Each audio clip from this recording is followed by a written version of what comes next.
Okay, what is good, everybody? We are back, man. Hope you guys are having a good day today. I figured in the midst of all this work I'm doing, I was like, you know what? Let me take some time to stream a little bit. I can't even make this up. I've been just in the background working on everything I need to work on. I've been in meetings like all week. It's like I knew it was gonna be a lot of work trying to do this stuff with this game, but I didn't think it was gonna be this much work.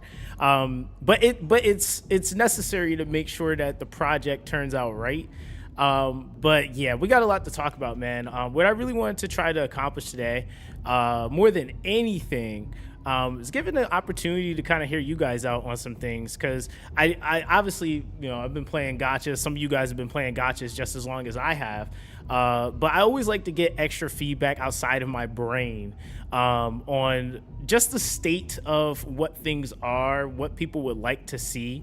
I'm not saying all these things are going to happen, but what I am going to say is something worth considering. So yeah, that's where we're at. And if you guys have any questions, I can answer certain things within reason. So yeah, that's that. But yeah, man. Let me see what you guys got going on. What Eliza says, he's back from retirement, bro. I still create gaming content. I'm just not doing it like crazy. I'm not pumping out videos all day, every day. You said a separate RTA for wells and casuals / free to play players. To be honest, that's always a really hard metric to pull off. It's possible, but it wouldn't be outright.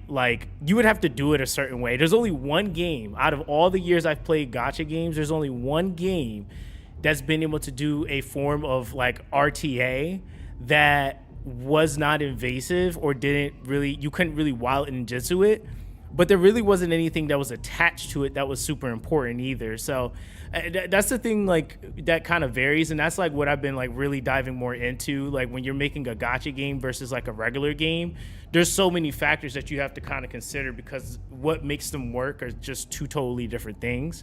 But I have been thinking about how I could do something along the lines of more competitive aspects and stuff like that.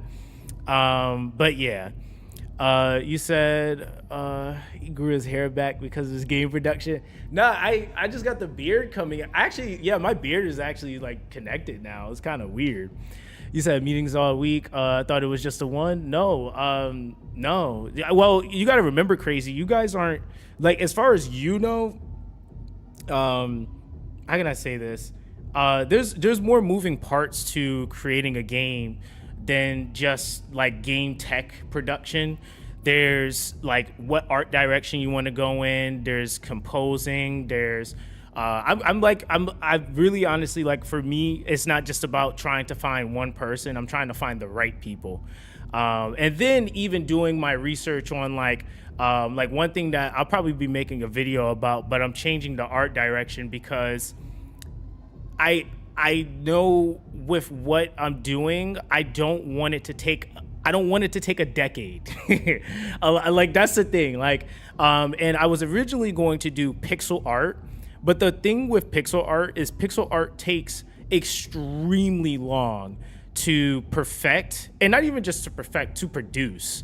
If you really want good pixel art, and especially animated pixel art, it's not like you're just doing standalone or just standstill and idle animations. You're actually doing animations where stuff is hitting stuff. Yeah, pixel art will literally dead ass take a decade. It is kind of crazy, kind of crazy. You said, will the character stories be based off of different mythologies? That's what I want. I kind of want it to have its own, obviously its own base campaign, story, right? But I want it to be more than anything influenced from different cultures, so that, of course, it's going to have influences from different mythologies and cultures, but it's not going to be outright you're going to have Zeus in the game and stuff like that. I'm not trying to do something exactly that we've seen already in gacha.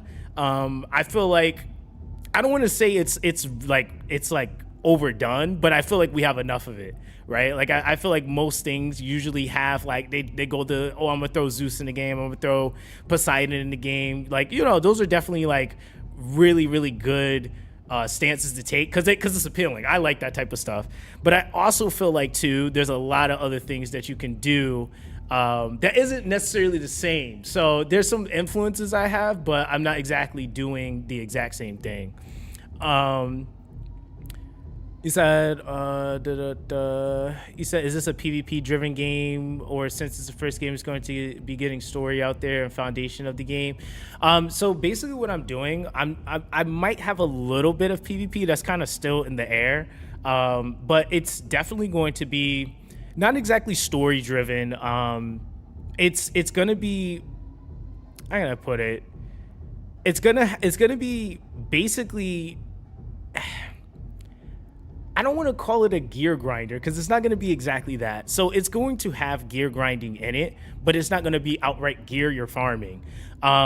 So the thing with the game is going to have like campaign, like your typical game modes, tower, campaign, stuff like that. But the biggest thing for me and what I really want to accomplish with this game is QOL. I think too many games focus on function features. And not the QOL of those features, or content, I should say. So they focus too much on the content and not so much on the features or the QOL that comes with that stuff. So for me, it's like I want to have a game that functions like some of the things that we like to play, but also, like I said, it's more influence. Like I mentioned it in my last video that I made, or my first one. It's going to be a lot of influence from games like I'm taking systems from like Golden Sun, for example. I'm taking systems from Mega Man 04. And people are going to be kind of thrown off by what systems I'm actually pulling from. But when I like got it all down on paper, got my GDD, like I've been refining that because the GDD is such an important file for pushing for investors and stuff like that. If you don't have like a really good scope of like what things are, like what your North Star is, stuff like that, you're going to get cooked. I would be honest. It's just going to sound crazy. It's not going to make any sense. And the crazy thing is that like, luckily I've had a few developers actually that really understand Gacha itself. They've actually reached out to me and like took the time to kind of help me with scoping out everything so I could have a better idea of how to present it all. Cause yeah, it's definitely one of those things where like you want the game to function a certain way if it's going to be a gacha, but I also am trying to do something that's not exactly in the space. Like I'm trying to basically make it to where the game isn't as demanding of players' time. That's one of the biggest issues that I see within Gacha right now. Like all the big games, they just take up too much of a player's time. Like if you think about the last like few big games that have come out, it's like Seven Deadly Sins Origins, Arknights Infield, you got NTE, you had the Mongol game, you had we still got like Anada coming, we still have you obviously got like Genshin Impact, Wuthering Waves, you got Triple Z, even HSR being a turn-based is still very, very time consuming, especially if you're not on top of it. So like when you really look at those games fundamentally, they're games that are like story driven, but also the functionality of like open world for a lot of them. And to be fair, like trying to play all those games and keep up with all those games, you start kind of stepping into masochist territory. And I think that ultimately leads to burnout too.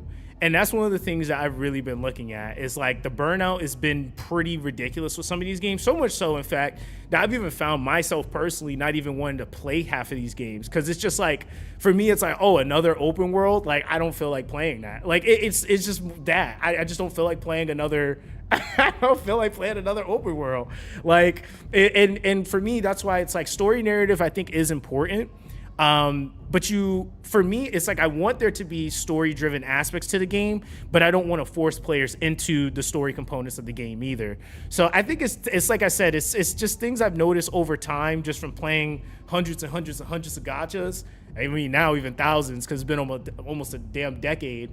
But just noticing different things that have basically been added to them over time that have made them better, but also things that have been added that have almost made it inherently worse. And there's just so much more now stacking on the worser side. And so it's like shaving that stuff off while still trying to make something innovative and different, while then also still trying to make sure it falls into fundamentally what a gacha is offering, which a lot of people, they don't like to say it because of all the bad things, but people like gachas because of the summoning, the chance of getting things. And, those things and those aspects of gaching is fun to some people, but it's just the fact that like I was mentioning before, the problem is that companies try to milk everything from you. So the gotching part isn't even fun anymore because now it's like it's taking everything. And it's like not just currency you grind it, but all of your time, all of your attention. Now there's like, it just ends up being a lot. So it's like really that's the biggest goal for me, is to try to alleviate that more than anything, because I think that that's what's going to lead to a project and to a game that people play long term. Which is really the biggest thing for me. You said turn-based are my favorite gachas, to be honest. I love turn-based games. I love the strategy behind them. I like JRPGs in general, but tactics, I don't even mind auto battlers either. Like auto battle turn-based games are still cool to me. But yeah, turn-based is by far, that's probably the reason why I'm doing a turn-based. It's definitely one of my favorites. He said my hero. So he said, I'm tired of being held at gunpoint to do story. I'm asleep. Yeah, I get why they do it. It's to kind of stretch content. But like, to be fair, I also feel like at that point, the reason why they do that too is you got to think about production costs. And that's something I've been looking at. Like, these games are coming out with like hundreds of millions of dollars, some of them already put into the game.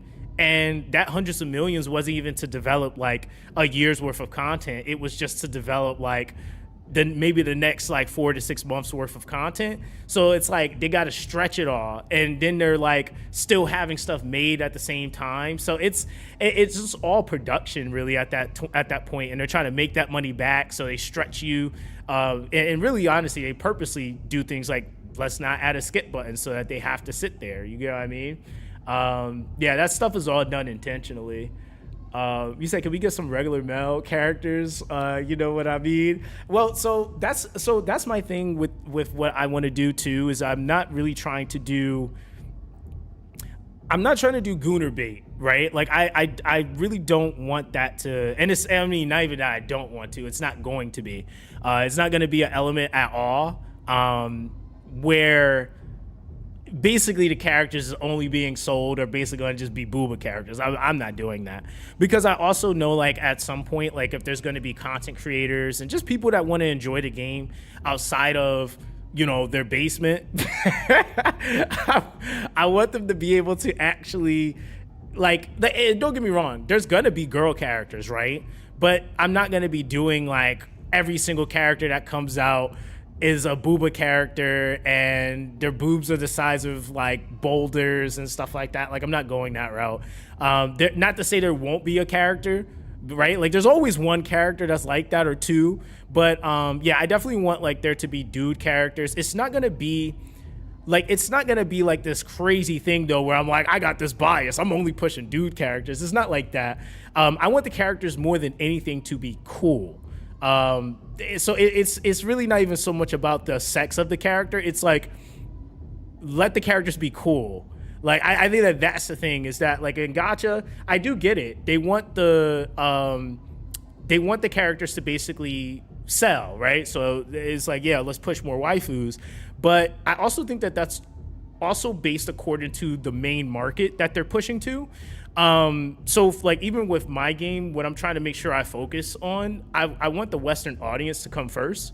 That's the biggest thing for me. I'm not really trying to make this game appealing to the Eastern audience. If it picks up in the East, that's amazing, right? Like I actually think that would be the plus or the additive. If players in the East are like, yo, this is a cool game, let's pick it up, let's play it. But I want that to be purely off of pure functionality, more so than just like, oh, they got all those booba waifus, I want to play that game. Like, it's like, hey, if that's a part that they like and there's a couple characters they like, then cool. But yeah, I want this game to be a little bit more Western focused than Eastern focused, because I think that the West does have a like a pretty big market. It's just that a lot of these games aren't made for us. So they're made for that pocket of people that like Eastern influence games, but they're not made for the majority of people in the West that really like Western, style stuff. So that's a big thing too that I'm kind of like working into the project as well. You have the love of God. Humanoid characters, please. Oh, non-humanoid characters. Not enough gachas do what Summoner's War did. If I want to wolf on my team, let me. Yeah, so I think that's also like that's like one of those things where like you go back to like games like Final Fantasy, stuff like that. It definitely is like what is his name? Red. What Final Fantasy? Is that Final Fantasy 7? He's like a whole ass dog. like Vince a whole ass dog got like equipment and everything. Like, yeah, yeah, it's definitely not something that we've gotten really much of. I know, like, I think E7, like, it was like kind of the troll thing with the, farming aspect where they had like the doggos and stuff like that, but you weren't really using those in like actual content for real, like, especially like end game, So yeah, I feel like that's something that's kind of the whole spill of the, like, and I can't wait to actually show you guys some of the concepts, because I've personally been doing some of the concepts for the concept artists, and it still makes sense. I wanted there to be a vision to them, and then I'm having the concept artists redo everything in their respective art style. So that's something that I'm like going through, getting all the characters, because a lot of people don't know this, but I do have an art background. I might not necessarily be specifically in the medium that I draw in, but it's like if you know how to draw, you can kind of pick up anything pretty quick. So I just been kind of all through art school, like I worked on portraits. I did like portrait, of people and stuff like that. So realism and stuff. That was my medium that I worked in. And yeah, if you like really think about it, they're kind of one and the same. Like you got to kind of know body positions, how to draw hands, feet, I mean, not really naked people, but I mean that's kind of part of the question or part of the process.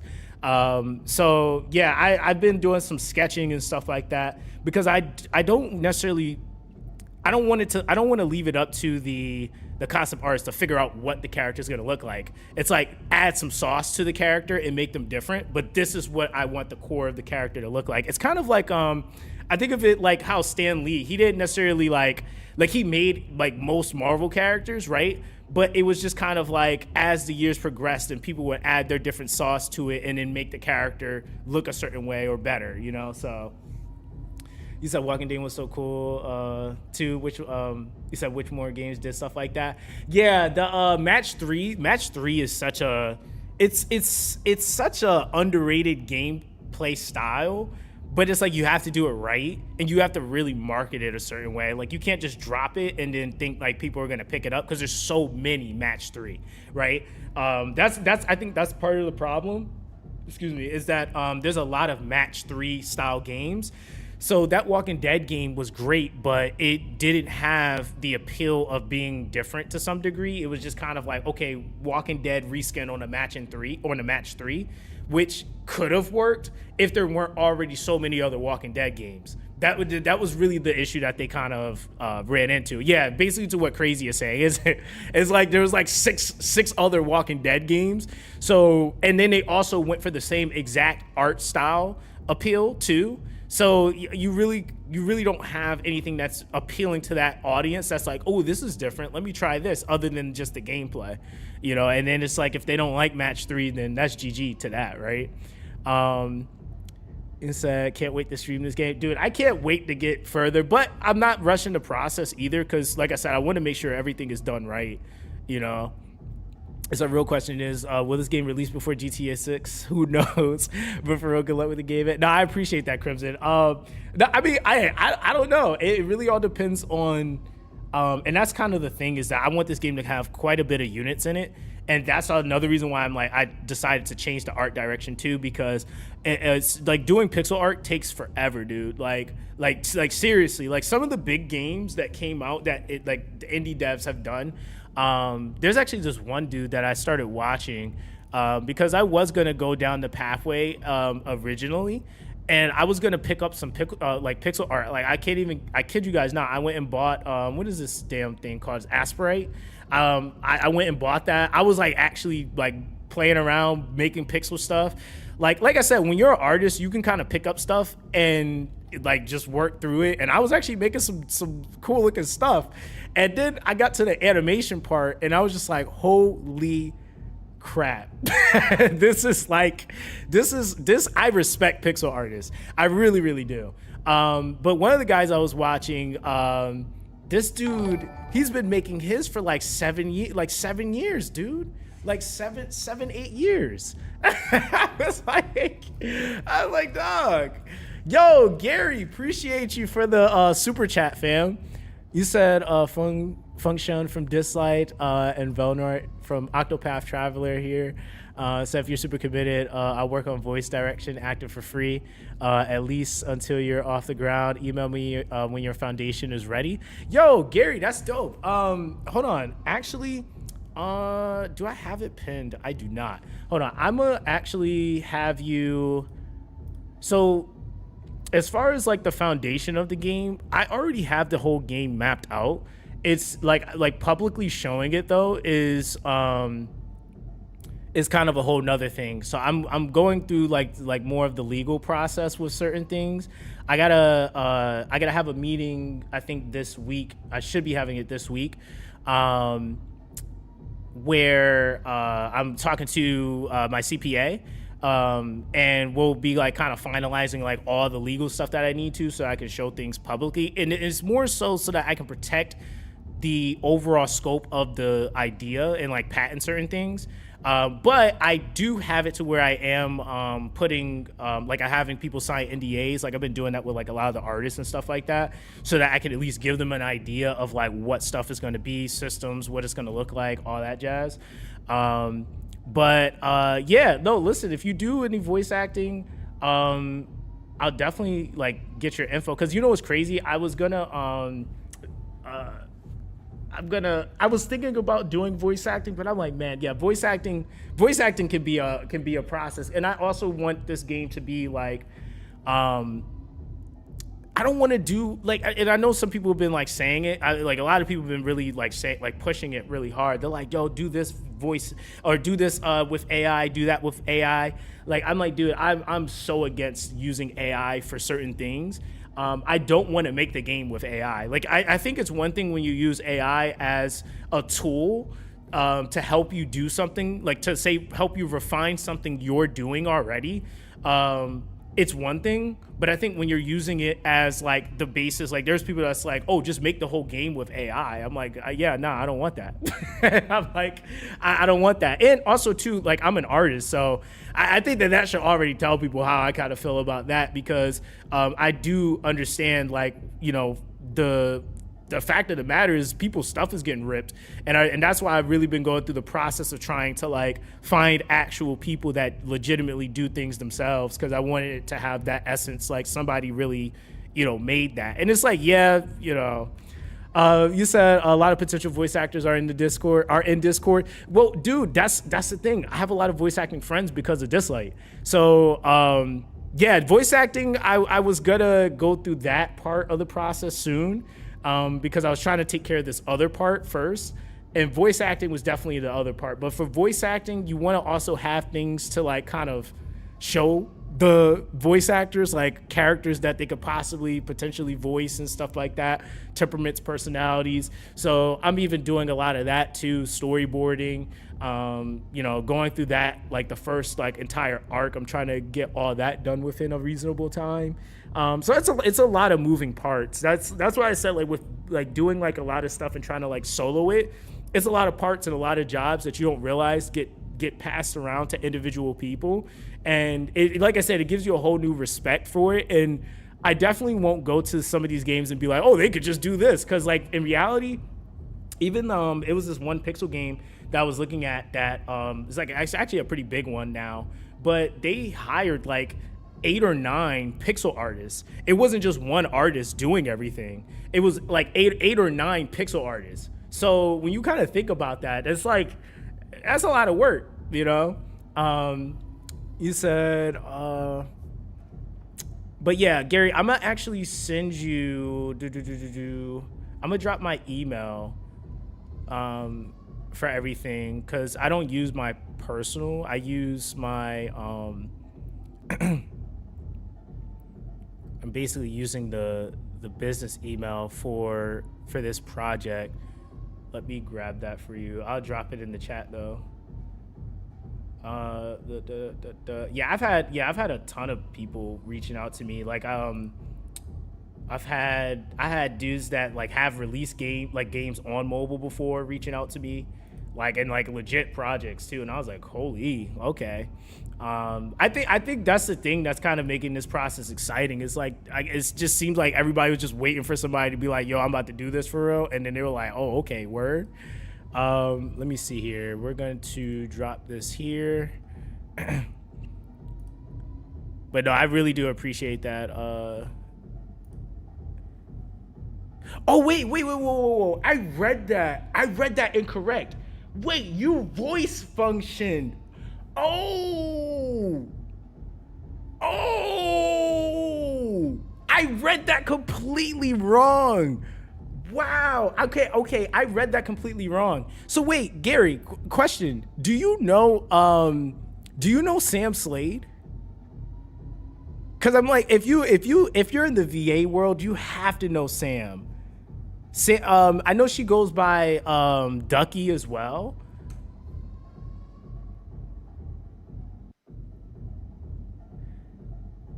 Yeah, I just dropped the email, man. Yeah, we could definitely set something up. Yeah, so funny enough, when Dislike was coming out, and this is how that whole process started. And I told those same individuals, like, if I make a game, I'm definitely gonna reach out and have you guys voice stuff. Ducky or Sam, she voiced at that time. Who was she voicing? She voiced Mona. She voiced Mona in Dislike, and she also voiced Tia. So, and I think she might have did someone else. But I met her. This was years ago. It's almost 5 years ago now. But I met her because they were Lilith Games. They were not giving the voice actors their characters with the voices, so a lot of the voice actors were reaching out to me. So I had the guy that played Blythe Malim. He played the voice of Hercules in Dislike. I'm trying to think. I got to go through all the names. I think Sabrina was her name. She played the voice of Yesihua. She had reached out to me. Sam had reached out to me. Eddie, I can't remember Eddie's last name. Eddie played the voice of Ling. There was a lot of people that reached out to me, and they were just all trying to get their voices. That was it. They just wanted to hear their voices on the characters. So I sent everybody their voices on the characters at the time. And this was before the game had officially launched and went live. And Sam is actually, I did a podcast back in the day for Dislike where I was interviewing all of the voice actors for each of the characters. And Sam is actually the reason why I was able to actually do an episode with Kira Buckland. So she voices 2B and I think Jocelyn Joestar from JoJo's Bizarre Adventure. That I guess was her mentor, so she like connected me with her, and then she actually connected me with a lot of the other VAs as well. And so that was like the coolest thing. She really helped out a lot at that time too. So I gotta definitely reach out to her. Cause yeah, she's a really cool person. But yeah, I would love to have you guys do some stuff, man. Like honestly, like seriously, but I definitely appreciate you for reaching out. We're definitely gonna talk for sure. We're definitely gonna talk. Let me see real quick. Let me do this. And I think actually now, and it's crazy because meeting some of those people then, and then like seeing like where people are now, like I think she ended up becoming the voice of Topaz in HSR, and so that was crazy. Like that was we're definitely gonna talk for sure. We're definitely gonna. Why do I hear my voice? I hear my voice and I can't figure out where it's coming from. And I think actually now, and it's crazy because meeting some of those people then, and then like seeing like, why am I talking? Now, oh, hold on, I found it. The voice of Topaz. Whoop, there we go. Dude, is that what I sound like to you guys? I sound like a nerd. I sound like a nerd, dude. That's funny. All right, so there you go. Okay, cool, cool. Hold on, let me make sure. I've been like kind of neglecting my Twitch peeps, I feel like. All right, boom. Wait, you said so? Wait, you helped out with VA for English on Dislike. I didn't voice anyone on Dislike. What I did was I basically I actually helped them find voice actors, and I also helped them find musicians. So for the OSTs for the game and stuff, like that's why I said, dude, this wasn't like something I just woke up and was like, yeah, I'm about to make a game. I made a lot of connections over the years. Like even there was a lot of artists that did music for Dislike that are going to be doing music for my game. So that's because like so for example, like the guy that did the Zeus theme song, he got that opportunity because I told Dislike to hire him. I genuinely, I really wish that Dislike would have handled the game better because I was actually using it as an avenue to be able to help people out. So there was different VAs that reached out to me. I had music artists reaching out to me. And that was like the coolest thing. And I never really talked about it much just because I wasn't trying to look for attention from it. It was just, at that time, it was just like, hey, I have the ability to connect people. So, yeah, I definitely took advantage of it. I was just like, hey, reach out to this person, use that person. And they actually did use a lot of those people that I sent. Unfortunately, that's sometimes the problem that comes with games that have certain overheads. The publishers wanted them to do certain things with the game to make, certain money. And, they didn't really manage the game properly. And so, yeah, now they're dealing with, I know that people are saying like now they have like a whole bunch of issues with like AI and stuff like that. So yeah, it kind of comes with the territory, man. But that's the thing. I think is just like that's why I'm taking this so serious, because it's not like I have this major studio where I can just print games all day. Like that's the reason why they do that sometimes, because they're just like, you know what, this project still prints X amount of money per month, so we'll just leave it and let it do what it's doing, and then we'll work on our next project. I really, really want this game to have not so much community influence where it doesn't have identity, but community influence to where players feel like they're actually heard. Like, and it's not just like, oh, we just got you here. It's like, no, we actually listen to what you're talking about. It sounds like there are some people in the Discord that want to try VAing. Would you be willing to let us audition and set up if we fit the character?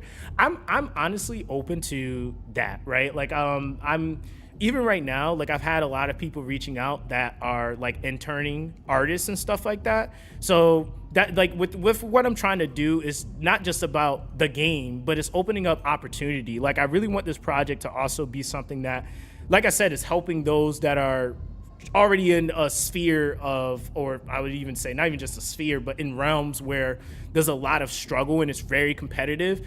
Like if you look at the VAing world, it's very competitive.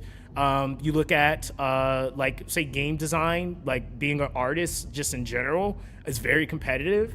So I'm open to that. Like if you fit the character and it sound legit, I don't mind. Like, I mean, you can't be like trash or nothing, but but I also think I wouldn't even say it's like, well, actually no, you can tell the difference between like somebody that's really for a certain character and someone who's not, right? Like, so yeah, I'm definitely open to that, but yeah, that's like kind of one of those things that like it comes with the process of like as things develop, like right as you're like getting closer. I won't say closer, but like when you really have the characters done, then it's easier to actually say, hey, I want you to try this voice for this character, or you can like put it on a website and have people audition for it. Sam showed it to me years ago, and I still remember the format because she sent me it for Dislike. But like, let me actually show you something. So let me see if I can find it. So when you are like doing any VAing, like a lot of the times, especially because of COVID, they had like a certain thing or a certain way of like kind of giving context to the person that's doing the voicing. So they'll like basically would send you like a picture, and I'll show you, right?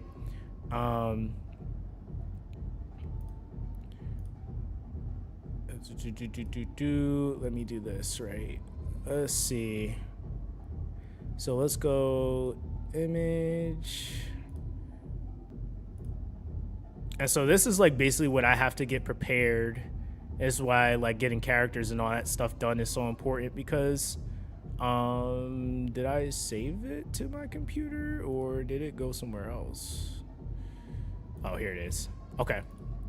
All right. So so like for example, this was for Dislike back in the day, right? When you're trying to do something for a character, you got to have like number one, references for the person. Now it'd be a little bit different if I was doing this in a studio, but it's like I don't have a studio at the moment for people to come and audition at the studio and do stuff at the studio, or actually do the voicing at the studio and stuff like that. Usually you would have like something like this where it's like the character name, what they are, their age. It just gives context to the person of like, what does the character look like? What do they do? That also can kind of give them an idea of the vibe of what the voice might be, right? So this is mainly a file format that you have when you are like doing, like when a voice actor is doing something at home. They can take this and say, okay, this is what I have.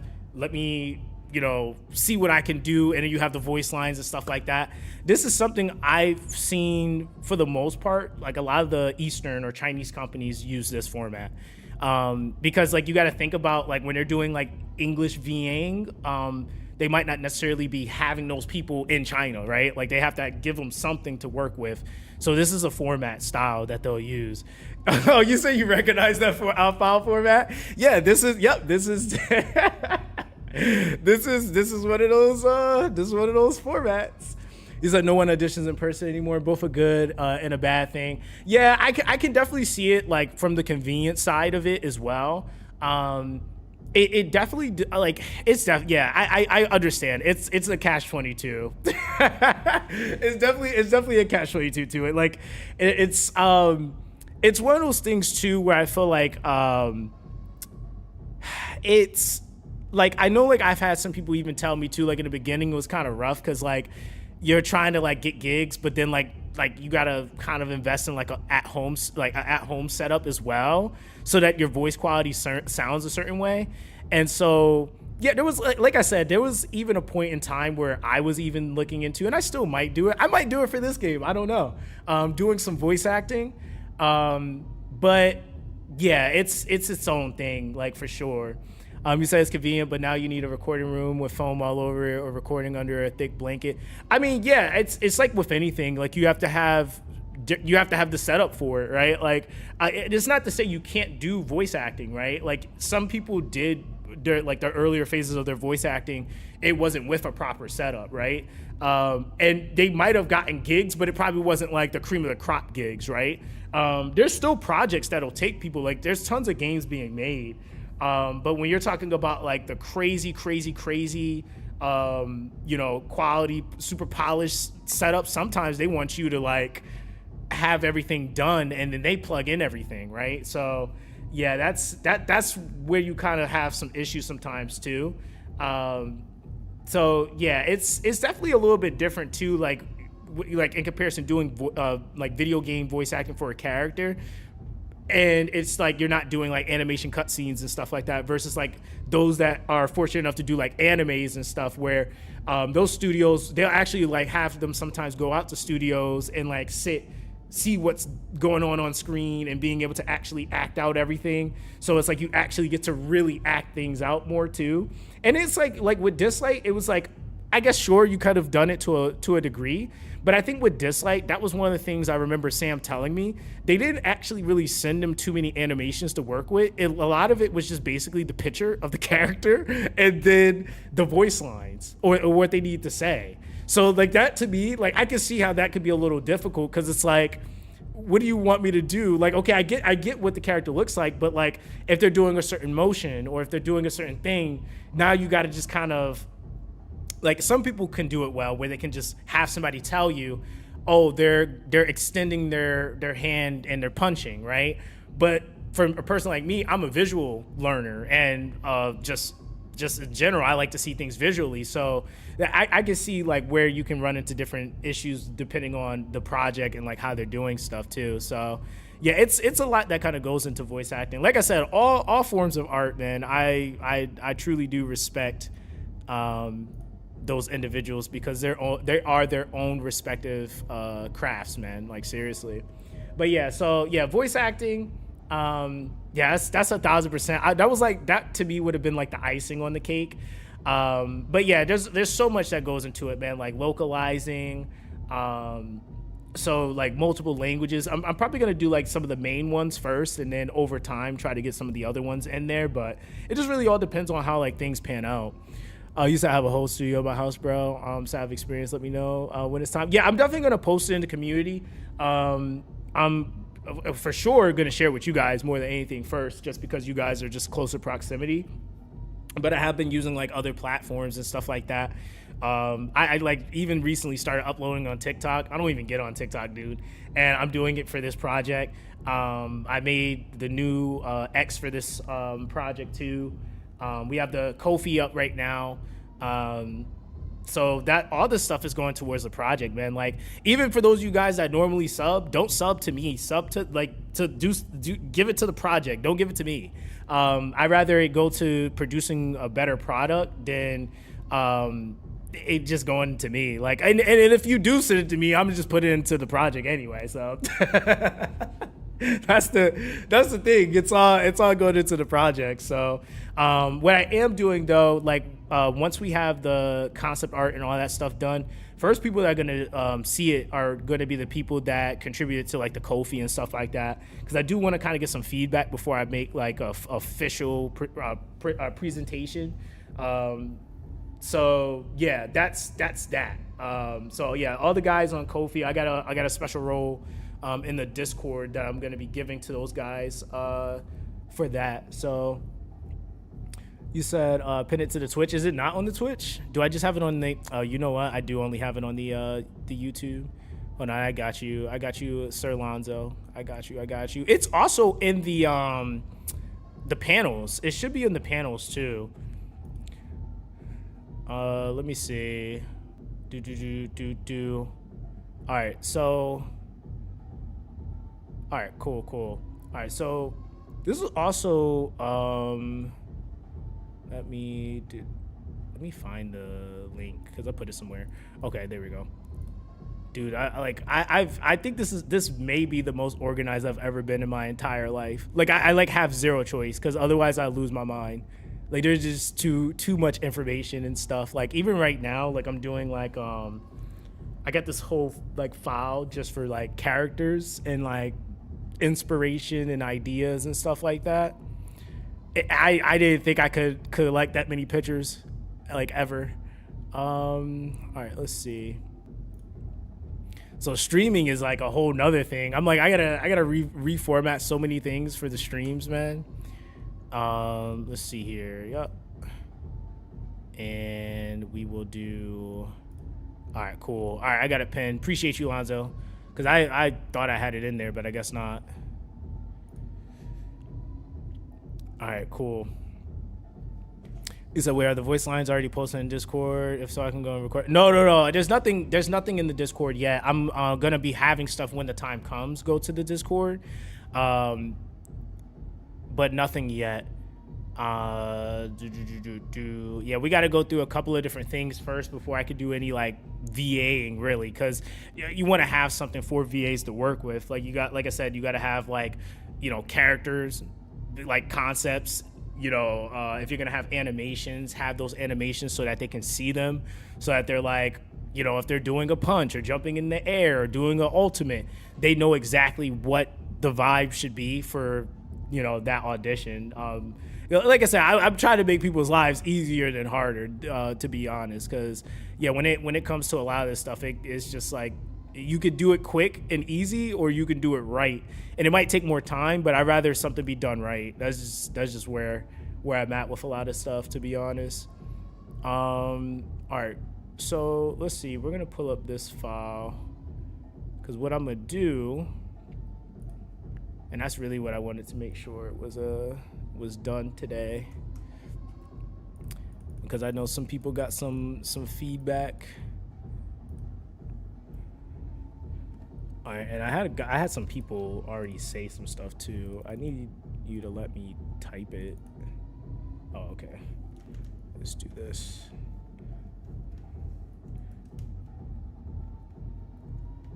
All right, there we go. And then we'll type that, douche. All right, and then we'll go to this screen.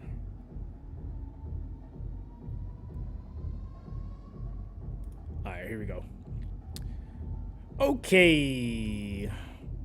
All right, sorry. I know this is probably bright for some people. They're like, yo, why don't you? Actually, is there a dark mode for this? I don't even think there's a dark mode for Word documents, to be honest. I don't think there is. All right, so I think that was so he's like more. Yeah, it said so I honestly I didn't even think about that, but humanoid human, I gotta learn how to spell humanoid characters. I had to think about that a little bit more, because there were a couple, but let me see, where do we have bullets? There we go. All right, so non-humanoid characters. That's gonna be kind of interesting though, just because to the context of the story, I'm like, it's like, how would we fit more non-humanoids into that? There's ways to do it, but all right. Yeah, so non-humanoids. Now, I will say that is one thing that I will be forthcoming about. There isn't going to be, there's not going to be any like 50-50s or anything like that, like at all. I'm not playing with that, dude. Like, I'm not doing any 50-50s, like none of that crap. I can't stand 50-50s, bro. I cannot stand 50-50s. I literally think that's like the worst monetization tactic, yo. Like, honestly.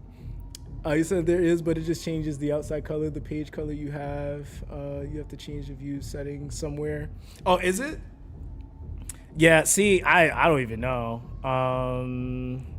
Maybe I probably have to go through the settings or something.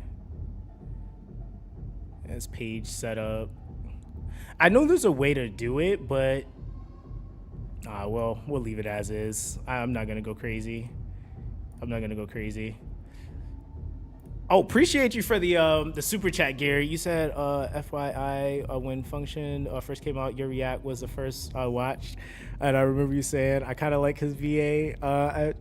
I attribute my career to that one encouragement, so I got to get back. Yo, I appreciate that, dude. No, honestly, like man, that's why I get sad when I talk about Dislike, because Dislike was like, it was a project that I really felt like it was supposed to be big, and it was going to be, but that's why, like, when it comes to gacha games, and I think that was like the thing for a lot of the VAs, that like some of them hadn't really played too many gacha games, or if they did, the only one they really played was like Genshin Impact. One of the things that I feel like, it was the Ollie banner, man. The Ollie banner cooked the game, and then from like there, the game just went downhill. Like it just progressively went downhill. And that's the thing about making a gacha game. It's like your game could be amazing. You could have unique characters, which they had. They had VAing on Smash. The combat was great. Like you could have all those elements, but if at any point the studio or the team gets lazy, like they started releasing events that really weren't that eventful, you know, the gacha is super scummy or predatory. I mean, the game's just not gonna last long, or it's just not gonna be as popular.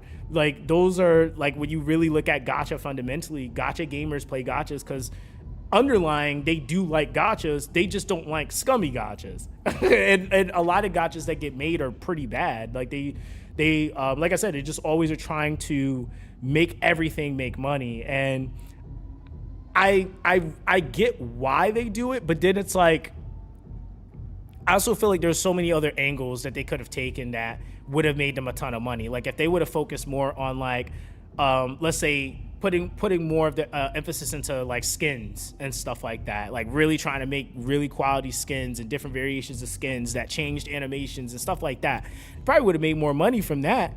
And then like I said, just balancing out the gacha. They did too many things to the gacha live service after official release, and it just hurt the game. It hurt the game a lot.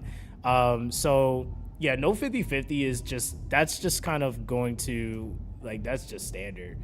The other thing too, and this was something that I was kind of talking to people, and I've been talking to a lot of different people just from different walks of life and stuff like that. So one of the things that was actually somebody had told me the other day, it was just like QOL features for if you miss a certain amount of days, like, and things that don't like penalize you. So like, for example, like if you, like, for some people they can't log in daily, so having some sort of like retroactive QOL for login bonuses and stuff like that. Some games have it, but some games either implement it very, very late into the game's lifespan, or they charge you for it. So for me, one of the things that I would like, and I'm probably gonna make sure it has, is at least like probably once to twice a week, if you miss a certain amount of days, there'll be a catch-up function for you to be able to like get those days back, so that you're not like, oh my god, I didn't play because, like, you know, my dog died or something, and now I'm getting cooked because I had to miss 2 days, like, or 3 days, like that. Yeah, that's like one of the big gripes that I have, is that some of these games, you don't even have anything to do per day, but they're just gonna make you do all that extra stuff. Yo, Lonzo, appreciate you for supporting the Ko-fi, man. Is it coffee or Ko-fi? I always call it Ko-fi just because it's K-O, Ko-fi. I think it's Ko-fi. Yo, Lonzo, appreciate you, man. Yo, and Gary, please make sure that you join the Discord for the game, because anyone that supports now, I'm giving founder roles. So those roles are going to give access exclusively first to like being able to see more of like the behind the scenes stuff with the game. So I should have the Discord. I thought I linked it, but probably not. So let me just drop the Discord link. I'm gonna make sure I get you guys, get all that stuff situated so that you guys can get those roles. There we go. Okay. All right, cool.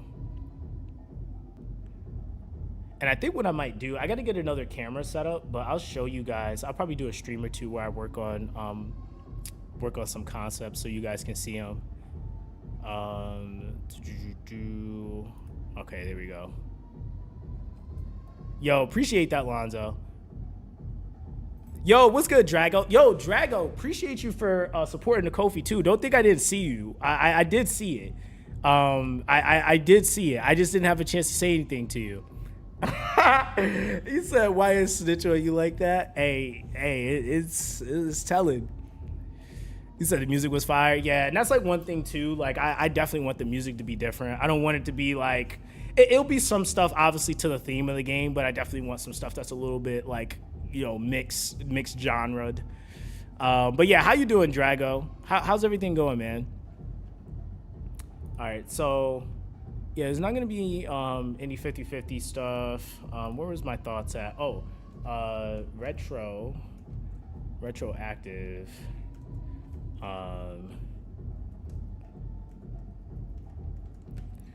Okay, cool. All right, and then the other thing is too,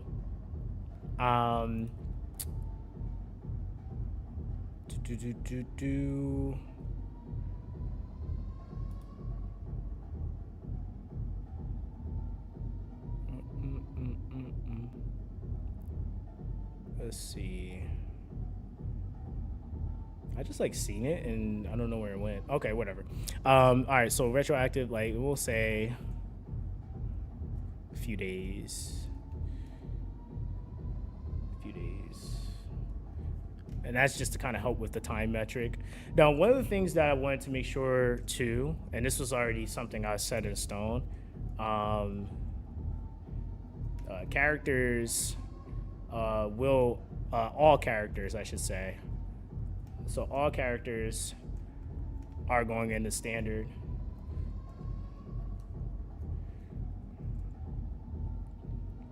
So all characters are going into standard. So because I know like some games like and I'm not gonna lie, I do like limited and seasonal stuff personally. I don't mind it, but I also understand how like that makes people feel, and it sucks. Like say you just started a game, and then like you just missed that seasonal unit, and they don't come back till next year. Like that's the crazy thing about like how Epic 7 used to be. It was like, oh okay, unit drops. I miss unit. Like who was that unit for me? That was Seaside Bologna. Seaside Bologna was that character. I missed her every year for 4 years. I missed her every year for 4 years, bro. And it's funny because I was just like, dude, if they like, why can't they just not make this not season? Like, I like, dude, I like. It got to the point where by time I actually got her, they had like the triple limited banners where you could just pick the seasonal character if you didn't have them. Like, I had to wait till that QOL, and at that point, the game was already almost 7 years old. But I was cooked. You said things are good. I was excited to see what you started. See that you started your own game. So if anyone Canada is a great. Can make a great one. It's you. So your passion for gachas has always been so apparent. Yeah, I do like gacha games. I really do. And that's my thing too. Is like it's about the experience, man. Like for me, like gacha games used to be like they used to be so fun, and now they just become very scummy. Honestly, you said something I always wanted was retroactive compensation for monthly pass. Sucks if I don't log in one day, miss my currency. I can see that. That's actually a really good thing to have. To be honest, I think that's actually. So yeah, well, yeah, I actually put that down as something to think about working in somehow. Yeah, retroactive battle pass.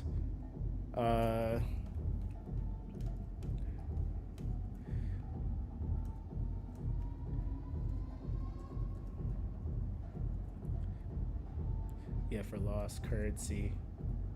Yeah, that is a pretty big one because I mean, like, for me, I think that that's the thing I look at too. I don't like when like you put a price on something and then like you just kind of like when you attach it to something like logging in, for example, but then you also make it where like it's like, oh, okay, you didn't play X amount, so then there's two ways that they do it. It's either like you said, you miss a day and then it's just like, oh, okay, I don't get that item, or you don't have enough, like they code it to where like there's a certain amount of exp that you have to farm, and if you miss a certain amount of days, there's no way you can actually hit that level.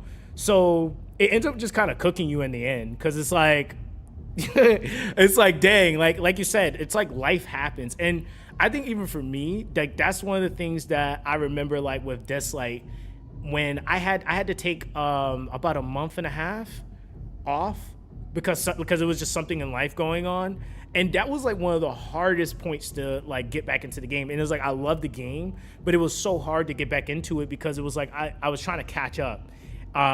So yeah, that cost fallacy, man, can be kind of ridiculous. So yeah, I'm trying to that's really the biggest thing, is like trying to make sure I eliminate a lot of factors. And it's like, granted, the game still has to make money. I'm not going to sit here and be like, oh, the game, I'm just trying to make it all free to play, because it's not going to be that 100%, right? It's still a gacha game, and it still needs to be able to produce something, but I don't want it to be forced spending. I want people to spend. I don't want anybody to feel like, oh, I got to buy that. No, it's like, if you want to, you can, but a lot of like features that get monetized, I don't necessarily feel like they need to be monetized. It's like, yeah, you're gonna have those people with the cost fallacy, they're gonna spend on it. Like for example, that it's like kind of to the point of why limited banners exist. Limited banners exist because they want you to feel like what's up is not like it's your one chance to get something, or you don't know when it's gonna return, right? So like that's the whole premise behind like that. Like if you don't get it now, you don't know when you're gonna get it later, or if it will ever come back. Some games do that. I play Watcher of Realms, and they had a Dracula collab. I know even Summoners War used to do it back in the day. That was just a Come To Us thing. Most of Come To Us games, they used to drop collabs. Actually, a perfect example was Air of Light. Air of Light was, they used to have collabs, and if they dropped the collab character, it was a known thing in the game that if you did not play and get the character in that collab, you were never going to get them again. Like they ran a Summoner's War collab in Air of Light. They did a Tower of God collab in Air of Light. They did a Sweet Home collab. They also did a it was like this mythology collab. And they put like Loki, Thor, and a couple other characters into the game. And I'm trying to remember, there was like one other one. Yeah, Summoner's War. I'm trying to remember. It was one more, and I can't think of it. There was one other one that they did. And basically, yeah, if you didn't play during those collab periods, you literally just never got the character ever again. And they didn't make like a rendition of the character so you could get the kit. It was like, oh, you didn't get them? You're cooked. So they did that with, whatchamacallit too. Summoner's War has it. But Summoner's War later down the line added this thing where if you missed a collab character, they made their own version of the character. So you could still get the character's kit without, it wouldn't necessarily be the skin of the character, but you could still pull a version, quote unquote, of the character, and it had the skin or the character's kit attached to it. He said HSR is getting Gilgamesh and Ren. I seen. Now, is that out yet, bro? Because I did see that. I'm not gonna lie, they trying to make some money. I'm not gonna lie, that might even make me go back just to get them. I'm not gonna lie, and I know I have currency. I was gonna go back for the Himiko just because Himiko is one of my favorite characters in the Honkai franchise. But I was like, dude, Gilgamesh and Ren is crazy. Yeah, Gilgamesh and Ren is crazy. I'm not gonna lie. That's I mean that's kind of hard to pass up because it's also Fate, man. And it's like those Fate collabs, bro. Like you don't get a lot of those. There's very, very few games that have them. So yeah, that's like, man, yeah, that's one of those things, man. That's one of those things. Let me see. You said you said Lancer fans are furious. I can see that. And so Gilgamesh is free too. That's crazy. I didn't even know that. He says coming out in the summer, I think, and Gil is free. But I also love Ren. I literally re-downloaded HSR for the Fate collab part 2. That's crazy, bro. Yeah, I might. We might have to play that on a couple of streams, bro. Just because, like, I'm so far behind in HSR, and like that is the reason for me to play. Like, I really was like not trying to play, but then they was like, yo, we about to give y'all Gilgamesh and Ren. I was like, oh my god, yeah. Yo, what's good, Chew? How you doing, bro? You said infinite banners with pity system, except collaborations. This way, you can always get characters you want. Wait, you said infinite banners with pity system, except collaborations. This way you can. Oh, okay. So, one of the things that I was thinking of for the way that the gacha, and I'm still kind of working through the gacha itself, because like I said, I'm removing altogether 50-50. I just think 50-50s, like I've seen some people. I've seen some people rally behind 50-50s because their argument will be like, oh, it's the surprise factor. I don't think 50-50s are fun. Like 50-50s suck. I'm gonna be 100% honest. Like 50-50s suck, dude. Like I don't see how they're fun. Because to be fair, like I get it. If you're trying to build a roster, like maybe sure we can argue some of that stuff, right? But dog, 50-50s are garbage monetization, man. Like they're garbage monetization. So I was thinking about so one of the things, and that's where I'm gonna have to kind of make that decision, because one of the things I was thinking about was like having all characters at some point go into standard, and of course with that, as the pool gets bigger, there's gonna be like more opportunities to have like pick a rate up or pick, you know, like whatever it is. But I kind of like that idea too. But that honestly, that works in. games that aren't live service really push that, and it is possible to put out a gacha that's not live service. I think a lot of people are kind of confused on the differences between a game that's live service and a game that's not. If I decide to go the non-live service route, live service, and that's one of the things that a lot of people don't realize, live service kind of sort of needs to have something that allows it to revolve with how they do it. If you tweak something, you got to have something else supplement it. But going the non-live service route, you can do so much with banners like that. Like whatchamacallit, they didn't do it exactly with the banners, but they did it with their events, which I kind of liked how they did it. It was another Eden, and that was something that I thought was so sick. And I don't know if that's just a money thing, because I don't think I've really seen too many games where they could keep their collab events in the game after the collabs were over. So I was like, I figured that might have been a money thing, but I don't know. But yeah, that is a very, very unique style. Let me see. So we'll do. Let me actually write it in your specific wording. Let me see what you said. You said infinite banners can always go back. Yeah, let me do that. Boop. He said, it's that same here. Himiko is one of my faves. I'm rating on Omohoyo's making Sword Art Online into reality, bro. They're going huge with it. You know what it is, man. Like Hoyo has like the craziest potential. Oh, so you're just not gonna show it to me, or like I see it, but it's it's white. Okay. Let me see. Can I change the color? It's literally right here, but I can't change it. Highlight color. That's font size, font. Wait, where's the color at? Like, am I tripping? All right, let's just do this. Okay, there we go. Oh, I figured it out. Never mind. Sorry, I don't be using my Word documents like that. All right, there we go. And then we can take this bright red off.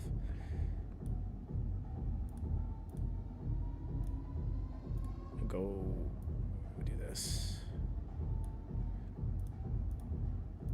All right, there we go. Okay. All right, that was more complicated for no reason. All right, there we go. All right, yeah. So infinite banners, yeah, I kind of like that idea, man. I really do. Like, so I loved another Eden. Surprised it's still ongoing. It's cause like another Eden does, like, granted they do have rotating banners, but they do really well at like kind of making it to like another Eden is about the player progression, like how you want to progress, like what time do you have to play. It's not so forced. Like, granted, there are different, like, obviously there's units that come out and they're just like progressively better and stuff like that. Like, yeah, right. It does exist, but a lot of the core game is so story driven. It's just like, who are you really competing with? You know, like you're just playing the game. Like, that's it. So that's why I think they were able to get things like squared away to. I think they're going to put another Eden on the Switch now. So you said I hate 50/50s. So I refuse to download any new games with 50/50. The only way I still play is if I already have invested into it, but not moving forward. Yeah, I feel you on that. You said now we gamble, fake collab, then save for Nihilix. What is that? I don't even know what that is, Chew. You said I got an E3 SW999. I don't even know what that is. Is that the what's her name? Fox something Silver or Silverwolf? Wasn't there like a new form of Silverwolf? Bro, I've been like lightly keeping up. Like, I'm not even lightly seeing stuff by mistake. You said I genuinely think the NTE AKE E7 approaches is best. Wait, you talking about wait, Chew, are you talking about for like the gacha? And yeah, we do need fake outs. That I wasn't even thinking about that, but we do need fake outs. Fake outs is a lost, it's a lost art, bro. Fake outs, Gummy, you're right. Yeah, fake outs. I do miss gachas that have fake outs for real. Like that was better than a 50/50 for me, because like it's like, okay, it's like they're trying to dopamine the 50-50, but like the dopamine for me was like when you think your multi about to be trash and it transforms and it's something crazy god tier. Like that to me is like, that's like one of the best feelings you can get. Like, yo, I got the trash animation and it was something good. Like, you know? You said new games don't have it. Yeah, I don't know why they stopped doing that. Like, and it's like, to me, that was always a selling factor. Like, actually, funny enough, it's an older game, like Last Claudia. They, after almost 7 years, went and changed their animations. Now, but you know what though? They messed up because their animations are garbage now. Because they don't really have a clear, like, you don't know anymore. Like, you don't know what's the good. You don't know what's the good and what's the bad. You have zero idea. You said the whole gacha community is gonna be in a chokehold when GTA drops. Everything is taking a dip. Well, yes and no, right? Like you gotta remember, like gacha gamers, AAA gamers, what they want and what they need are two different things, right? So actually you're right? And this is the yes part. Yes, because most gachas right now are all face front games that take up your entire screen. That's why they're going to take a dip. You're absolutely right on that. But if your game has the ability to be played without having it take up your whole interface, and like you're in an open world and you got to run around, you can't hit an auto button, any mobile games that have auto features are going to be fine. Most mobile games that don't have them are going to be in a really, really, really, really slow position for a while. And to be honest, I would even say like, not even just, even the auto games that like say like HSR might be in a weird spot too. Just simply because of the fact that it's a game that technically can take up your whole screen, and it's a big ass game. Like that's the other thing I'm really trying to make sure on the actual development and production end. I'm trying to make sure the game is actually more accessible. I don't want the game to be less accessible, because that's really what like a big push with all these games is like high graphics, 3D rendering, modeling. It means more space, more processing power, which means less accessibility. So I'm not really trying to make a PC game. Do I want PC compatibility? Sure, but I don't want mobile to be secondary. I want mobile to be first, and then everything else kind of follow suit. Because to your point, people are going to be playing GTA on their PCs and consoles. They ain't going to be playing GTA on their phone. If this game can find a spot on somebody's phone and then they can play that, you know, while they're not at home playing GTA or whenever they're, you know, in bed and they're like, I'm done with GTA, I don't feel like sitting up, let me get on that or whatever, right? I'd rather that be something that people can go to than it's taking up my life on my computer, and I'd rather just go play GTA. So, and I also think too, like the competition, like I'm not trying to compete with GTA either. Like, I think that's the other thing. You got to know what, like who your competition is. It's not GTA for me. Now granted, is it going to take up the streaming space? Is it going to have people in a chokehold? Yeah, absolutely. Like people have been waiting for that game for literally over a damn decade. Like it's definitely going to do its thing. Now, I would be really surprised though if GTA came out and then it didn't really hit like people were hoping it would, because sometimes that comes with the territory of having something hyped up so much that when it does come out, it doesn't hit the hype meter or the hype meter, and I'm just interested to see how well it performs. Like I would think it would break numbers considering the number of people that have been waiting for that game, to be honest. So yeah, I'm excited to see what GTA does. Like, am I going to be playing it? I don't know. I never really played GTA. That's the thing. But it is always exciting to see people enjoying a game and it doing something, you know? So it's an easy way to get money, characters to be split up in banners rather than all in a single banner, all released at the same time, benefits daily players. Yeah, it depends. It depends on the style of game too. Don't know. That's one thing you have to remember with TCG games, like because I think like most of the TCG games, they have to have a certain level of accessibility, because your reliance upon, like, say, building a certain deck in those games is so heavily relied upon the gacha, and it's like if you start skimming accessibility, now you're cooking people's ability to build decks, which means they can't really play the game.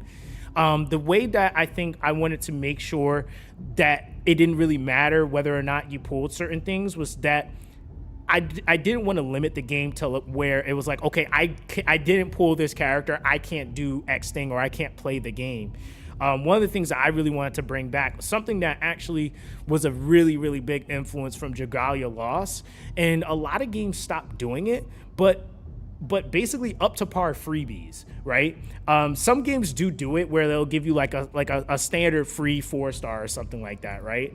But I noticed that a lot of games don't do it as often, or if they do it, the character's kind of dog, and you're just like, I'd rather just get the other 5-star unit to actually make this function. Because there is going to be certain levels of build diversity in this game, and different build pathways, your ability to be able to do certain things isn't going to be limited just because like I didn't get X character. I really want the gacha to be more so I'm trying to get that character because I like that character. I like the build possibility variation I can get out of that character versus this character is meta, I have to pull for this character. I think this is just two different things. And I think that that's where like you kind of lose a lot of creativity in some of these games because it's like, all right, meta metric, which yes, can make money, but then long term, it's like boring. Like the games get boring and then people honestly get burned out from that. Like when you're always only playing that one meta, it gets boring over time versus like there's so many metas I can just kind of play whatever and I got to kind of learn the game so I can know what counteracts what and then I can build different things. Like that's what I really want to make sure is there. And so it's a lot of moving parts to it, but I definitely will say that yeah, like those TC, and it was funny because I was talking to somebody about TCG games specifically, and it's like, yeah, they cannot afford to do any of that with those types of games because it cooks them. Like it absolutely cooks them.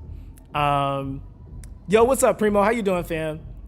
You said something that makes me quit games is when the collector in me gets betrayed because the game gives out badges, titles, cosmetics tied to some impossible event like come visit us in Hong Kong. So I will say this, right? And that was one thing, like one element that I wanted to make sure was in the game. There is going to be collection stuff, right?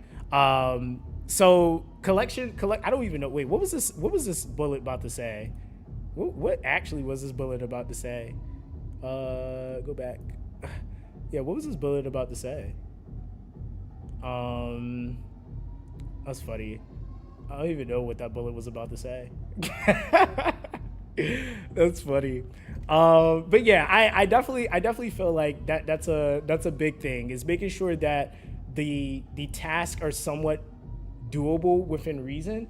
I kind of can get how that can get kind of messy too. Like when you say like, do X thing with this type of character from this faction. And then like, let's say you don't have that character from that faction, then you kind of get cooked. Yeah, that's always a gripe. I also think that like, as much as I understand that, you do have to consider spenders, right? So like the spender metric is even if I decide to say, for example, not make something super pay to win. So let's say like there's events with I won't say leaderboards, but there's like certain tasks. You finish X thing with a certain task. You have to have some element for spenders. Like there has to be something for them to achieve. There's a lot of people that like try to push like, oh, everything should just be free to play. And it's like, I agree with most achievable content that affects currency. It should be achievable and accessible free to play. Things that are non-invasive though, I feel like you can get away with some things, but other things, no, right? Like I think like if it's like an achievement to deal like say 1 billion damage or something like that, but at that time and point in time, only Wells can really deal 1 billion damage. Eventually, the free to plays will be able to do 1 billion damage, but maybe not the free to play, or maybe not the free to play at the moment. I just think that you just shouldn't have rewards attached to that break the game. Like the people that deal 1 billion damage get a game-breaking character or some shit like that. I think that that's where you start to cook things. But if it's a badge, I do get the collector side. I absolutely do. But I feel like there has to be give and take. Like you might miss something, right? Like I'd rather it be a collector thing than it being like a resource that allows you to be able to play the game.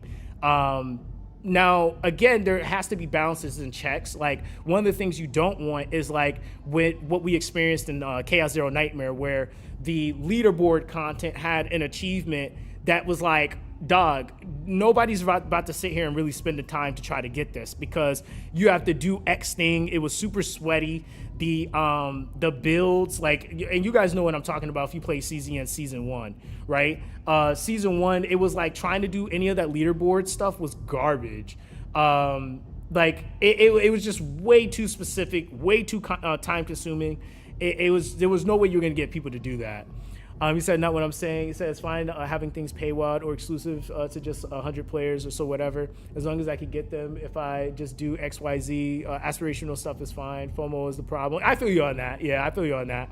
He said, are you still playing Ethereal Restart? No, I'm not. I said, knowing something is gone forever. Oh, that's what you're talking about. Okay, you're saying like it being there versus it's no longer. Okay, got you. Okay, thank you for the clarity on that. Okay, I see what you mean. So, event, collection, milestones, perma, or permanent. Okay, I get you on that. I definitely get you on that. Okay, that's when. Okay, that's a little different. I see what you're saying. That's one thing I was going to have anyway. Like, I wanted events to kind of be somewhat accessible, like just in the sense of like currency purposes, because that's one of the things that sucks. Like, if you didn't have enough time to farm an event and an event goes away, then you just kind of miss out on X currency. Versus like, there may be like some extra value for playing the event while it's live, but having it accessible in like, say, like an archive where you can still go back and at least get the currency from the core event that you missed. I think that type of stuff is always really nice. And what did I used to play that was like that? I think like Grand Summoners actually did stuff like that, where like there was like events that were like 8 years old. You could just go back and play them, and you could still at least get the base currency. And then they still had events that they were running current at the time. So that type of stuff is definitely like pretty big. It's that only one copy should be free to play as a free to play player. Everything else should take time. Yeah, I agree with that. I feel like for me, it's always accessibility. If you want to do more than that, like let's say you're trying to maximize the synergy or like damage or something like that, then like, yeah, right. Like it's like, I think accessibility versus me making it easy for you to just min-max everything is a completely different thing, because you got to have a reason for people to come back and still play the game. I mean, that's any game. Like most games are like that. They give you a reason. Like it takes time to level something, or it takes time to say get the perfect build. But you got to have features set in stone within reason for that. So a lot of the things that I've already started preparing is making sure that for every system that I have, there's a give and take to it. So it's like if you're farming something, there's a system that exists that after X amount of time of farming X thing, it allows you to have a easier time, or there's a system where you can like say craft something to make it to where you get the thing that you're looking for. Because I also don't like I like grinding, but I feel like when it comes to these mobile games, the endless grinding, I don't think is fun. That's where you get a lot of burnout, and players over time just quit, because it's like take for example like Epic 7, right? Epic 7 probably, like, again, I think the game is accessible. It definitely has a lot of aspects that makes it free to play friendly. But one of the things that I really never liked about Epic 7 was that I spent almost my entire time playing Epic 7 farming Wyvern. I just did not think that was fun after doing it for 5 years. I'm Wyvern gaming for 5 years. Like, and it's like, okay, I get it if it's like something nostalgic about it, it's replayable, you like to go back to it, revisit it, like, right? There's a reason why we play some of those AAA games over and over and over. But I feel like for that grind, and it's just the monotony of it, it's like, man, I'm trying to get this one piece and it won't drop, or I need this specific substat and it won't drop. And you've been doing that for X amount of time. It's like, yeah, nah. It is like granted, now the stuff is a lot better, but that's after they made their money, and they made so much. In fact, it's like, all right, you gotta change it now. Like, you don't really have a choice. So, yeah, that's kind of one of those things. You said knowing something is gone forever and my collection is ruined, can't be fixed, is a bummer. Yeah, that's definitely a big thing. Yeah, it's definitely a big thing for sure. Let's see. Hold on. I know you said something, Dono, but I think I missed it. Wait, actually, Gary has said something. He said, my favorite character in Genshin is Barbara because she's free. I don't know any other characters. Free characters. Yeah, free characters are big, man. Oh, that's what I was gonna write. Yeah, that's what I was gonna write. Thank you for that comment because I completely forgot. Standardized freebies. So I want every event to have a standardized freebie that standardized freebies, freebie units, I should say, in the events. Because I used to like, that was one thing that I didn't like that Dislike used to do. They would have an event where you would get a unit, and then they would have another event where you didn't. And it was just like, it just felt odd. Like, or they would give you like summons, but it was like the trash summons. Like, I always feel like it needs to be something that makes sense. But I feel like that was like something that, like I said, like when I looked at games like Dragalia Lost did their gacha so well with how it was like, okay, yeah, you had your rate ups, you had your standards, like, you know, you were pulling for units. And then you also had the dragons you were pulling for, but they always had a unit that you could farm in the event, or they always had a dragon. So like whatever the two main things were in the game, which was the dragons and the units, there was always one or the other in the event. It didn't matter what event you were playing. It was always one or the other, and it always allowed you to actually be able to clear the event. Whether it gave like bonus currency for the event itself, they always had something to help you. And so that's one thing that I really want to make sure that's in the game for sure. Let me see. Hold on. Let me do this because I'm like missing the Twitch comments. Hold on. You said skins would be a great way to have a second layer of monetization to make up for the 50-50. Maybe people can get the skin by grinding, but they would have to sacrifice getting a character to get the skin. So yeah, I mean, yeah, honestly, that's something that I have seen work really well in a lot of games where they don't put just $1. It's like, yes, it is a dollar value, but it's not like $$20. It's like X amount of currency, or you can just outright buy the currency to get the character. So skins were definitely something I wanted to be honestly monetized for sure, or at least a monetized point. But I also wanted it to be something that was accessible, free too. In both fashions, right? Like, so events having things like skins and stuff like that, I always loved those types of things. I really feel like those were the things that made me like, even with a trash character, like if you think about it, like some games when you started and they gave you a freebie skin, you were probably more likely to play that character than you were before, just because like maybe you like the skin more often, or more than the base skin. Those types of things are always really nice to have. Like even in this, like one of the like nice things, like Tang Yuan, for example, when they gave us the 3-star skin for him, and then I think we had one for Unki Cha, and who else did we get one for? It was Chloe. I think we got one for Chloe. We got one for and I think that one was free. I'm trying to remember who else we got one for. I can't remember the other ones. Like, it was certain ones I don't think they should have monetized, though. Like, because they had 3 rarities. So it was 3-star, 4-star, 5-star. The 3-star skins I didn't think should have been monetized at all. I really didn't like that. Because even the fact that, like, some of the battle passes were... so skins never... So this is the thing. So I'm never going to... So let me actually write that. Because I really want to make sure I have that in my brain. Never monetize...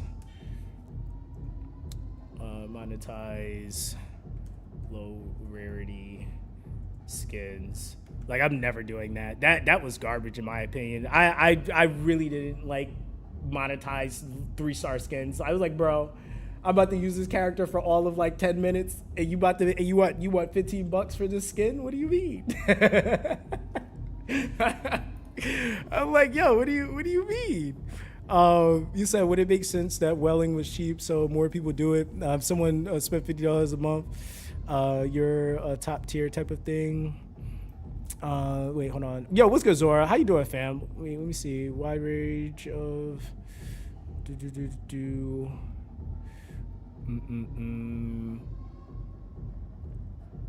Oh, I'm trying to catch up on the Twitch comments. I didn't realize y'all was saying so much over there. Okay, so to answer your question though, Zora, like to make well and cheap, I think it really, like, for me, a big thing is localizing. So making sure price points make sense to where people are from. Because I noticed a lot of games, what they do is they basically they'll make the price points all according to one centralized location versus like leveling them to where each person is. Because like $50 here in the US is, or let's even say $100 here in the US, somewhere else is like a month of somebody's currency that they're far, that they work for. So I think that that's another thing that kind of kills spending in all like places for the most part. It's not made according to each location. That also I do get is kind of hard to do too, because you don't want players to feel like, oh, this place is just getting X things so much, it's getting this value lowered so much more because of where they're at, and these players just don't get that, and it just feels unfair. But it's like also too, that's just a real world thing. Like a lot of people don't think about that. Like $100 here in the US is literally is the amount that it takes for somebody to get paid for an entire month's worth of work. So yeah, that's one of those things too. It's a stream implemented a currency conversion tool that lets it set it to direct conversion or conversion based on local price. I did see that actually crazy when I was I forgot what I was watching. I think I was watching something about like putting games on Steam, and I did see that. So that actually is a really nice feature to have. So, but that also applies to US. Midwest 100 is a lot. West Coast 100 is not too much. But I could spend based on location, just VPN to a lower price area. And see, that's the thing though. Some places will lock you out. Like for example, it all depends on the platform and the place. Cause like I used to spend on like in China, for example, when this is before Bilibili really started cracking down on like the platforms being locked to like the Chinese ID numbers and stuff like that. And I used to be a god over there. I used to be big time on those CN servers because it was just so much cheaper. Like it was, the conversion was just so much. It was so much cheaper at that time. And once they changed it, they were like, "Get up out of here." I was like, "Dang." So I was like, "Dang." So yeah, it was possible. I don't know how easy it is to do that now, but. I definitely will say monetization more than likely. There will be like obviously a site platform where things can be sold a lot cheaper, because the reason why a lot of games, and I'm gonna be honest, you can't really sell game or you can't really monetize the in-game stuff cheaper because like to what Drago's saying, that is a actual price point. A lot of these companies don't want to charge you more. They have to pay Google and Apple. So one of the big things that will exist, and that's one thing that, like, with all the things that you guys can help support with and all that stuff, it's going to be pushing to web browsing or web browser purchasing in the game. So web browser purchasing is going to be massive, because that's one thing that 1,000% allows you to be able to sell things at a much cheaper price point. And then you're also then able to, like, I can have an event on there where there's like a spin the wheel or something. We had it on, for those of you guys that play Dragon Traveler, that first well event that they had where you bought stuff on there. And then if you bought something, you got a certain amount of spins on the wheel. And then you could also get extra rewards for spinning on the wheel. So it was a way to actually give extra stuff. So that, yeah, web browser purchasing, like, versus in-game, like, you have to have stuff obviously in-game, but you have to think about overhead costs. And yeah, it is 30%, and it's kind of steep. So it's one of those unavoidable monetization points that you can't skip over. Like, so if I was to say, oh, I'm gonna, make everything $10 to $20 in-game, it's going to be cooking me long term, because I still got to pay Apple and Google. So yeah, it's really one of those things where a lot of companies, especially if they don't have direct overheads, they'll outsource to a website or purchase like and for example, I can give you a ton of games that do this. Dragonair, you have Watcher of Realms that does it. You have I'm trying to think what else does it. There's a few other games that do it. Obviously, Dragon Traveler did it. Last Claudia does it now. A lot of companies do not want to sell you stuff at a certain price point, but they have to outsource, and that's one of the hardest things to do. It's like people will ask for that type of stuff, but then it's like we got to now get them to leave the app. Like it's funny because it's one of those things where people like, I guess it could just be purely laziness for some people. They would rather not leave the app and spend more than spend less and leave the app and go to another platform, you know? But yeah, that's definitely going to be a really, really big thing to have. And so I've been already considering that anyway, and kind of putting that in the pipeline of things to do. Cause yeah, there's so much that you can do with that. You can have like things link, like have people create accounts, do like, you know, events on the website. You can have people accumulate points, and there could be certain packs that they can send directly to their accounts if they accumulate a certain amount of points and stuff like that. Like there's so much that you can do with that. It is definitely a really, really good thing to have in the pipeline. You said so many solutions to this: lower prices on store by 20%. You said, and people will come. Oh, you're talking about like on the website? Yeah, because to be honest, like, yeah, you like you really honestly, like, things really aren't they're really not at the value that they sell you those things to, right? Like, yeah, it's definitely one of those things where it's like for example, like Raid, they have the money to do it in game, but like they'll have like the standard pack where it's like get a sacred shard or sacred shards for $50, right? It might be like 2. Actually, I think it's 1. But then when you like see like the discounted pack, it's like you can get one for, I think it's like $10 or something like that. So yeah, there's kind of that too, right? Like, so yeah, the price points are never really what at face value they technically value it at. It's usually the bonus packs or the surprise packs that pop up with 100% or 1,000% on it, or the prices that you see on the websites are usually the prices that they're looking. They're really looking for you to buy. And the thing is too, like there's even like ways that you can do it where it's like in-game currency, like there's a currency that you can give via the website, which allows you to go in-game, and technically the value of coins that you can give from there is more. So yeah, there's a lot of ways that you can do it. You said the bigger issue is pricing out players for DT. The only mega wells could get EX characters that kills games. The Google Play points are basically nothing. No, yeah, that's true. Yeah, they're not. Yeah, they don't give you too much for that. And Google Play is kind of relying upon how much you spend. You have to have, like, for example, I think my account currently is a platinum. I think I'm a platinum user. Like, but that's from going through years and years and years of just casually spending and stuff like that, and then also huge spending, and you get like crazy bonuses for like the Google Play points and stuff like that too. So yeah, that's just all build up. But if you're like bronze, silver, Google Play is like it's okay. I think I might be diamond. I might be trolling. I'm not sure. I might be diamond. I don't know. I think I'm either like on the cusp of going into it. I'm like right in between. I'm not sure. You said I refunded my 2.2K DT account, mega negative on Yo, how many Google Play points did they take away from you? Jesus Christ. Dude. Bro, you got a lot of spending to do. 5K. Jeez. Yeah, that's a lot of points, dude. That's a lot of points. Man. Hey, no, I get it though, but because like the problem is, and that's why I, like I said, I don't want this game to be, and we've talked about this, Zora. It's like, for me, I don't think there's a problem with female characters. I don't even think there's a problem with a little bit of booba at all.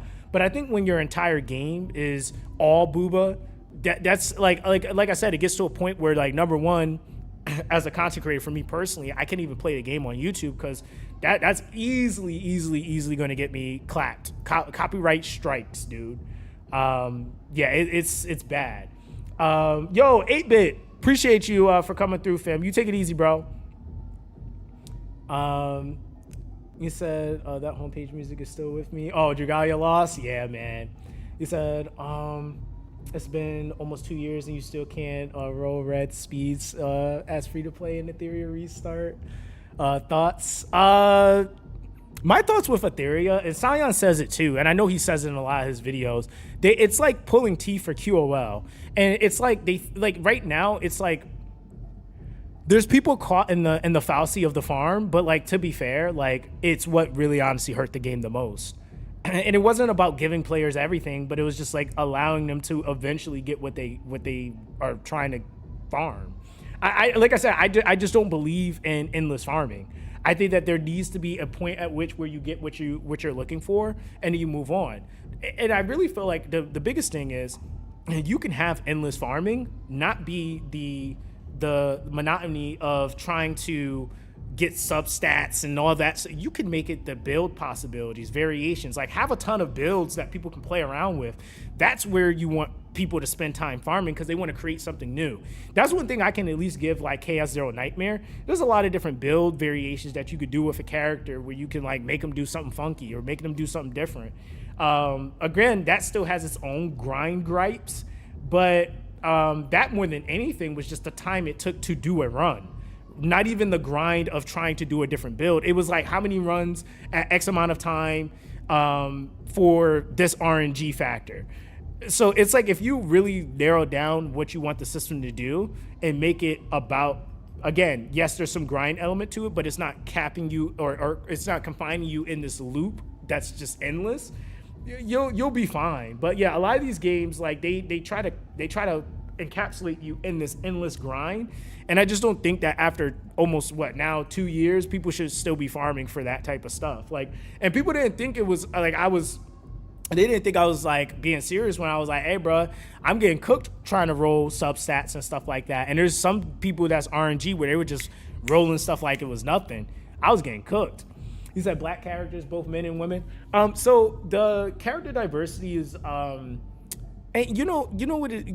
for me, it's not even so much like character diversity is just kind of a no-brainer for me, if I'm being honest. Because so character diversity, and it's not really so much like the whole, and it's funny when people say like, oh, this game's trying to be woke. It's not even that. Like, I just like different cultures and ethnicities, and I think that if you're in one region, then the next region should maybe have a different group of people or a different race, or like it's just that. I think sometimes like it's like trying to, like, some games try to be so indifferent that they do this really weird thing where it's like everything has to be like real like retro punk type of style, and it was like, I guess that is a style preference. But yeah, I mean, I like, man, dude, playing games like what Tactics Ogre and stuff like that, I remember the sprite, like most of those sprites I was like, hey, it was some dark looking sprites, man. But yeah, like that was like one of those things, like for me, that really was a big visual appeal for Dislike. It was just diversity. You had a character that was for everybody. There was not one character that was just like the general premise of what everything was based around. You had different things. You had characters named Ahmed, and some people were saying it was Ahmed. You had like characters like Sun Wukong, and then you had Zeus. It was a whole black dude. So I like that. To me, was just the coolest thing. It was like a character for everybody. You had different shapes, sizes. That was also really cool. Like, one of my favorite characters in Dislike was actually Sally. Like Sally was like, to this day, Sally is still one of my favorite characters in Dislike. She had one of like a crazy strong kit, and she was not like the super booba'd out character, slim waist, like none of that. Like she you could tell Yeah, they put her some meat on her bones for sure, and she was the coolest character. Yusi Hua was one of the strongest 3 stars in the game, and she was not one of those. Was she like I guess slim thick? I guess is the term. Sally. Yeah, Sally was a thick character. She was, and not the thick like the you know how they normally be saying thick. Like she was. Yeah, she looked like she could cook a good stew, you know. she had the auntie arms, you know. Yeah, like Sally, and again, I loved her as a character. Like she was one of my favorite characters. I actually think she was one of my most used supports on my account too, which is kind of funny.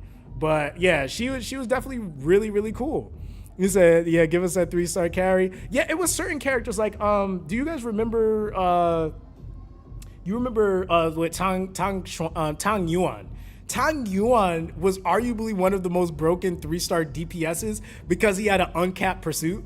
And then they had to go and they eventually went and capped it, I think, at one point because he literally could hit you like 30 times if it just so happened to proc. Like, that was one of the funnest things. Like, it was like, okay, we're not going to outright make him the best character, but we're also not going to make him the worst character. Like, there is a chance where Tang Yuan could hit you 40 times, and there's nothing you could do about it, and it was all just RNG procs. Like, that to me is always, like, kind of fun to play around with, too. So, yeah, they like, this, like, actually has some really, really good 3-stars. I mean, you had dudes like Anubis, right? Drew. Drew was arguably one of the strongest 3-star damage dealers, period. Like, running him in a pep, like, he was such a strong unit for trying to speed clear. And it was just really nice to be able to see, like, oh, I can go through the game with a 3-star. That was like so sick. So yeah, I think like the viability behind characters is very important. So like rarity viability is really a big deal, right? Because yeah, that's something that a lot of games, like, not that they don't have it, but they give such little viability to the characters that, like, I always like to think about the long term. Like, if a person doesn't have certain things, or if they start at X time, what can they do realistically on their account to be able to, you know, progress or play, right? Like, that's the biggest thing. You said my family's getting ready to head out for dinner. So, yo, Crazy, I appreciate you for coming through, fam. Hey, listen, don't worry, man. Go enjoy the family. I know it's the weekend. I appreciate you, man. We'll definitely catch up, bro. He said, not the auntie arts. He said, you know, the food is gonna be good when you go over Sally's house. Yeah, and was that a trombone she was playing? Yo, she the only character I've seen in Gacha with a whole ass trombone, bro. Like, wait, was that a trombone? What was that? Like, dog, she was over there like holding. She had to be strong. A ginormous instrument, dog. I'm like, she had to be strong. That's so funny. You said pretty ladies are easy money, but real death comes from making you really care. Oh, units that you really care about. The unit as an individual. If people get mad over diversity, then they have other issues. To be honest, yeah. I mean, to be honest, like, the biggest thing with diversity is just that I think it just, to me, when you're talking about storytelling and just setting, it makes sense to have. Like, it can't all be. Like, everybody's not all from one place. Like, if I'm trying to give, like even for example, like Final Fantasy did this really well. Their darker characters were what are their race called? They usually had like bunny ears. I can't think of the name of their race though. Right, it's just not coming to my brain. But they went like a whole nother route. Like, they didn't outright just make people. Like, granted, you did have people. But then they were like, this group is going to be, like, yeah, they're furries, but they're all going to look a certain way, right? They're all going to have these certain types of characteristics. And it's like, you're going to you should have that, I feel like, in a story. Like, I mean, granted, if you have it and it's just all humans and there's no, you know, there's no other races and stuff like that, then there's that. But yeah, I mean, like, as far as, like, you know, having ogres and all that stuff, like, that's like the Western appeal that I kind of miss with some of the games that, like, that I just kind of grew up playing. There was all different types of stuff. It was fantasy, you know? So it really was never really about, let me make a black or a white character. It was just more so about, like, let me pick something that I really like the lore behind.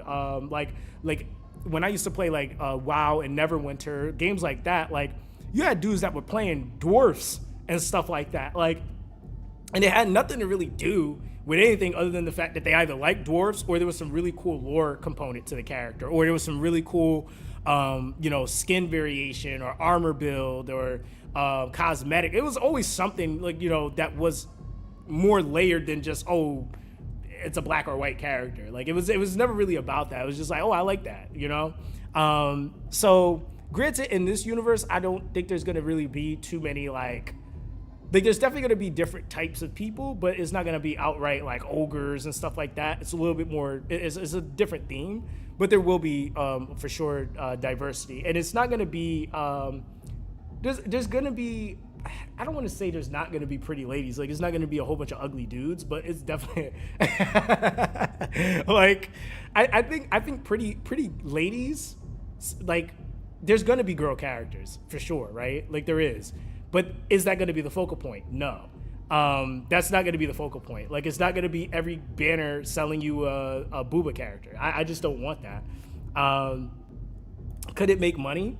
Possibly, right? I mean, sure. It's a current monetization tactic that they use now, but do I think that that's the plan for the long term? No. I feel like long term, like if people really end up liking it, then it's like, okay, what else do you have other than the character has booba? Because all the characters have booba, and I think that that's one of the things that some of these games run into, is they run into a death problem, like you said. Like they, and I was just watching something on this, but a lot of games, the sell point is, I'm gonna make all these booba characters. I'm gonna sell you the character first, give you that visual appeal, and then we'll think about we'll think about the story component or the death of the character. Which, in my opinion, I feel like when you're making characters, death should always be a part of the process, because that is the connecting factor to begin with. Like, why should I care about this character? Because yeah, I mean, like we could even say like games like Nikke, all booba, but I'm pretty sure now for a lot of players, it's like, I kind of care about certain characters more because this character has more depth to the story component of the game. It always ends up being like that. That's one thing that I feel like really influenced me from Last Claudia. Every single banner unit that gets put into the game has depth. Like, there's no character that gets thrown into the gacha that you're just like, why is this character in the game? Like, who are they? What random NPC is this? Like, every single character has some sort of like reason why you would want that character, or just likable factor or something like that. Like it's definitely a big thing. All right, so yeah, rarity viability. I think that's actually not bad. These are like a lot of, and then like I said, the biggest thing is QOL from start. Right, so there might be some things maybe missing, but I think like the biggest thing is QOL from start. I really don't like when games come out and they're like, oh, you guys wanted a 2x button? They act all surprised. And it's not a surprise, by the way. They know you want one. They just don't want to give you one. And it's just, again, it's to stretch out time. It just seems unnecessary. It's like, oh, we're not going to have an auto button in the game, or we're not going to have, like, it's like, no, you need to have those features in the game. QOL, so one thing that I will say will be in the game, there will be idle features. It's not going to be an idle game, but there will be some idle functionality. And those idle features, they are going to have a few days. Let's probably be anywhere from a couple to a few days worth of idling before you have to collect it. It's a few days. And it is going to be based off of progression. I feel like that is kind of just typically how they're done. But one of the things I'm kind of working out now, once I get the names of everything squared away, of collecting, it's going to have a couple of things in there that I think a lot of players would really like. It's that Love Tang Yuan and the Red Blue Boys. Can't remember their names. Oh, that was oh man, I can't think of their names right now. I know who you're talking about. It's There were, one had a scythe and the other one had a pole arm. I don't know why I want to say it. It was Cheshire E, I think, was one of them, and I don't remember. Hold on, that's gonna bug me now.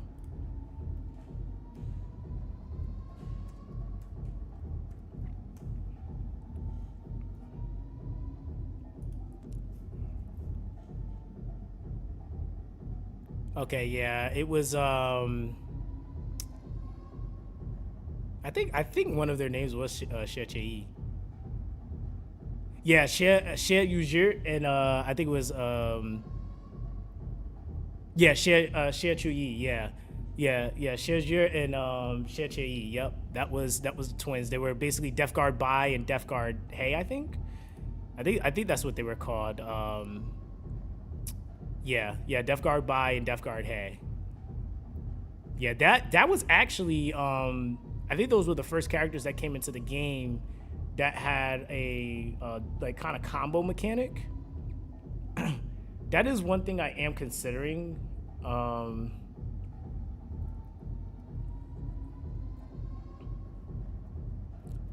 Combo unit mechanics.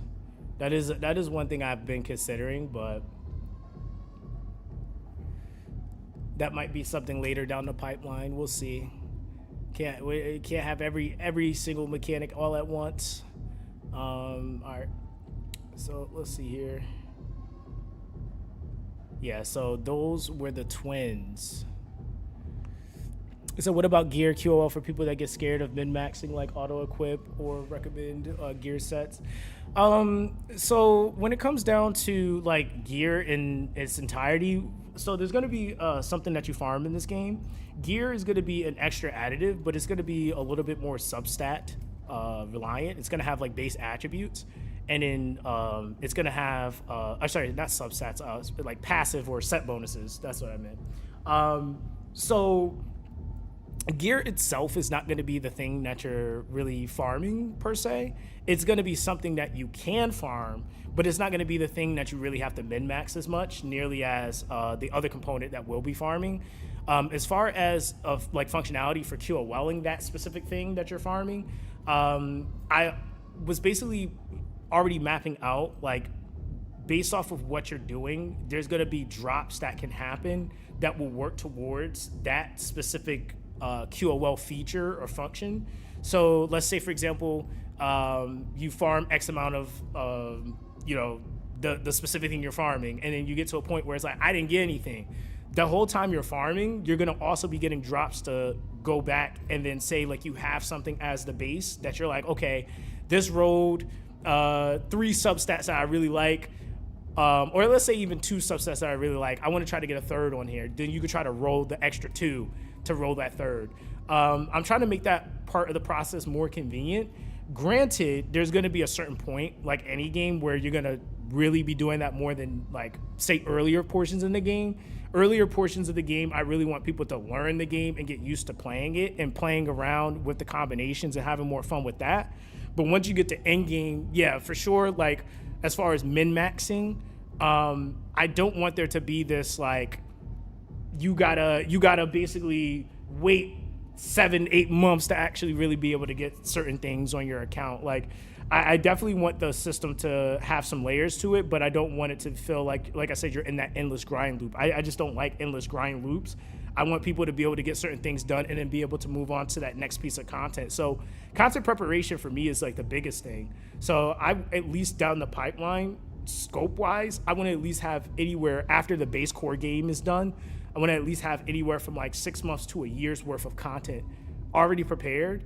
Even if I do decide, like, say, mix and match, how stuff might get released, I at least have fundamentally all that stuff done so that I'm able to, like, seamlessly transition people into those next things. But yeah, it's just kind of the work in progress. Like, when we get there, I'll be able to see, like, what realistically can be done. Because in my head, I can say I want a year's worth of X thing done, but then realistically, 6 months makes more sense according to costs and stuff like that. So it just all really depends. But yeah, QOL for sure for gearing. and building up your stuff in the game, that's 1,000% going to exist early. That's not going to be a later thing. So like QOL for gear tuning, that's not gonna be an extra like a later down the line thing. And another thing that I'm gonna have is character resets. So character resets, I'm gonna make it probably more than likely a thing that you could do in the very beginning, like most games. But then there'll be like a cost attached to it later down the line, but you'll always be able to have access to it. So I don't want that to be something that doesn't exist, character resets. Because I honestly think that when games don't have character resets, it's like, I get it, like you might cap them. Like, so I definitely see like if you have like say a monthly cap, I think that a monthly cap on resets is fair, right? Like I could see there being a monthly cap, but I think there not being a reset like just always feels bad when you have games where you're building a lot of different things and you're trying to diversify and try out new stuff. Like you have to have a character reset, and that's the whole point. Is like I want players to be able to play the game and try out different stuff without feeling like, oh damn, I'm cooked.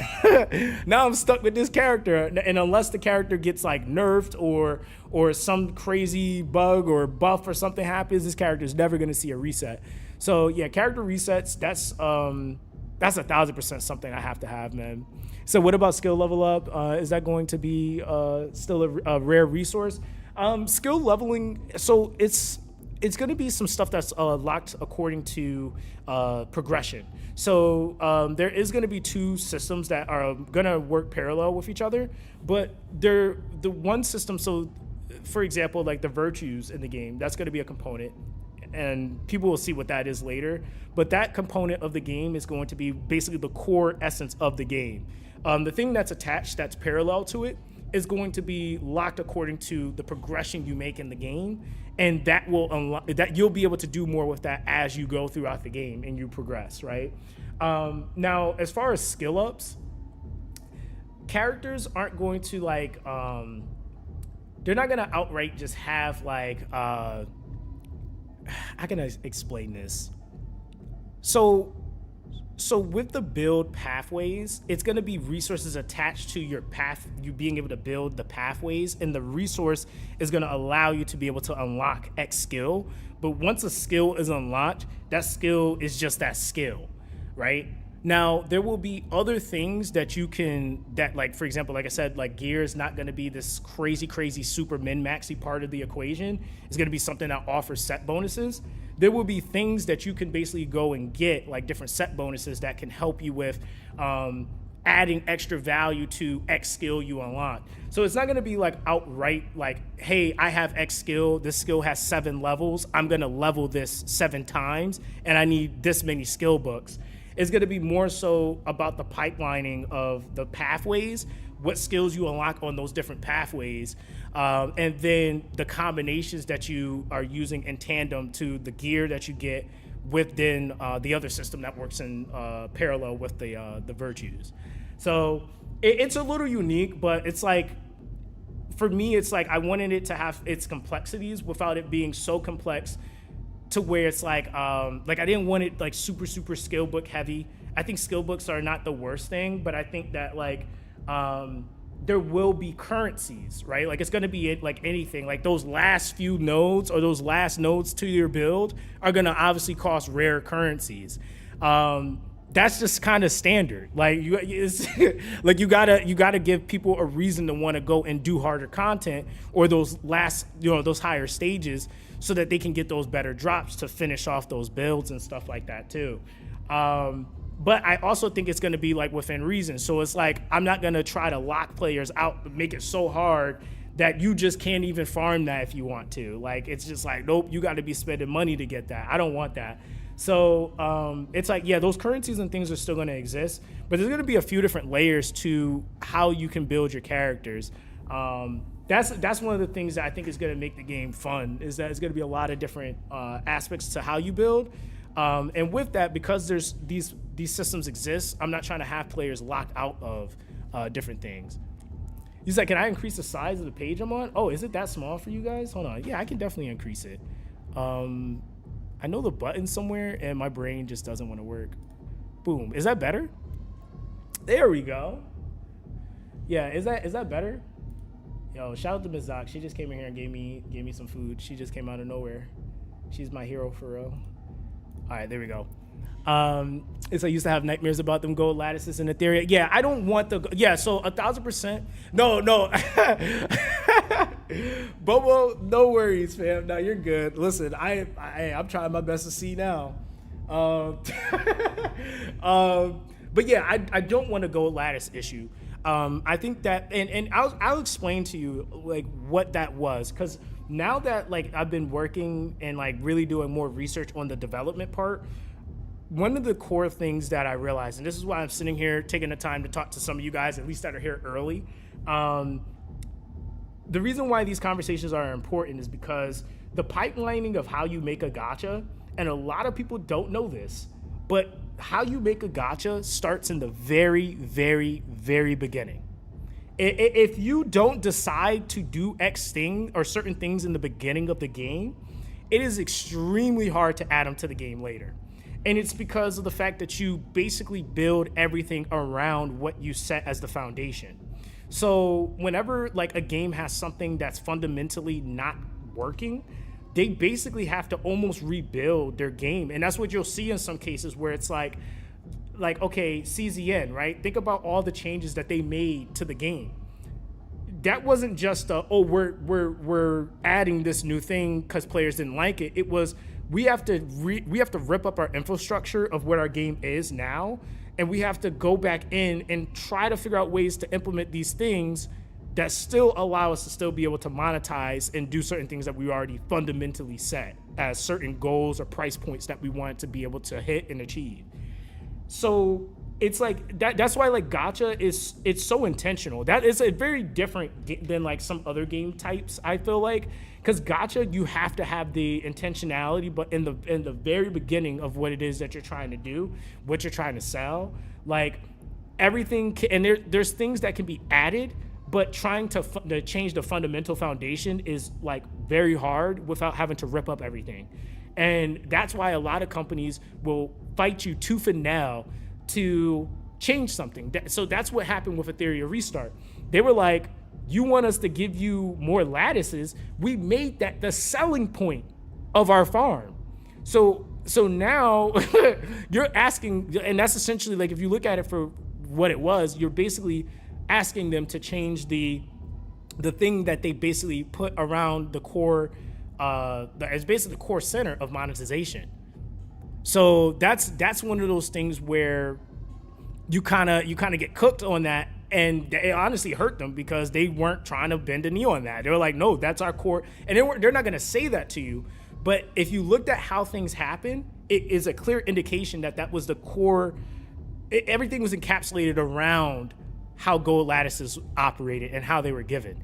So they monetized that, and if you looked at the packs that you bought, it was gold lattices packs. Whales could only buy but so many of them per update. So every time they would drop them, whales felt like they had to buy them. Or if the monthly reset happened, those packs were reset, you could only buy them once. Whales felt like they had to buy them, right? So when you kind of look at it, it's like it's always right in front of you, you know.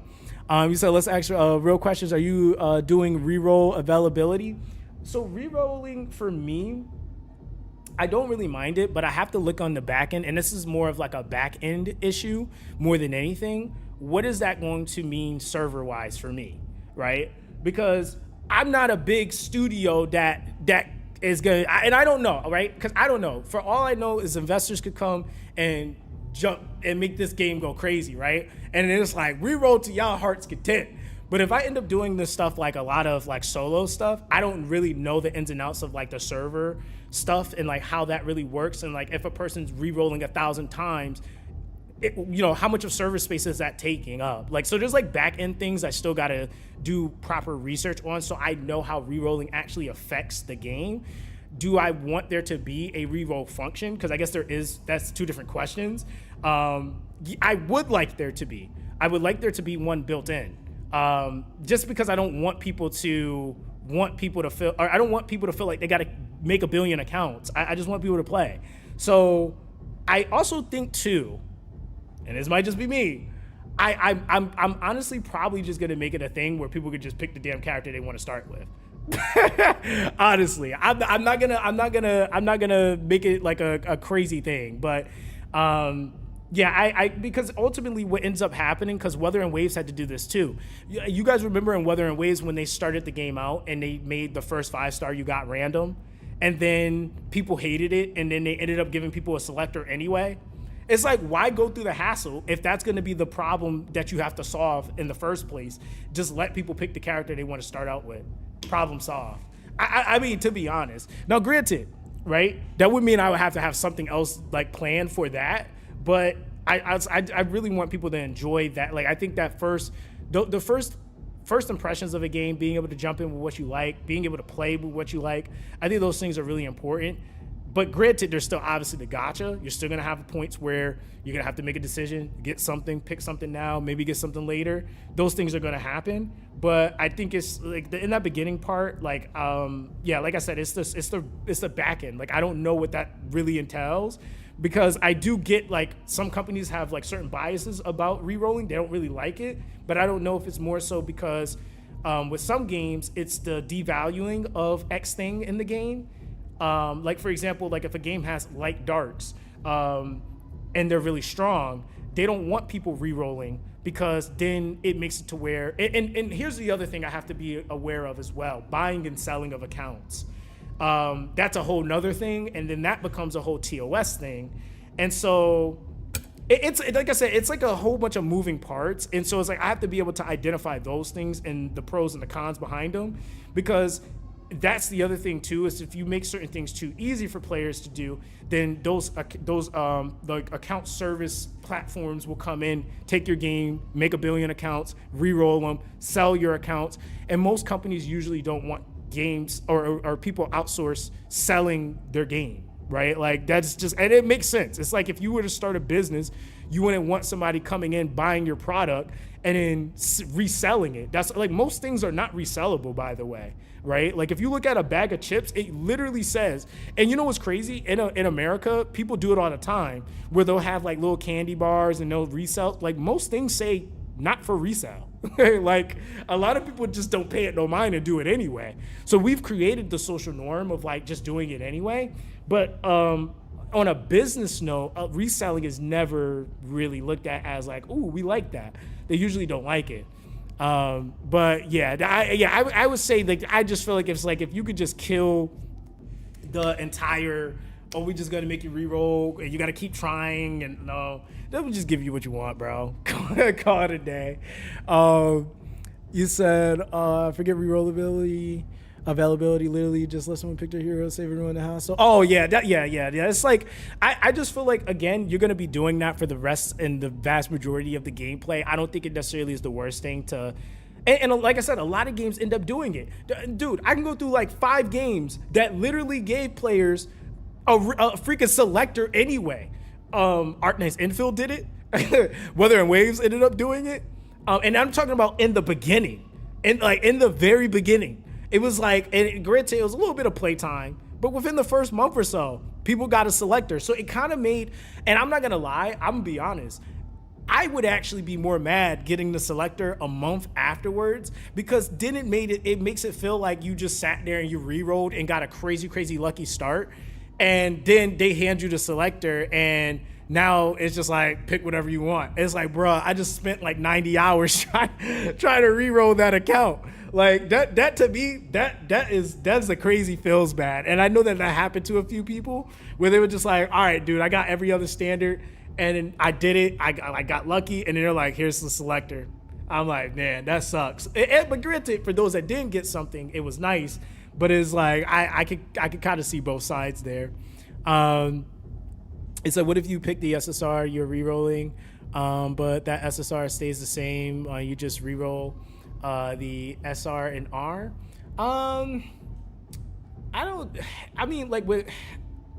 It depends. Like, I gotta figure out how exactly I want the SRs, or like lower rarities, because I'm not really necessarily gonna call them SRs, Rs, I guess. but I got to figure out how I want them to operate and function in the game, because that is it's a lot of different possibility. It could still be done via a gacha, and like say like E7 format, where you reroll and then you keep the role that you like so they do what is that called? It's I forgot the specific name for it, but it's where you basically you roll and then you save like a certain amount of the rolls, or it gives you like, I know like E7 used to do like I think 30 rolls, and then it would save all 30, and then after you do them, you could basically go in and pick which one was the best one out of all the rolls. Yeah, I mean, like that also does work. I feel like that's not a bad thing. The only thing that sometimes sucks with that though is that it is possible to roll 30 times and not get something you want. Like, I think that is possible. I know with this game, I'm trying to have a lot of on-hand units. So I really want it to be more so like people just going for what what they might feel like is good kit-wise, but really what they like. Because even when it comes down to like betas and stuff like that, I realistically only want to have one beta. I want to do a good amount of tech tests, and I'll say open betas. I might later down the line might do one open beta, but I want to do mainly tech tests and closed betas, and I want to do them in smaller groups, just simply because I feel like a big issue some of these games have is they have way too many public tests. Way too many. And it's not because public testing is bad. It's because it kills hype, dude. I really, really think like that, like for me, like when I really think about how many public tests, like Ethereal Restart had 5 public tests, dog. Like that was, it was like, yo, when is the game coming out? Like it gets to that point after a while. And it wasn't like each public test was something different. It was the same content every test. Some new units may be added in, but it's like, I already played this. I already fought this boss. Like, okay, you added 2 more units. You added 4 more units this time. Like, I want to play the game for real now. You know what I mean? So, yeah, it's definitely one of those things. You said, what about 30 rows? You got some amount of locks where you can lock at SR or SR, just roll. Oh, you're saying like rolling the remaining slots. It's a possibility. So that's one of the things that I am gonna do, and that's like really important. A lot of people don't know that this is an actual job, but it is an actual job. There's a actual person that gets hired for a gacha game, that specifically looks at data and constructs the gacha structure. That like there's like a whole person that does that one job. So I'm fortunate enough that I know a lot of devs that are working on some pretty big games right now, and or are working on some big games. And I'm gonna have some sit downs with some people so I can figure out how I can really work what I want to do into gacha, because I know that there's certain things that gachas kind of need to have fundamentally, but I'm also trying to change the infrastructure a little bit. But I definitely think like character rerolling in general. So character selector or rerolling. We'll say like example built-in feature. So like for example 30 rolls with SSR and SR lock feature. I gotta work that out. Is there any game that even has that, like where you can lock the SR, the SSR and the SR? I think that would like be a first. I don't think I play anything where it lets you lock the character and then keep rolling the rest of the pulls. With SR, yeah, with a lock. That definitely would be a flair that I feel like either like really almost no gachas really have, or just something fairly damn unique to this game. Because that would be really, really, really insane to see. I've never seen that. You said pulling character design from Myth is pretty nice in my opinion. Wait, Myth? Wait. What is that, Zora? You talking about? Is that, what game is that? He said, not that I've played, and I've played 113 years. Yeah, that's what I'm saying. I'm up there too. I'm definitely up there too. You said Thor, Loki, Medusa, Hermes. So there's gonna be some. There's gonna be. How can I put it? There's. It's not gonna be outright that, but there is gonna be some influences from different groups. It's not gonna be like outright Thor, Loki, Medusa, stuff like that. There will be some. There will be some influences though from mythology, but it's not going to be outright gods, right? Like I'm not going exactly that route personally. Yeah, you said Godforge, dude. Honestly, yeah, I'm not like, and it's not that I feel like it's like, oh, you can't do it, right? Like it's not that. It's just it's to the context of the storyline. So that's why it's like that's why that can't happen 100%. And so it's kind of like, I was like, okay, I still kind of want it, but it doesn't necessarily fit into the story component. There is a way, it is a really interesting way some of these things are going to play into the game. It's going to be pretty cool. So that's why I'm at least hoping like some people care about the story at least, but, or at least some components enough worth caring about. But yeah, there will be some influences from those specific groups of people and cultures. And like I said, I can't say everything just yet, but there will be. It will be. I don't think it's gonna disappoint for sure. He said, "Nah, all the gachas I played, and I played them all major ones since 2017." Yeah, that's what I'm saying. Like I don't think I've ever seen a feature like that. That would be very, very, very unique. He said, "Fine, I'll read the story." I'm gonna make it to where you can skip the story and you can always go back and read it later. I'm not gonna make you read story, Lonzo. It's all good, bro. You'll be able to skip it. Come back later. Hold on, let me see something real quick. You said you should consider how much you charge for time. What is a day worth? If you sell a pack that has 10 of some resource for $4.99, how long would it take for you to farm 10 of those in a in-game 1 day, 5 months? Oh yeah, so that's what I have to. Those are some of the next meetings that I actually have. It's going to be talking to individuals that specifically do it professionally, where they're collecting that data, because that is all data driven. That's not really like that's something I can't just like decide off the top of my head. That's all data.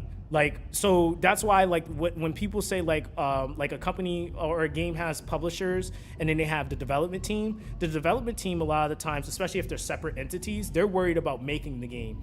The publishers are usually the ones that's worried about the monetization structure and collecting that data. So they have a person that literally is a gacha designer. Gacha designers are very, very like far and few. Like you don't have like, that's not like a predominant field where people are like, I'm gonna go to school to become a gacha designer.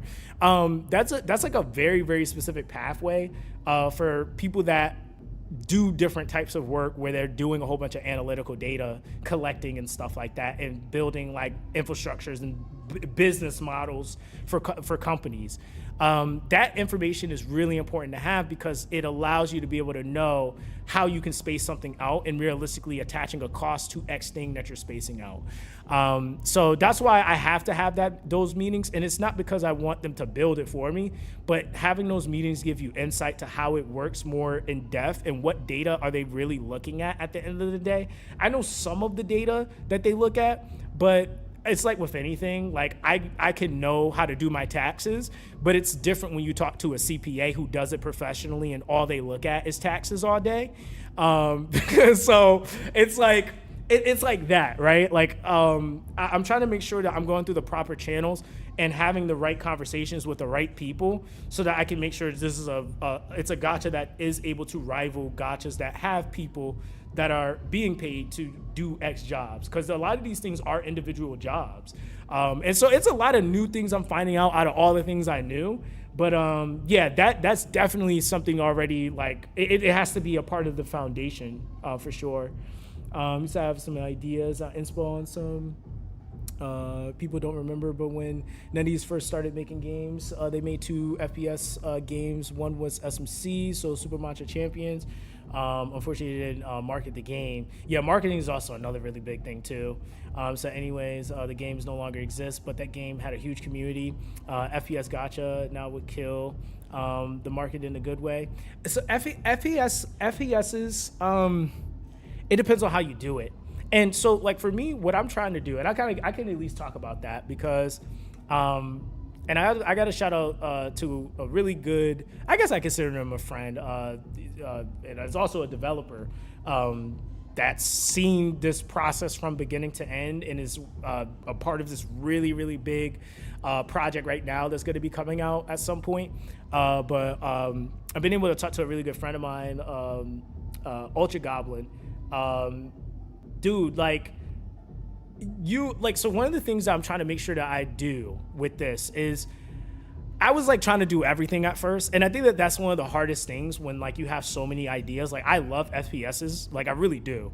I'm like I have to lean into one thing and make that one thing work so that I can have the ability to do bigger and more things.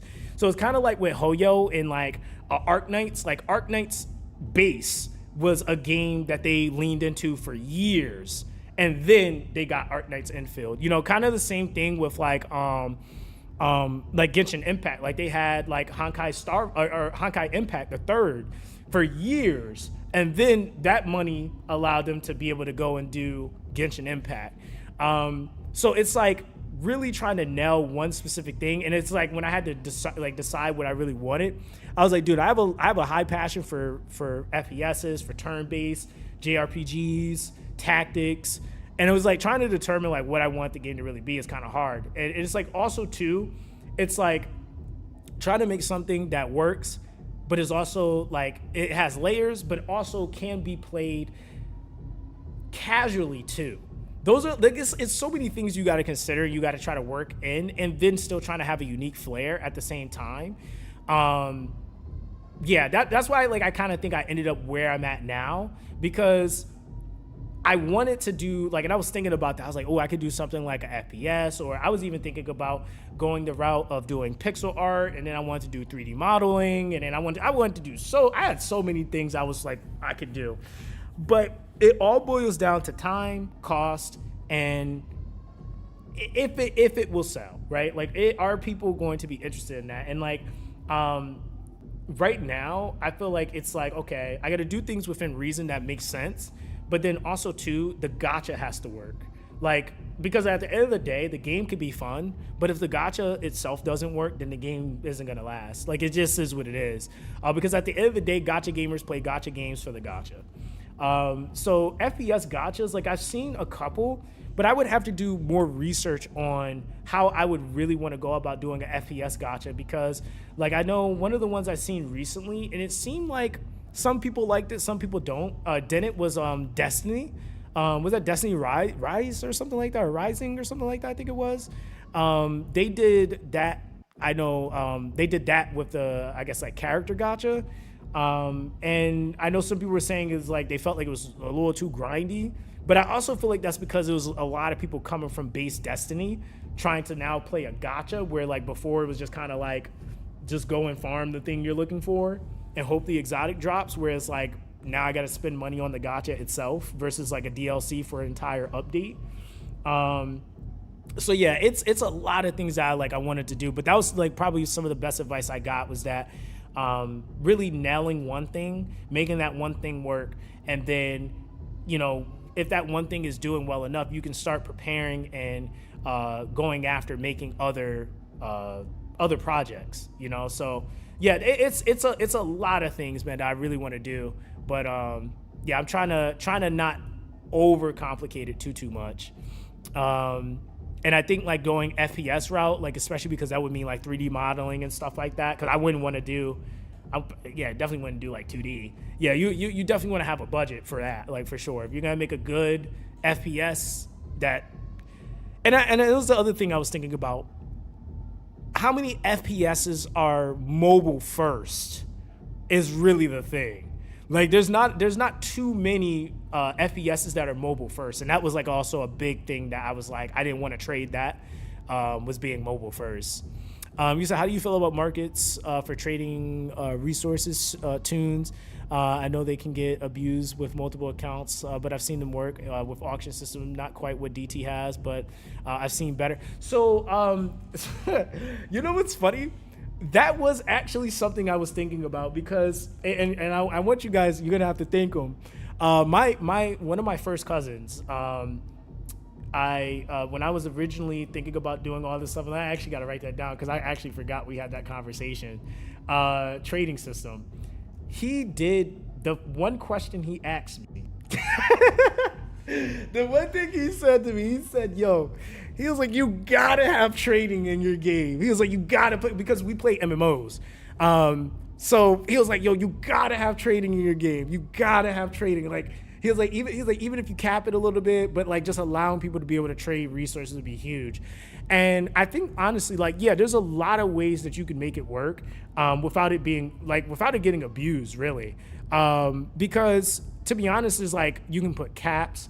Now, if you go the auction house way, right? Like that is where you do have a little bit more of a developed system.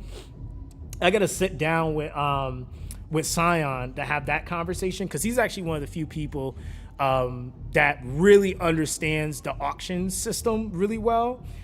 I would have to try to figure out a way to really make that work with what I have specifically, because it's not so much of like how does it work in a gacha, but it's like how would I make that work with the systems I'm trying to do. That's really all it ends up boiling down to. I think it could work, but I definitely think that it's things you have to consider now. Kind of like with DT, I think like DT thought about it and they had a pretty solid auction system. The thing they did not care to really consider, I feel like, or really put more effort into, was thinking about time zones. so like people were just cooked. Like if you didn't get up at, like, for some people it was like 1, 2, 3 in the morning to do the auction, you just didn't auction at all. And I feel like that was one of the things that really affected a lot of players' accounts, considering the type of game it was. Like, because I could tell, like, there was people that was like, "Oh, how do you have so much more resources than me?" And then I'd be like, "Oh, well, do you auction at all?" And they're like, "No, I can't because it's a terrible time for me." That was actually like the biggest metric that really hurt the auctions. I mean, there was other couple of things, but the time zone, man, like that was like the worst thing. The other thing that I didn't like too was the sniping. I did not like that. I didn't like the fact that there was no way you could really, divvy out things. There was no way for you to really be able to tell, what and who was getting what, and like it really wasn't fleshed out the way it should have been. I felt like I just didn't like it. One game that actually, it wasn't an outright auction system, but it was kind of like a divvy up system that they did fairly well. This is years ago. It was a game called Sinnoh Alice. We used to have to play the live, like PvP live, and live PvP in that game was just so demanding. It was the same. It was every single day, 20 minutes a day. And I'll never forget that, because that's actually how I met some of the core people in my Discord came from playing Sinnoh Alice. But that was actually how I ended up meeting some of the big whales from Eden at that time. Because Mega Shield, I didn't have any clue who Mega Shield was or any of those guys. But those guys basically, like Mega Shield basically he played his own DPS and his own support in that game. So he was welling on 2 separate accounts so that he could play that game. And that game was like, it was just really fun, but the demand of time was just so strenuous. So I think what ultimately ended up happening, everybody got burned out. There was like no breaks. It wasn't like GVG, Monday, Wednesday, Friday. It was GVG Monday, Tuesday, Wednesday, Thursday, Friday, Saturday, Sunday. There was no breaks on GVG. I was like, what type of mess is this? There was no breaks, dude. But the rewards, like they were actually pretty massive. Like if you missed a GVG, you felt it. So I don't want it to be like that. But the divvy system, that's the point I was making. The divvy out system that they had was like, it was based off a contribution, which made sense to me. It's like, okay, if you contributed X amount of damage and you're kind of like running it all, it allowed you to get X thing. Now, I will say that it's worth considering, and that was one thing, like from my experience with DT, having like better counters for like being able to get certain things from auctions. So that's kind of one of those things too. You said, is there a dupe system involved? So you are gonna be, because it's a gacha, I was trying to figure out a way to like kind of deal with duping in general. It's not going to be it's going to be non-invasive duping. So the thing with dupes is that I notice in a lot of games the problem is that they make them solely the thing that changes the character. Like for example, if you look at like Dislight's dupes change the entirety of the character, like to where like it became the standard norm. If you didn't have 2 dupes, or if you didn't have this character at 4 or 6 dupes, they didn't work. I want the dupes to give a little bit of extra value, but I don't want them to be like, if I don't have this dupe, then the character doesn't work. That's one thing that I really like about how CZN does dupes. CZN dupes they're about QOL. They're not really so much about accessibility and making the character work. Because think about it this way: if you get a dupe in CZN, it usually is based around a way that you can build the character. So it makes it to where you don't have to technically build that way anymore. You can build into something else. So it's more about that than anything else. I don't want it to be like okay, now this character is a healer and then also now does damage and also is a dot damage dealer and also resurrects 5 times and also can time stop. Like I don't I don't want dupes like that. I want the dupes to give some level of convenience, but I want a lot of the core build and value to be in the character already. So like as you're going through the different pathways, what I'm trying to aim for is I want there to be 3 different build pathways on a character. Now, granted, I'm shooting for the stars when I say I want a lot of units in this game. So that's why I wasn't trying to do more than 3. But that's where my love for like games like Path of Exile, I was kind of like trying to think of something that could be like a lighter version of that, because I didn't want to do an entire skill tree like or like skill build tree like in Path of Exile. That deserves its own game. Like if you're gonna go like I felt like if I was gonna go full blown Path of Exile, that has to be something else, you know, like just give that its own game. But yeah, that's so you said, what about energy overflow? Anything that's standard. So that's like one of the things that is kind of a big point of why I'm doing this. Standard QOLs that just should exist. I kind of mentioned that in the short I made the other day. This game is going to come out with whatever standard QOLs the game should have. So like overflow is not going to be like a, hey guys, do we need an energy overflow? Like, no, I know better. There's gonna be an energy overflow. Like I'm not, because the whole point of it too is like time and convenience. So I'm trying to make sure that this gacha saves people more time so that they can actually do more things in real life. And ultimately, I really honestly feel like people are going to want to invest more into the game because they know that they're not being forced to do to do certain things. So like, overflow energy, I think, is the biggest thing. Like if you can, like, say for example, you work a 9 to 5 and you don't have time to get on, you know, say a vast majority of the week, but you have an overflow system. One overflow system, and actually, hold on, I need to write this down. This is actually the overflow system I want to mirror because it's such a good overflow system. It's actually, what's it called? Last Claudia's. And it's not with energy. Last Claudia overflow system. And I'm gonna know overflow system. Last Claudia's overflow system might be one of the best in Gacha. I'm actually convinced it might be one of the best in Gacha, period. Because what it does, no, not the orange orbs, the red and the blue orbs. That current overflow system they have, that shit is so good. Like, so what it does is it basically allows you, like, okay, so you have these so blue and red orbs are essential to you being able to level up something called arcs in the game, right? Now this fills up on a daily it's a daily like tank. It fills up every single day.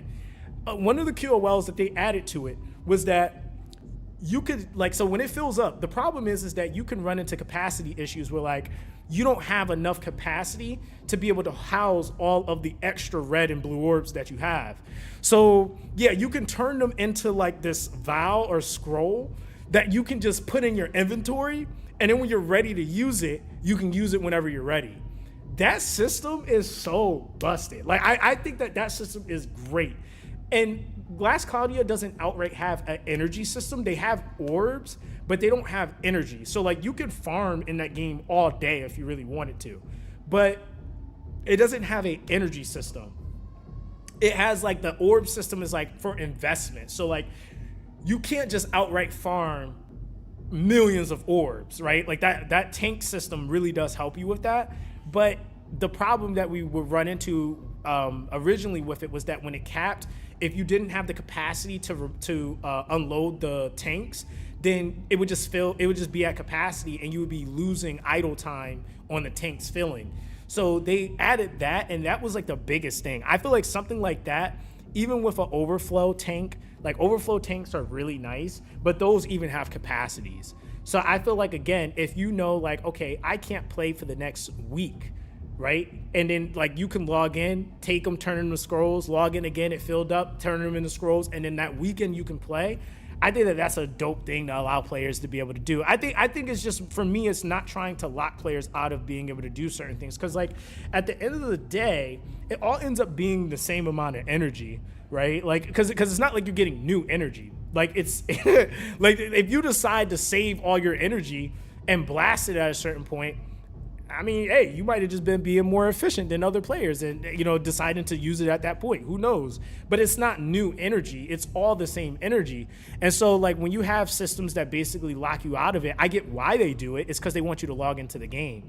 But there's other factors that I'm kind of banking on to get players to log in. I don't want energy cap and people feeling like that's another frantic, like, tactic. Like, oh, I got to log in because my cap hit. Like, there's going to be a cap, sure, but it's not going to be every single day, because I can get how the monotony of that gets boring, like having to log in every day. I also want players to play the game, and I get it, the metric is important. I want them to be able to get on the game, and I want them to play the game, but I also understand that one thing that I think gacha companies like completely disregard is that gacha gamers play other gachas.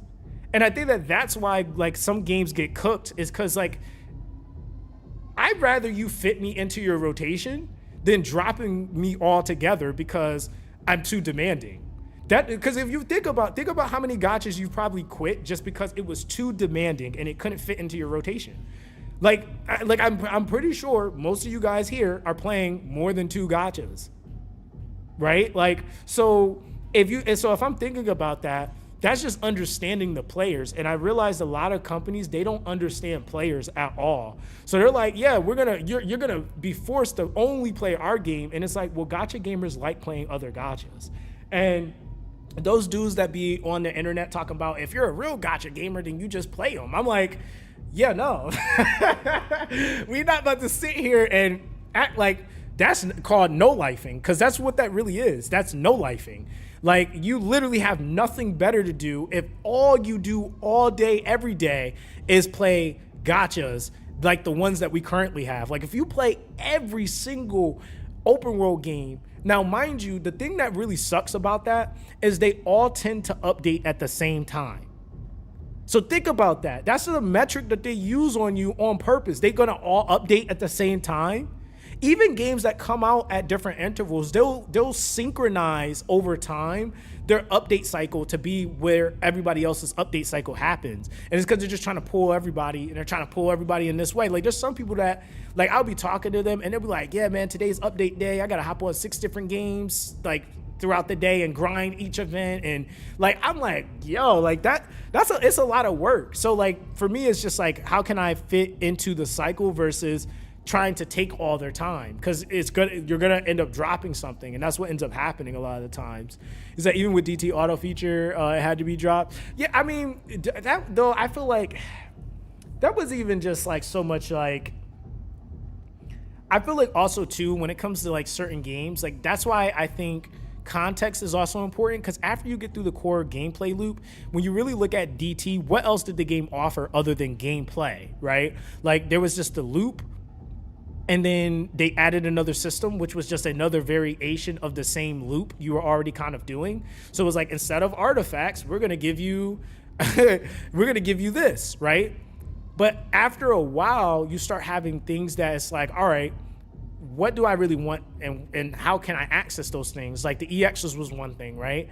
the amount of spending you had to do to get those things were just ridiculous. And then when you think about the events, it was like, you said they even added more artifacts you had to go for it. Yeah, that's exactly. So there was a lot of things that was like pulling you to where it was like, I have to do this. I have to. And it was like, ultimately it ended up becoming like, I got to spend X amount. Right? Like it has to be more than the amount I'm spending.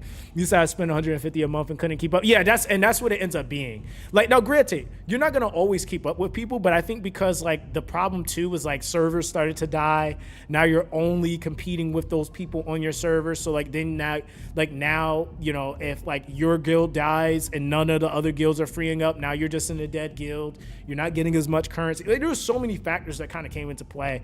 And so it's like, while certain types of features are great, they also have bad trade-offs if like say like the game's not as active.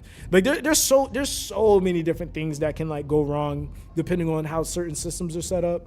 But yeah, gameplay and growth, I feel like they did a lot of things right, but they also did certain things I was just like, man, like you said, yeah, only 3 mid-level spenders were left on my server, and there was gameplay where the whole server had to progress to play. It was gonna die. Yeah, that's cooked. Yeah, you're absolutely cooked when it's like server-based event. Now, one thing that I did want to do, and this is something that I think is gonna be really good. It's gonna be really good. I wanted there to be some value that comes from that affects everybody on the server. So we'll say like spender flexing in this way, right? So it's a spender flex, but it helps everybody, right? But it helps everyone. Now I'll kind of explain this a little bit. So the thing is that one thing I really like that I've seen on certain games is things that like a spender can do, like by doing what they're gonna do anyway, that gives everybody something. And it's not gonna be something like crazy broken. I do want there to be like server events where like if the server comes together and does certain things, then everybody on the server gets this character. But like I said, cosmetics is gonna be a really, really big thing. One thing that I really liked about Where Winds Meet. Where Winds Meet did an excellent job in monetizing cosmetics. I thought that was they did a pretty solid job in how they did that. Now some people might argue that what was it? It was like a $25,000 boat. It was like, yo, that 25K boat. Some people were like, why would somebody spend that? That's crazy. Dog, that was one of the most genius ideas they could have used for monetization. Have a whale buy a boat, and the people that get on that boat get a free skin.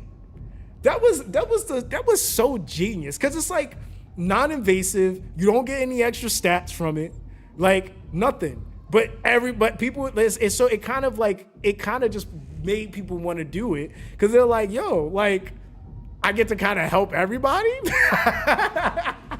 I get to be the whale that did that. So I wanted there to be some like, and that would be one of those things that's kind of like there would be like an achievement or something like that, which granted, that would be obviously exclusive to spenders, but that would be one of those things where it's like you basically provided everybody on the server this.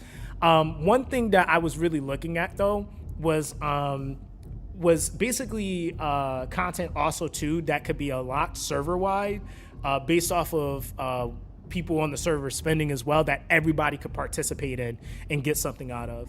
So I really wanted that, and that's where I felt like the value for me was really going to come into play, because I feel like, yeah, there's the things that spenders get to do just because they're spending and that's their own thing, but I also feel like it would be cool if spenders could actually directly affect certain aspects in the game that everybody could actually participate in.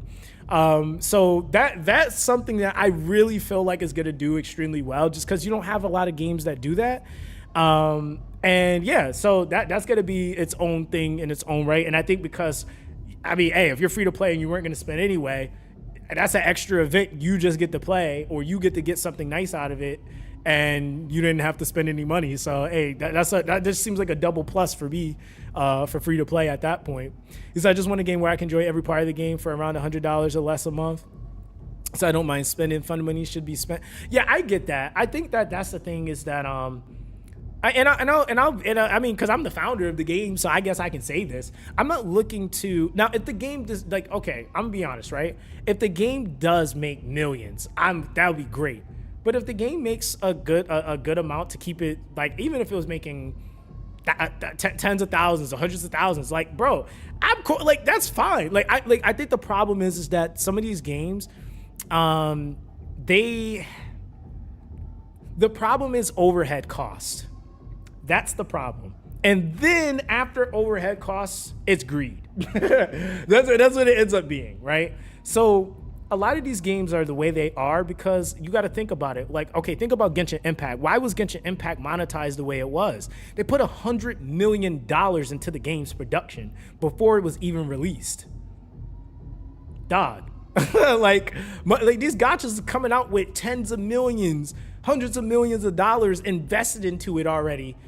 And they got to make that money back. They got to pay back investors. They got to so it's like that overhead, man. And that was one thing I was, when I was talking to some of my dev colleagues, like that was one thing that they were just like, yo, that's going to save you so much. Overhead and pressure is that you don't have that overhead, because that overhead is a big thing, man. Like, and a lot of people don't know that because they don't see that part of the game. They're just playing the game and they see the price packs. But that overhead is what really honestly kills them, is that they are like, they have to push out stuff to make money. And then after they make that money back, it does simply become greed. Because, like, to be honest, like, if you really think about it, like, not saying that a company shouldn't aspire to make millions or tens of millions a month, but like, when you really think about it, does a company need to? Right? Like, do they really need to? Because then from update to update, just to kind of keep their games going, it's not even going to cost them a fraction to keep that game going after the initial launch and they made money back. Like, right? Like, it doesn't even cost remotely that much. Now, granted, if a company does well with the money that they get back from the community for investing into the game, for me, that's the big thing. I want the gacha to basically make the game. It basically is going to be a rotating back into the game, because I want to continue to make the game better. So even if the game doesn't come out with the most climactic things, I want the game from, like, let's say from the first year to the beginning to the first year, I want there to be visible differences in the game. Like, you see the quality is going up, or there's more animations or certain things getting added into the game, so that players feel like they're getting their, not even just their money's worth, but their time is being valued, right? Because I feel like some of these games, the problem is that they'll hold you hostage for 5-6 years and the quality of the game won't change. That's how I kind of feel like with like Raid Shadow Legends. I feel like that game still looks the same in a lot of ways.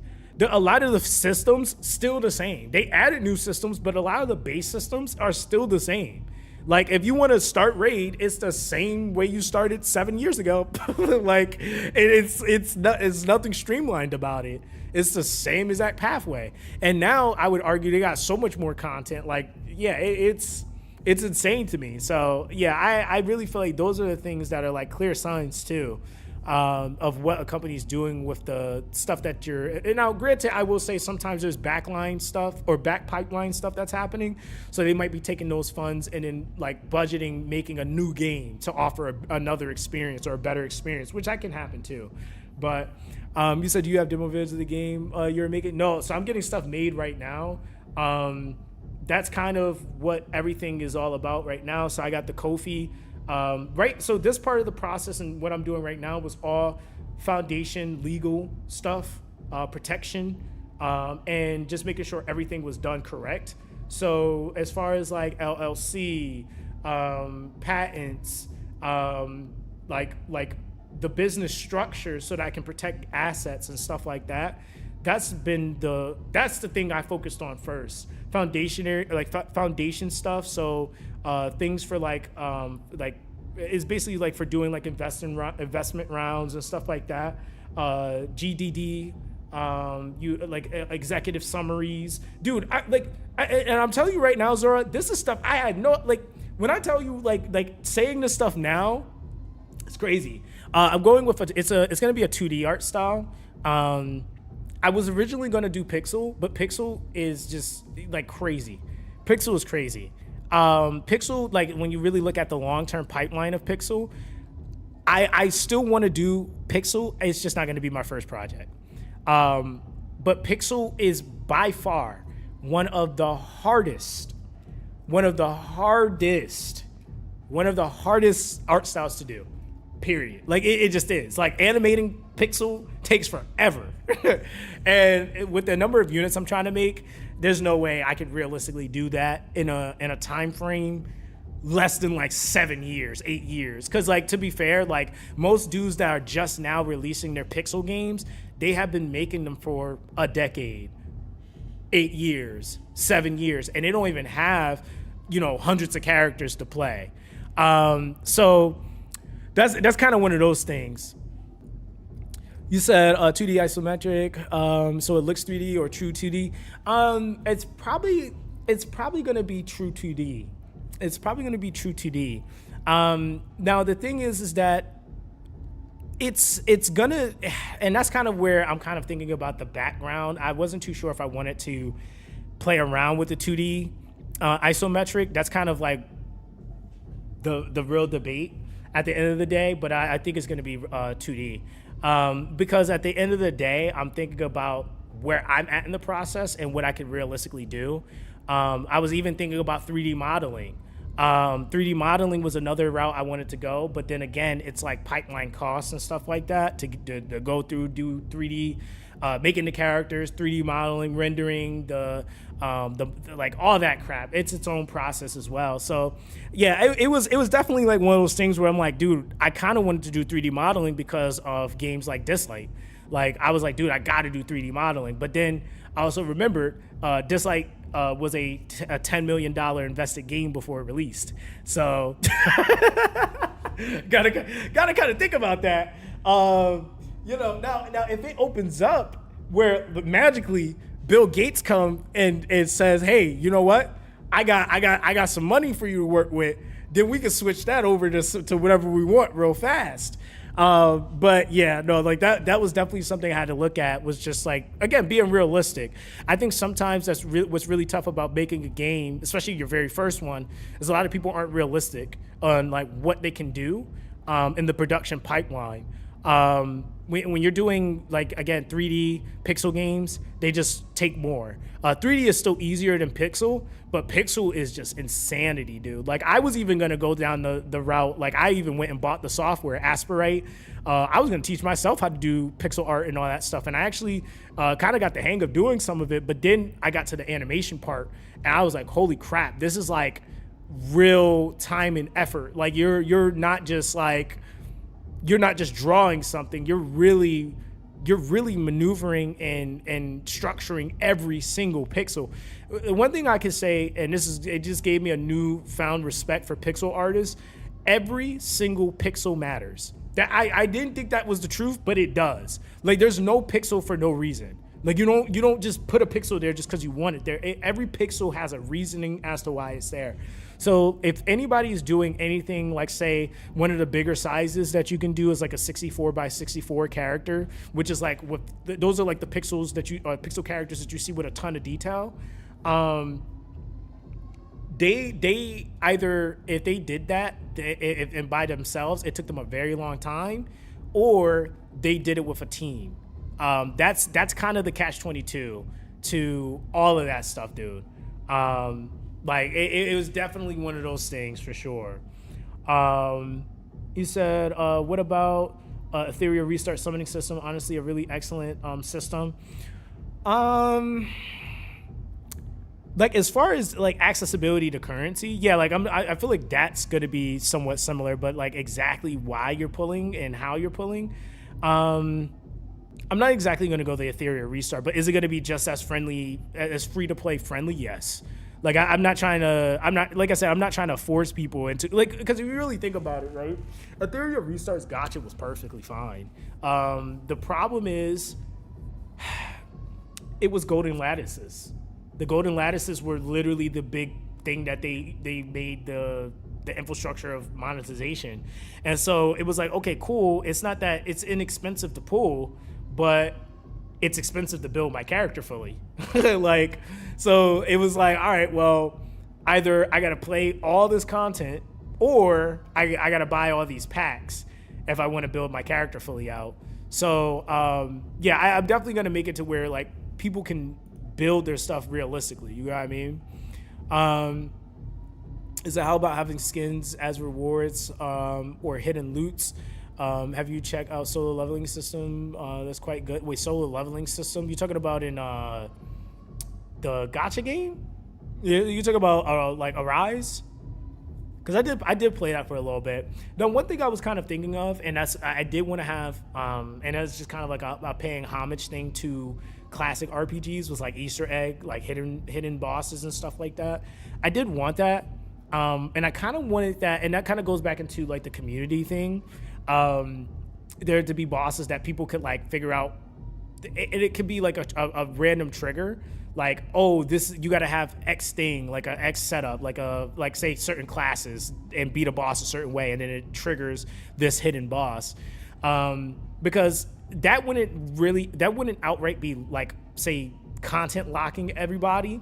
It would just be more so like a person figures it out, person shares that with the community. Now everybody else can go and challenge that boss, and then there'd be like some really cool reward that or item that everybody can get from that, whether it be like a piece of equipment, and it'll be like kind of standard, like a standardized piece. So it won't be like, you know, somebody gets it and it rolls a god tier roll and now it's broken versus somebody else's. It'll just be like standardized. So I was thinking about that because that was something that I really liked with like Final Fantasy, was that like there were like a lot of hidden bosses that were actually harder than the final boss of the games. So yeah, that's something that I really would like, but it's like I'm also thinking about like V1 versus V2, and what I mean by that is like what I want to have ready for the release of the game versus what can happen or be added into the game much later.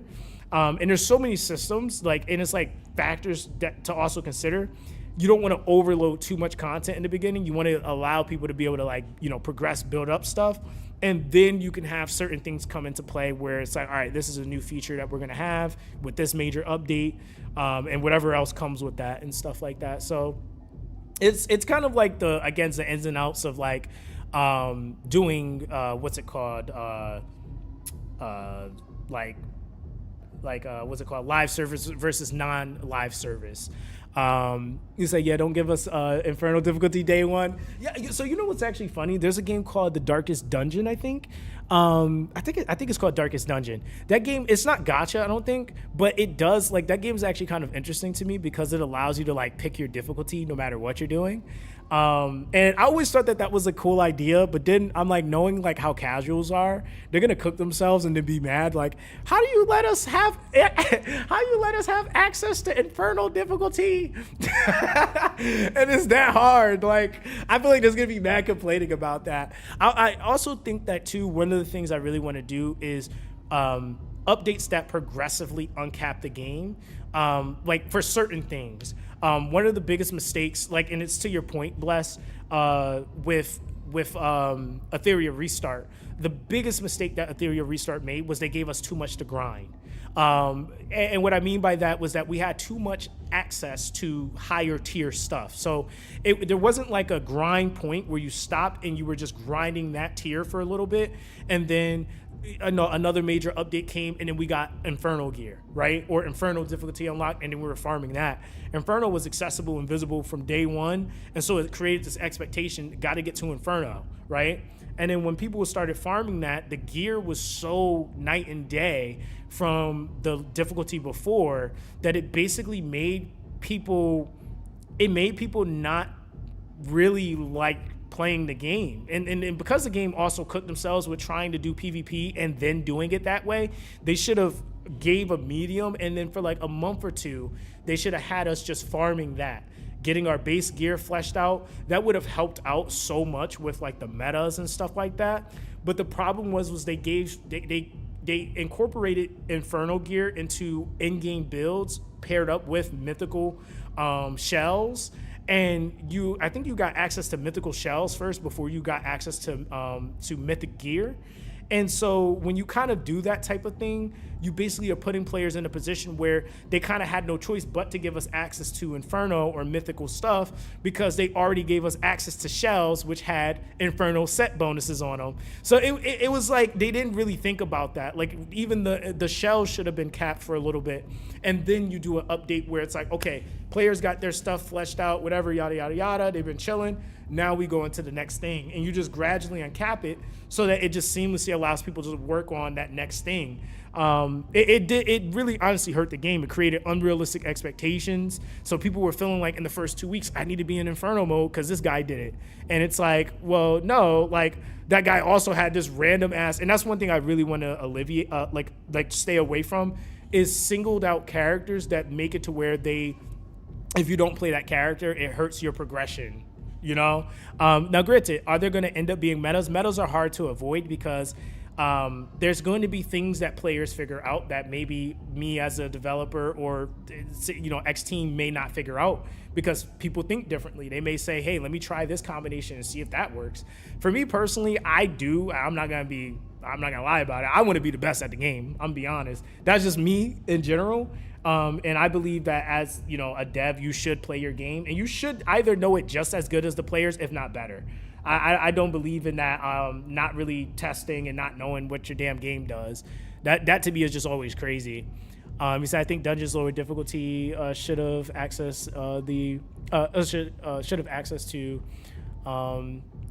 is that rage in game gears already? No one wants to farm dungeons knowing every loot is possibly useless. Well, it's not even just so much about because okay, that's gonna happen anyway, right? Like I mean, if you go back to like Epic 7, you knew that there was gonna be like Wyvern 10 at some point, but you didn't know when it was coming.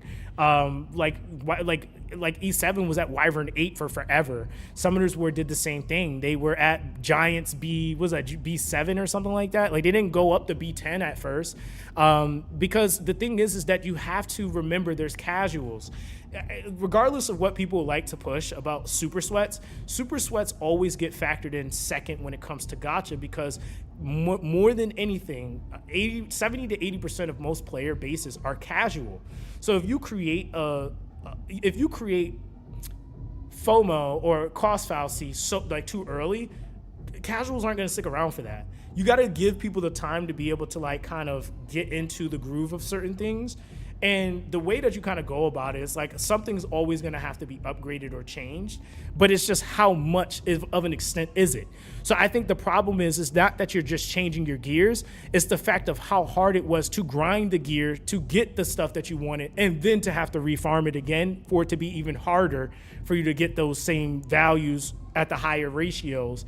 It was that part. Like gear grinding in E7 wasn't hard to farm the gear. It was hard to farm the damn substats.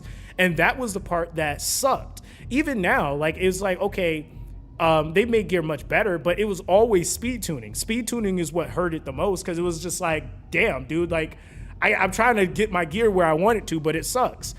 Because the process now, you're telling me I got to farm anywhere from 6 months to a year to really get my gear right. Yeah, that's the part that sucks. So I think it's that. It's not really so much that the grind is uncapping you into another grind. It's the fact that the grind, it's nuanced. It's very annoying to do. There's no systems really set in place to kind of help you with making sure that it's allowing you to really ease into that next transition of gear. Now, do I think that, and one thing I will say with that too, it shouldn't always be uncapping. So like, I think it's to be expected that, like, for example, if you farm, let's say we have X dungeon and it stops at a certain point for a year, and then that next year comes and then there's an uncapping to it. Yeah, I think that would make sense to make players go back farm. You're gonna possibly have new content that is a little bit harder. So if it is, one thing I would say is, I'm looking at it from this perspective, making it to where it's alleviating you from feeling like you got to go and get new characters, but you can just place better gear on your current characters. I think people rather do that than be relying upon a gacha and having to pull into what we call, the Gen 2, Gen 3 characters. Those types of things do happen, but I kind of want to make it to where characters can be upkept. I really don't like the idea of like your original roster and investment just going to complete waste. There's obviously got to be some selling point to whatever newer characters are coming out after, like, say 2 years into a game, but I definitely think that it does suck when it's like I built all these characters and all those year one characters, I don't use none of them. But I also think that that's why, for me too, having a reset system is so important, because if you do have something like that, then you don't want people to be sitting on investment. You want them to feel like, okay, well, even though I built this, I can move investment to something else. That's one of those things that I really do feel like it's just a lot of games lack that in the continuity of it, and really thinking about that part, or even not even so much thinking about it. They don't want you to do that because they want to make more money. So that's what it ultimately ends up being about. He said weekly PvP reward resets, especially the tournament one was a problem. Yeah, so yeah, PvP and all that stuff. Like, I'm still trying to determine. I wanted some aspect of PvP, but I really didn't want it to be super invasive. Like I think PvP is fun. PvP is definitely fun, but I think, like, it's like, man, PvP balancing is its own thing, and you really, really, really gotta, like, if you're gonna do PvP, you gotta really be ready to do PvP right. You can't just have it all nilly-willy and stuff like that. Now, I will say, I think, like, E7, like, they do, like, their standard arena very well, because people don't really do that so much to be competitive. They do it to get to a certain bracket so that they can get enough weekly currency from it. That's really all that's for. Like, other than that, it's not really... It's not really a PvP thing. One of the things that I'm really pushing more towards, I don't really want there to be as much PvP as there is raids and co-op content. I feel like that's one of the things we lack the most. I want there to be more raids and co-op content. I'm gonna be honest. I think that was one of the things, like, early days Gacha, game that I fell in love with, like freaking Dragon Blaze, dog. Raid content was so lit. It's like raid content was so lit, yo. Like raid content is where it's at. Like, that's where you talk about community building, when people can queue in co-op or raid something. That stuff is so lit to me. Like, I've always loved raid content. So that stuff is just like, I'm like, dude, I gotta do it. I have to. Like, I really feel like, especially if you do it in a way where people can actually, like, and that's one thing I always keep in the back of my head, is like, not making it to where people are having to rely on other people in, like, raid, because I do get that part too, because it's like, it does suck when, like, you're trying to do raids and you have to rely on another person to even do the content, and it's like, oh, there's no people to really do this because I'm this far ahead. So I will say there probably will be some incentive, but it won't be like this super far and few incentive where it's like, oh, I gotta do it in a co-op. But I will say I am going to make exclusive raid content. Like, nobody's going to do it if you're not doing it in a party. So I think it's going to make people more intentionally want to get into guilds, want to have groups of friends playing, stuff like that. I think is always fun. You said, we used to play Dragon Blaze. I still have that on my phone, I think. Oh, yeah, I used to play Dragon Blaze like crazy. That was one of my favorite games. That was one of my favorite mobile games, I should say. Yeah, and Grand Summoners is currently the only game that has a raid system that I see a lot of people still play. Like, because Last Claudia has it, but they don't do the co-op really that well. It's not bad, but it's not good either. You said I'm a PvP guy, but co-op, I can feel the need. I just need some way to show my progression, leaderboards, co-op, etc. Yeah, like damage meters and all that stuff. Like, oh, dude, like it's little stuff like that. Like, that I be looking at, and I'm like, yo, that's the stuff that people love to see. They love to see, like I just went in and I helped this group, or I carried these dudes and I dropped 1 billion damage or something like that. Like, and then people are like, yo, what's your build? Like, that's also like a vibe that I love from like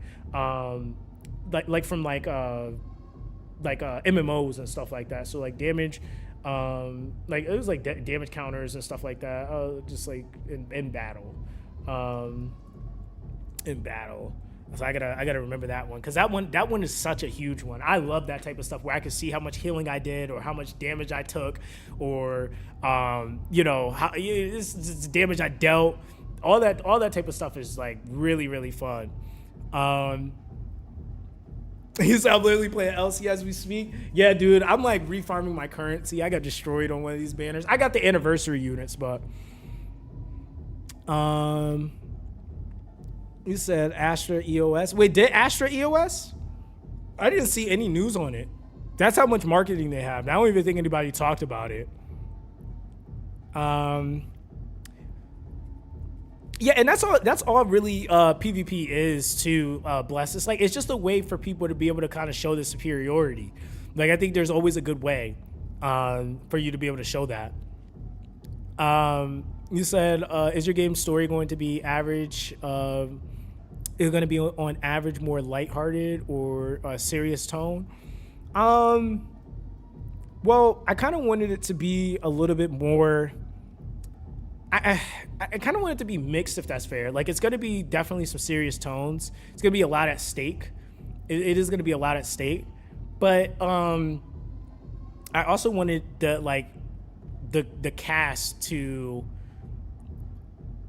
kind of be able to go, like, you as the player to be able to go through the game and seeing the universe and like the fun nature of that universe, but then also the reality that there are still bad things that happen in this universe, right? So it's kind of like that. I do want there to be really solid story narrative, because to me, I really feel like what made me always tie into like certain characters, like, okay, let's go back to like think about, like, I always say, like, one of my favorite characters is Himiko from Honkai Impact.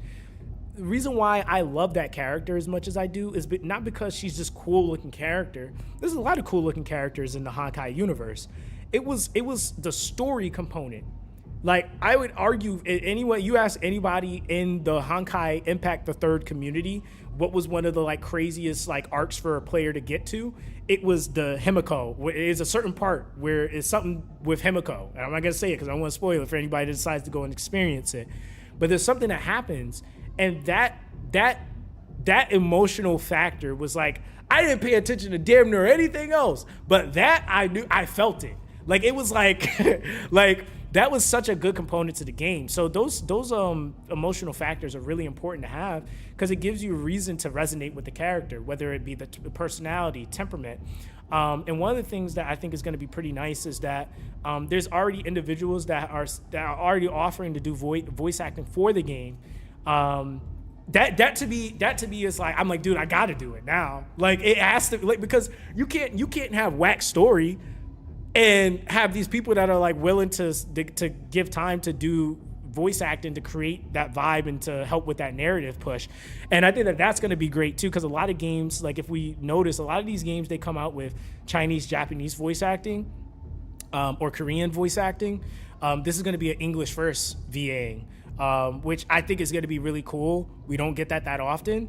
I mean, you obviously get it with like some of the bigger games, but that's like with the intent of, you know, voice acting and localizing for 50 regions. So I'm going to see how that process kind of goes, like as far as like trying to get other languages and all that other stuff as we go.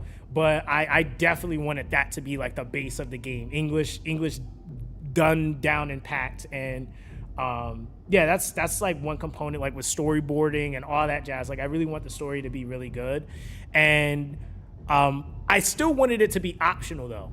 That's a big thing. I didn't want it to be like forced story. I'm not gonna, you know, do what HSR did where they make you sit there or they just give you a speed up button. I'm gonna let people skip it altogether if they choose to. But I also feel like that's an avenue, because I'm thinking, because even with this project, I'm not thinking just about the game. I'm thinking about what creators will be able to do. And I think that story narrative is such a great piece of content to be able to have on YouTube, where people can like go back and listen to YouTube videos of the story narrative because they mainly want to focus on the gameplay, versus those that are like, I actually care about story, so let me pay attention and lock in. So yeah, there's a lot of components that I'm really looking at with that. But yeah, story is definitely a thing, but I wanted it to be mixed. I wanted to have its highs and its lows.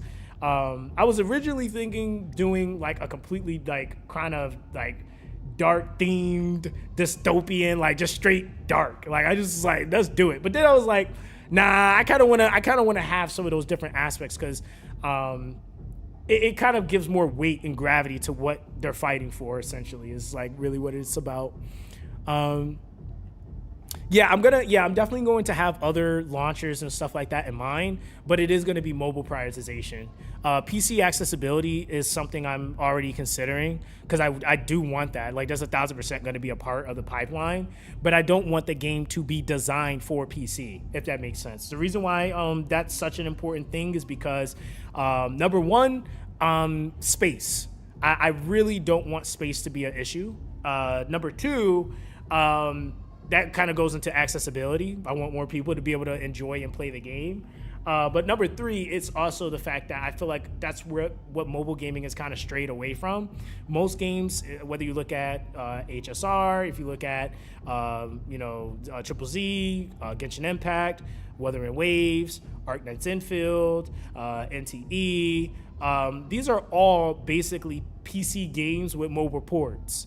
So it's like, yeah, you can play them on mobile, but they're not really that great to play on mobile.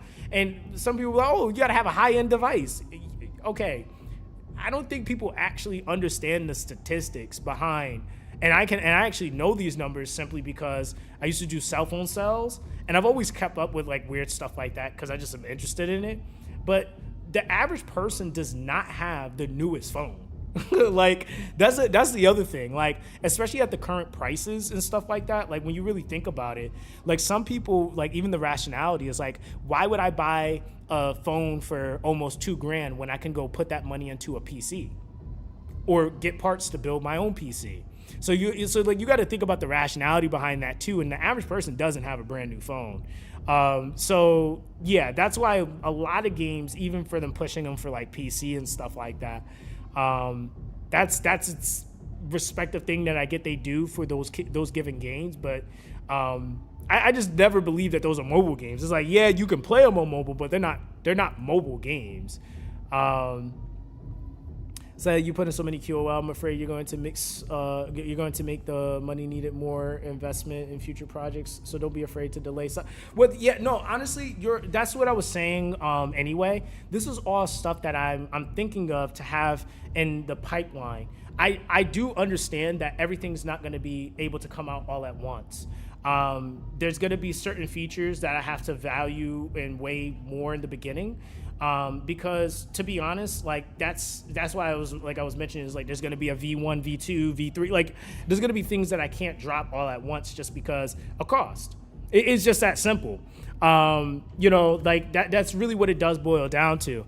Now, like I said, if the project like turns around and does like 100 million like out of nowhere, then there's certain things that can actually happen all at once, because it is the technicality aspect to it, the actual designing, putting it in the game, all those different things. But I think there's certain standard QOLs that I have to have in the beginning, like period. There's no way around it. Like certain other ones, I think you can add them as you go, but there's other ones that I think are like non-negotiables that just should be the standard norm. So that's definitely one thing, like for sure I am keeping in mind, because you can't do everything at once. You said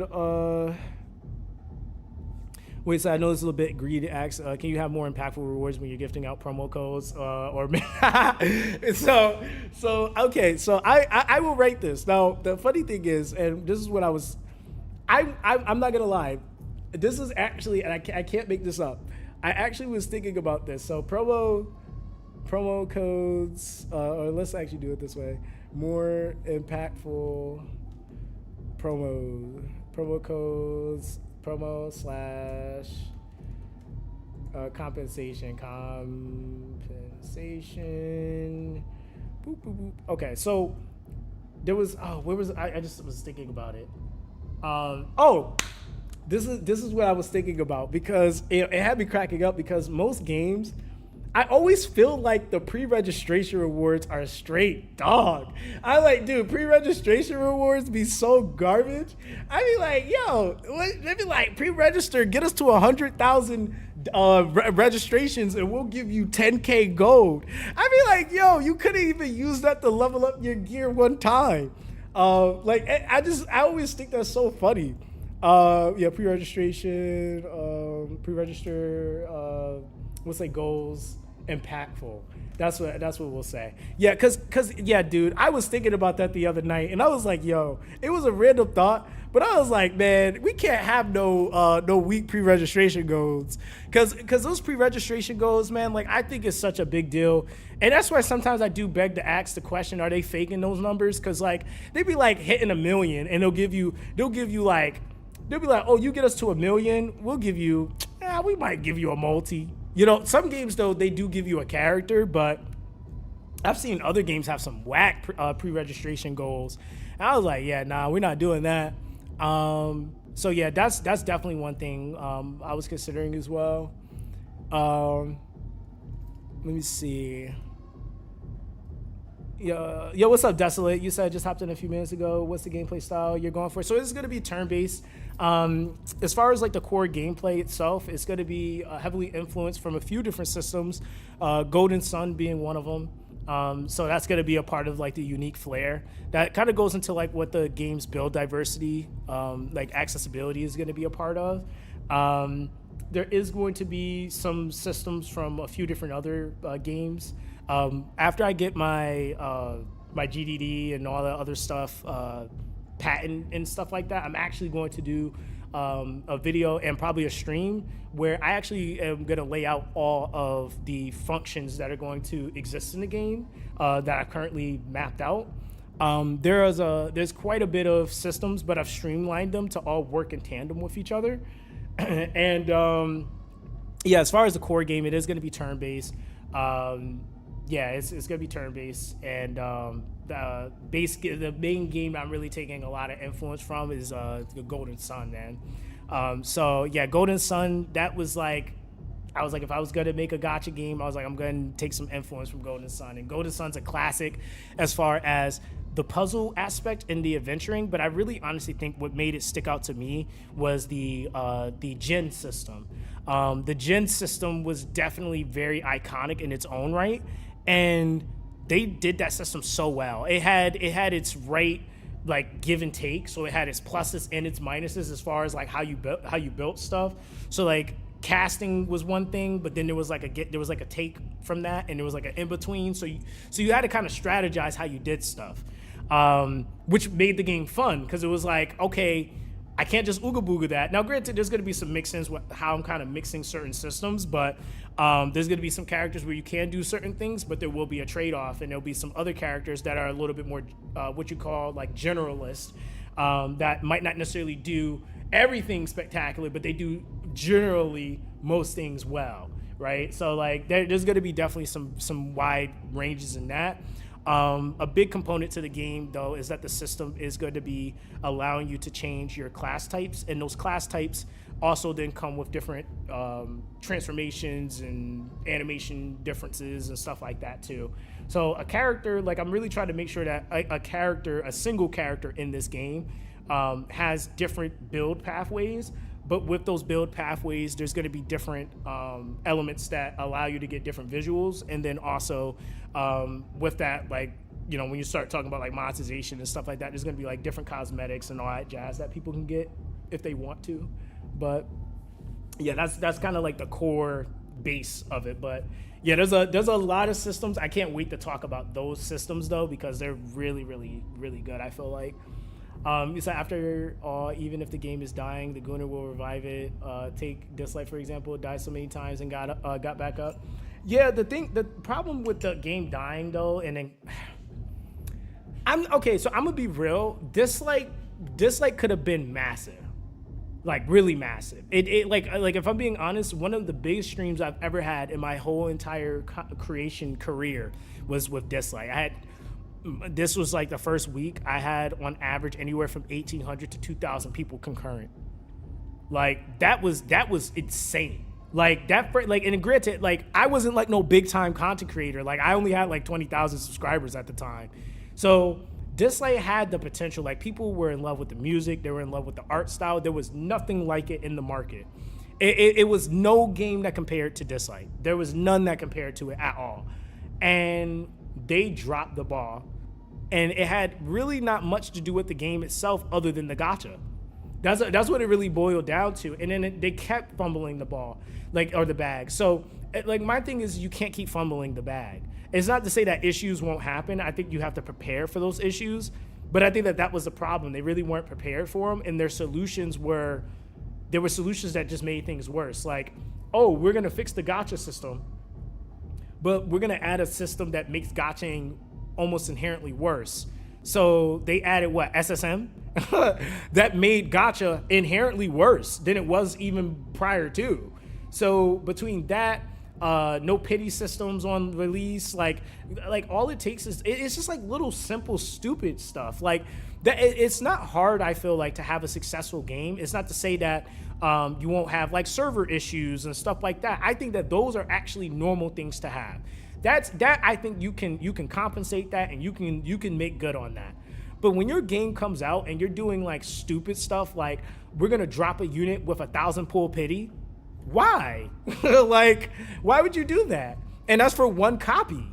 Like, and then originally you were gonna do it with no pity at all, and that was in the upper 2020s. You were doing that. That's not like we were doing that in the 2010s. You're doing that in the 2020s. Yeah, that's just insane to me. So that's why, like I said, even now, I think games are gonna start not doing as well, or they're gonna start flopping if they think they're gonna come out with a 50-50.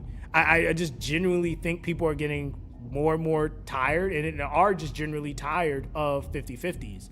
So yeah, I mean, it's little stuff like that though.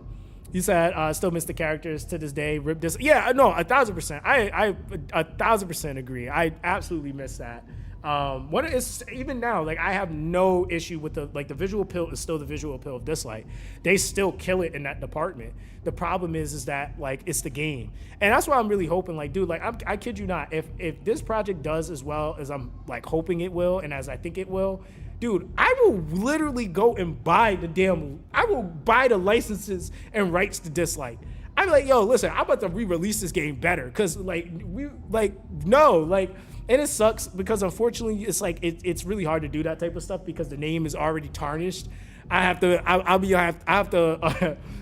release the game, re-release it, called This Right, you know. I have to re-release the game with a slightly different name. Yo, what's good, Shark? He said, haven't seen you since you played Dislike. How's life? Oh, it's good, man. Can't complain. Just preparing stuff, going through the process, making my own game. Yeah, something I've been thinking about for quite some time, and I've been so unfortunately disappointed by gaming so much.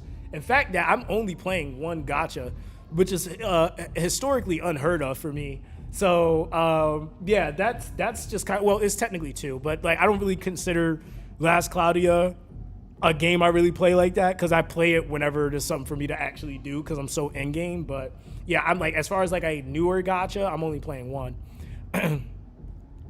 He said, damn, I googled that Dragon Blaze ended its service last August. Wish I went into that game one last time before it shut down. Yeah, Dragon Blaze and Astra, I think they shut down both projects. They shut down Astra's Night of Veda and Dragon Blaze. He said, I love the gen system in G. Yeah, that was such a unique system. And it made the game so fun. And the way they tied it into the story component, it was really cool. Like, they really, really did a good job with it. He said incoming nerf to bleed / dot damage. Yeah, I mean, that's the thing though, man. Like, I think damage testing is going to be a really big thing once everything is set in the game. There's going to be tons of that.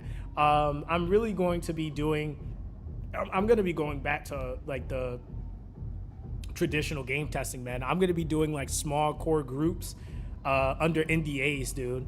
Like, I'm really leaning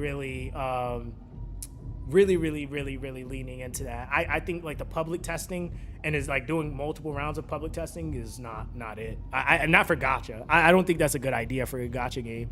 I think what I want to have is one round of beta test into an official release. Like, that's ultimately what I want it to be. If not, doing an early access into an official release or something like that, but I don't want there to be multiple betas and tech tests that are public. I definitely would want to do private, and then do like some serious testing. That's gonna be the core like thing after everything is done, is really testing numbers, crunching numbers and stuff like that. Because it's like you can have players, like that's what a lot of companies do. They'll open the game up for early access and let the players do it, just because it's easier to collect like more general data that way. Which, like I said, that is an option. But I also feel like too, for me, is going to be important. Whatever myself included, that's making this game, like we got to know our stuff. Like we can't just be over there putting stuff and then people are doing a whole bunch of stuff and it's like you just never even tested that to begin with. Because it's kind of like Chaos Zero Nightmare. Like a lot of that stuff was the way it was because they didn't test it. Like it's just that simple. They didn't really see how, like they didn't go and try to play it. Like they were like, oh, we ran it through a simulation. And that's it. Shouldn't, we weren't predicting that, but yeah, those simulations like only do but so much in comparison to like real actual gameplay and real gameplay testing. Like that's also a skill set of mine. So I do play test localized games. That's something I've done and made money doing. So that's not really going to be a hard thing for me because I've done that almost my whole entire content creation career. And I got peers that I know for sure would tell me like it is. Like I'm excited to make a game because I'm ready to get feedback from Scion. Like that to me that's gonna be so impactful, is getting feedback from somebody else. And he's been doing it even longer. He's been game testing and doing this stuff for 20 years. So like getting that type of feedback is gonna be great,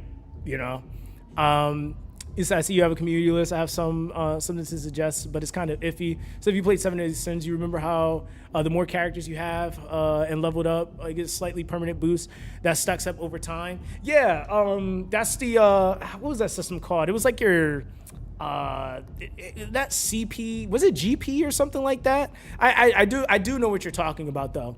Yeah, what do you have in mind? We're listening to all ideas here. we're listening to all ideas. You said so let's go. So it'd be funny to see a CC that cover the game owns the game. That's like how it has to be like that, dude. Like if you think about like Grand Summoners, for example, the dude that came up with the game, nobody can beat him in PvP. Like that's like I think that's just how it should be. You should be rocking everybody in that game, and that's just how well he knows his own game. I just think if you're making something and you don't really know it that well yourself, that just seems like you're doing the community a disservice. You said I love a lot of dead games and Pete. Wait, you said if seriousness, if you go buying games to fix them after you'd be a big success here. I think you would be my hero. Oh, dude, yeah. There's so many games I really would like to get a hold of and have the licenses and rights to them so that I can try to redo them, man. Cause there's some games where I'm like, dude, this game cooks. They just need to do A, B, C, and D, and it would have been great. Don't even change anything else, but change these specific things that were the problem. That's what kind of messed up the re-release of King's Raid. They were trying to re-release the game, but they weren't fixing. They were trying to fix the issues, but then change the things that worked about the game. So it's like, no, leave the stuff that worked, and then change the things that were wrong. And then if you want to add things to the game after you get things going, then do that. But people would have dropped bags on that game if they would have just released it and fixed the problems it had. So yeah, it's stuff like that sometimes when you look at like monetization and gacha and all that jazz, like I be looking like, I'm like, man, y'all could have made a bag off of that if y'all just fixed the issue. I think something good to do when you're a dev is make use of testers, CCs that get to play with characters like 2 weeks before release to see if they need a job. Oh yeah, for sure. Like having a test server is like, and the only reason why I can 1,000% say this as a fact, because all of the issues that Dislike had, they weren't as bad as they were or could have been, and it says a lot. They weren't as bad because I was on a test server and I could see them ahead of time. If I was not on a test server and I couldn't see them, we would have all been getting hit with like random things, and they would have been way worse. And I promise you they would have been way worse, because there was a lot of times I would message the devs and be like, you cannot release that. And they'd be like, oh, okay. Think about the Ali banner. Ali's banner was originally going to come out with 0 pity, right? Now, granted, 1,000 pity is not better, But a 0 pity is definitely not is definitely not better than a 1,000 pity. I'll take that 1,000 pity over a 0 pity at that point. But the point in case is that they would have never had a pity to begin with. They were willing to drop the very first banner on global release with 0 pity. And I was like, yeah, y'all don't need to do that. And I mean, granted, the alternative wasn't any better, but it still was better than a 0 pity. So yeah, I mean, granted, it's not going to be any situations like that, but I will say that, yeah, having CCs being able to test stuff. The other thing is too, for me personally, and this is gonna, and I don't want anybody to take it no way. I don't give a damn about trying to get the game to have more eyes. I want the people that are playing this game to really be adding value to the community. I'm not looking for drama creators and all that. And I'll say that as the damn founder, I want no drama content creators playing the game. I'm not supporting them. I'm not endorsing. I'm not having marketing go. Nope, not at all. I don't give a damn. Because at the end of the day, I really, honestly, genuinely feel like and people, they say it, but then they don't. It's like they just don't want to acknowledge it. But they are a lot of the reason why some of these games completely have either over exaggeration to some of the issues, because it's not to say that some of the issues aren't issues, but some issues get blown completely out of proportion, dude. Yo, what's good, Bell? Yo, appreciate you for the sub, man. Appreciate that, bro. I feel like some issues, like, they're absolutely fixable, and they just, hey, be constructive about it. Let them know you don't like it. But I feel like some stuff, dog, they'll make. Now, granted, if somebody covers my game and that's what it is, like they want to be negative Nancy, I don't care. Do what you do. But I'm not paying people just because they have 1 billion subscribers to market my game. I'm just not doing that. I think that a lot of companies mess up by doing that, because they will give money and not even. And that's the thing that I've realized, and I can say this because I've been on the back end and I know exactly how they do it. They will literally just hire a company to go find the biggest content creators they can, not even vetting their content to see what type of content they make, how they present their content. All they do is make drama content or talk crap about games. They will literally just hire a third-party company to have them reach out to big content creators, and then wondering why their game is getting thrashed, and it's because you didn't look at who you were having promote your game. Like, it's that simple. So marketing is very important, but you can't have everybody marketing your stuff. It's just like anything. It's like if you're a health company, you're not gonna go and like find a YouTuber that talks about like smoking, and you're trying to do like stuff that's anti-smoking and having them promote your stuff. Like it just makes sense. You said, hold on, I got like 2 chats I'm looking at, my fault, chat. It said, I also think something is good to do. You said diabolical work. Yo, it said, my biggest suggestion on your game is to not make it overcomplicated on release. Do it early access first. Slowly add new stuff with feedback of your testers and early access players. Do that for a year or 2 before full release. Just came now, so not sure what you talked about. Not too much in case I say something that's been said. No, Crimson, you're good, fam. No, you're good. Yeah, so the thing with the pipeline, like this isn't like a rush project. It's not going to be something that's like we releasing this game next month. Yeah, I'm definitely aware. I know I have to have like play testing and all that jazz. Not even just for the game itself, but like just make sure servers is game can handle the servers and all that jazz. But as far as like an early access, that's probably what I was gonna do. Like as far as time frame, anywhere, I feel like most games you definitely have to do something along the lines, whether it's multiple tests or you got to do some sort of early access, anywhere from 6 months to a year. Like when I played Dislight, I play tested that for 11 months before they released it, and it already had been betas for about a year that they had. So I play tested that for about 11 months. So yeah, you're right as far as the time frame for it. That really just boils down to pipeline cost. Like how much does it cost for you to do X thing? And like I was saying, like because it's gacha, I'm taking ideas, but the reason why I'm taking these ideas is because what a lot of gachas fail to do is they don't think about these things in the beginning. So it's not so much about implementing them all at once. It's what direction is your game going down? What is the next potential thing? Now, granted, things do change over time, but I think it is important to always have certain things in the conversation before it becomes a problem. So it's like having a roadmap even is going to be completely game changing when it's not just, hey, here's this new cool update and you get to fight this boss. But it's like, well, we already have in the works before people have to ask for it. We have this content already planned for the game to make it easier. Because I think, like, for example, when you start in a game and there's like, say, some auto functionality that isn't there, it doesn't feel that bad in the first 30 days, but it feels terrible after you've been playing for 6 months. So it's like, okay, maybe there could have been something where it's like cost-wise or technicality-wise, we can't do this at the moment, right? But having it in the pipeline to let players know is important. That, hey, we already know this is a thing. We got it coming. You know, like those types of things are just so important. I think a lot of companies, they don't prepare well enough. And that's one of the things that I think some of the best advice I've gotten from other devs that have done this process from beginning to end. You gotta have things. You gotta have a plan for everything. So it's like you don't want to just, and it's not to say some unexpected things like bugs and certain things may happen. That's its own thing. But I think as far as the overall scope and experience that you want players to have, it shouldn't be like okay, take for example Star Sailors, right? We have been telling them for 2 freaking betas, stamina is the issue, right?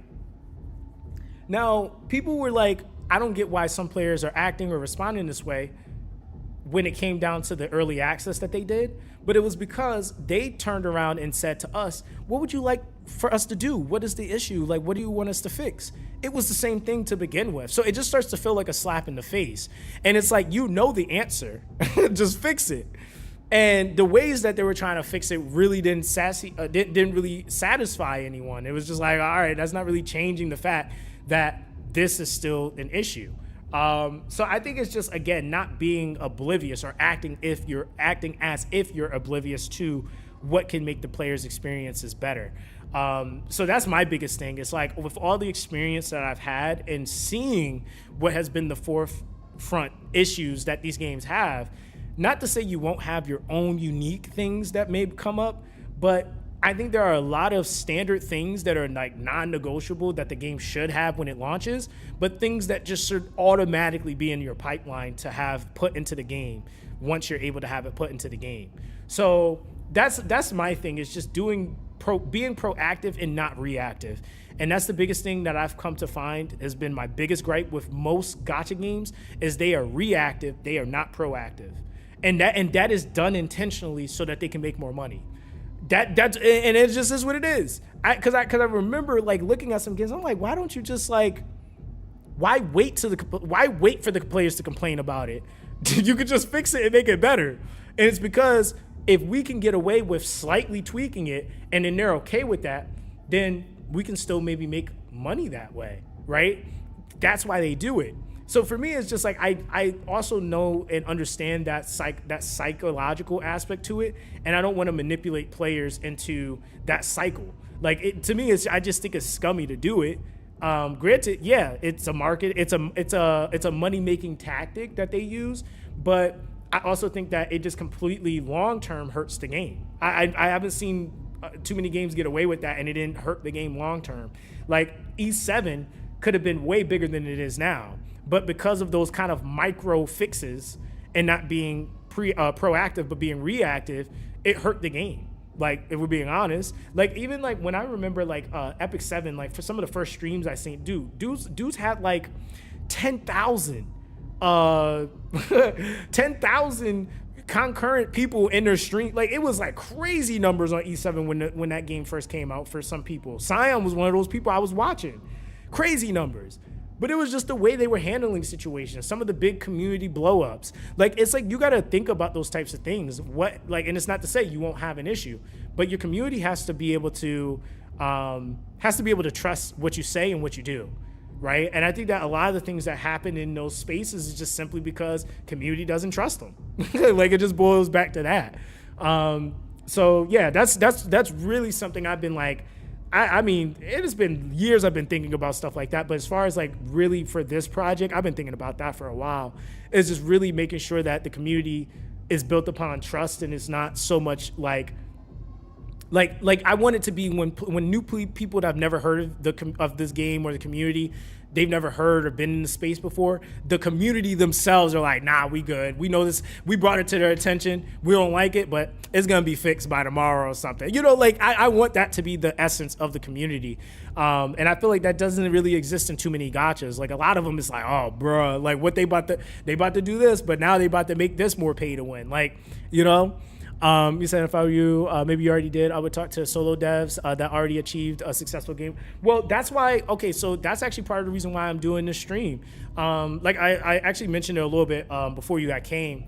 I've had some active and prior, or I guess I don't want to say retired, but they've done successful projects and big projects. So that's the beauty in like me being a content creator is I've made really, really good relationships with developers all around the world that have worked for the Lilith games, that work for Polarium, that have worked for Hoyo, that I've had a few people that have reached out to me and they were just like solo devs themselves, or have done processes from beginning to end. And it's funny that you worded it that way because the dev I actually spoke to that kind of got me tinkering my thoughts a little bit on certain things said that specific thing, that a lot of developers in the space have never actually seen a game's release from beginning to end. And so having people like that in your corner definitely helps a lot. And so that's why I'm sitting here like just kind of taking some more feedback outside of the things I already know, like, okay, the community kind of wants this or should have this. But yeah, that's why I'm sitting here doing more like feedback planning and stuff like that. Cause it's like, yeah, there's gonna be testing and the stuff I may figure out from that for the specifics of the game. But I think there's just standard norm things you should just kind of get out of the way, having your pipeline. And like I said, I'm really taking to heart the fact that all this stuff, when you really understand gacha at its heart, it all is from the beginning. So when developers are asking you stuff 3 and 4 years later, like, you know, people feel like they care, but it's like these are questions that should have been answered 4 and 5 years ago when you first were doing it in the original design pipeline. So that's like the biggest thing, right? It's really making sure your foundation is solidified. So like even like understanding, like some people might not even know what this term is, but what, like identifying what your North Star is of your product or your project. If you can't identify what your North Star is, then you're not going to make a successful gacha. And that's the thing. And that's why, like, even down to like cutting costs in certain ways, like I said, I was going the pixel route, but then I seen like some of the really big studios and people that are even doing pixel art solo, it's taken them almost a decade to do their solo projects. If they're doing it successfully and they're pumping out content, it's because they have 8 pixel artists. And I also wasn't aware of the fact until I started looking for artists. Finding pixel artists is one of the hardest type of artists to find. Like that's like and again, that came from more insight from talking to some of my developer friends. Like I have developer friends that sit in the position of being able to hire. Like one of the developer friends I have, he can hire right now. He can hire 50 3D animators right now. Just like he can just go and find them and hire them. He's like he doesn't even think he could find 50 3D or 50 pixel artists in 2 years. He's like you're, and it's like granted, and we're talking about like high quality pixel artists. So you might find pixel artists, obviously, right? But high quality ones that then can animate and then animate for a video game. It is a very, very, very, very, very, very, very, very, very timed constrained craft. Very, very time constrained. You said just have fun, and if it takes 10 years, so be it. While you're happy with it on release, that's the important part. Yeah, and that's the thing though. Is like for me, I wouldn't have mind that, but I don't want this project to take 10 years. No, I didn't want that. Like I think I had to kind of weigh my pros and cons on that. I didn't want it to take 10 years. And you got to think about that though. That's also 10 years of them doing everything by themselves. So yeah, I mean, there's that, right? Like if I'm developing and doing everything by hand, yeah, 10 years sounds about right. Like there's some devs that for some games, there's one guy I was watching on pixel art. He's like on his 7th year of solo deving his own game. And he's nowhere near done just because of how long it takes to animate a pixel. And when you're doing 64 by 64 sprites, it's insanity. Like there's so much detail that goes into that. It said many devs and artists are jobless due to AI, so I'm not surprised there. I'm not surprised there are so many. Well, yeah, and that's the thing though. It's like AI can do some things right, but it can't do everything right. And that's the thing that I think that like there's definitely I'll definitely say give it a few years, it's gonna be completely unnoticeable. You're not gonna be able to tell anymore. But that's just AI. For me personally, I am a firm believer in the art space. I'm not really, and I don't want to say like I'm anti AI. It's not that I'm anti AI. I just believe AI should be utilized as a extra tool, not the primary source. I think that's the problem I have is when you start talking about like ripping other people's like stuff. You know, it's not just organically making things. It's like you're ripping someone else's thing off the internet and then generating something off of that. Yeah, that takes away from the time and effort that somebody put into their craft. It'd be like kind of anything. Like if you spent X amount of years doing something and then something just came and ripped it, you know, that sucks. That sucks. He said, I feel like in 10 years, you can literally prompt a gacha game fully functional. Almost sounds crazy, but just look at the past 3 and how no, I'm not negating that. That's why I said like AI is on the track for that. It is. Like it's like if you I always give that example of like the spaghetti video with Will Smith and how trash it looked like when it first came out versus they redid those videos with current AI, and it's almost unnoticeable. Like you're just like, holy crap, like that really could be Will Smith eating spaghetti. You know? So like yeah, it's on the track. But I also think that like I get the side of it where it's like how people feel about it with the environment and all that stuff when you start talking about like, oh, I'm just gonna do this whole project with it. Yeah, it's one of those things that sucks. It's definitely right now it is a controversial thing. But like I said, for me, like I want real voice actors. I want real artists. I want, I just want that because I also feel like there's an essence that you get that you can't get from AI right now, right? I think after AI, and that's one of the things I'm learning with AI, is that after AI collects enough data, it will be able to somewhat replicate human essence in the sense of like tone, pitch, all that stuff, and writing and storyboarding and all that stuff. It's not there yet, but like you said, it's one of those things where it's gonna get there, and that is a crazy thought process when you really think about it. But yeah, like that's like even when you look at like that was one thing I was looking at like even like pixel art. There's a lot of pixel artists that have their own unique style, not because of the fact of how they does make their pixels, because pixels are pixels. It's actually a certain thing that exists with the stroking. Like you can set the settings for it if you draw with pen. There's unique styles that come with the way that a person actually writes, and it's unique to that person. So there's styles that you can't replicate because it's all based off of the weight of how that person presses on their paper on the tablets and stuff that they use. So it's like little factors like that. Like I'm an artist; those things kind of matter to me. He said what's going to happen is that big companies will mostly use AI, and then others are going to do their own game projects at home, like you're doing. Yeah, no, you're right. Big companies are absolutely shifting that way. You know what it is though? That's one of the things where I really do feel like we're gonna have a issue of AI slop. Okay. Because the problem is that like it kind of almost reminds me of like, especially when we're talking about like if they're trying to like do that with like gachas and stuff like that, it's gonna be a whole bunch of garbage. And and the thing that is gonna come with that is like what happened with the pre-cone era. Do you remember like when the pre-cone style games, like all the chibi games and stuff like that came out, and then every company just did it? They were just like, yep, we releasing a chibi game too.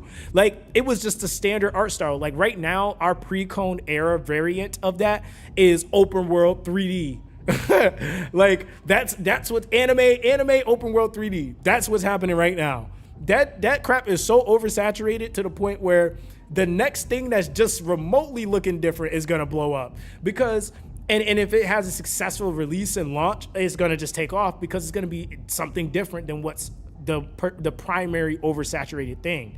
And so it's kind of like that is going to be it's going to be that like people are going to go through a process with that. There's going to be those hidden gems where people really put blood, sweat, and tears into their projects, and they're going to stick out and stand out in some way, maybe have something unique about them. But absolutely, I think companies are going to be able to get away with like milking money that way. I just think that, in my opinion, I think it's up to the consumer to do their due diligence to try to support more games that have people that are really putting in the effort to really make them. Because like I've even seen that in just passing, like people in like huge debates on being a developer and are you really a developer if you develop everything with AI versus if you actually took the time to like go through and do everything, you know, whether it was like doing the art, you know, actually working on the game engine and all that stuff. Like, and I'm just like, well, the thing about technology is always about making things more convenient and speed.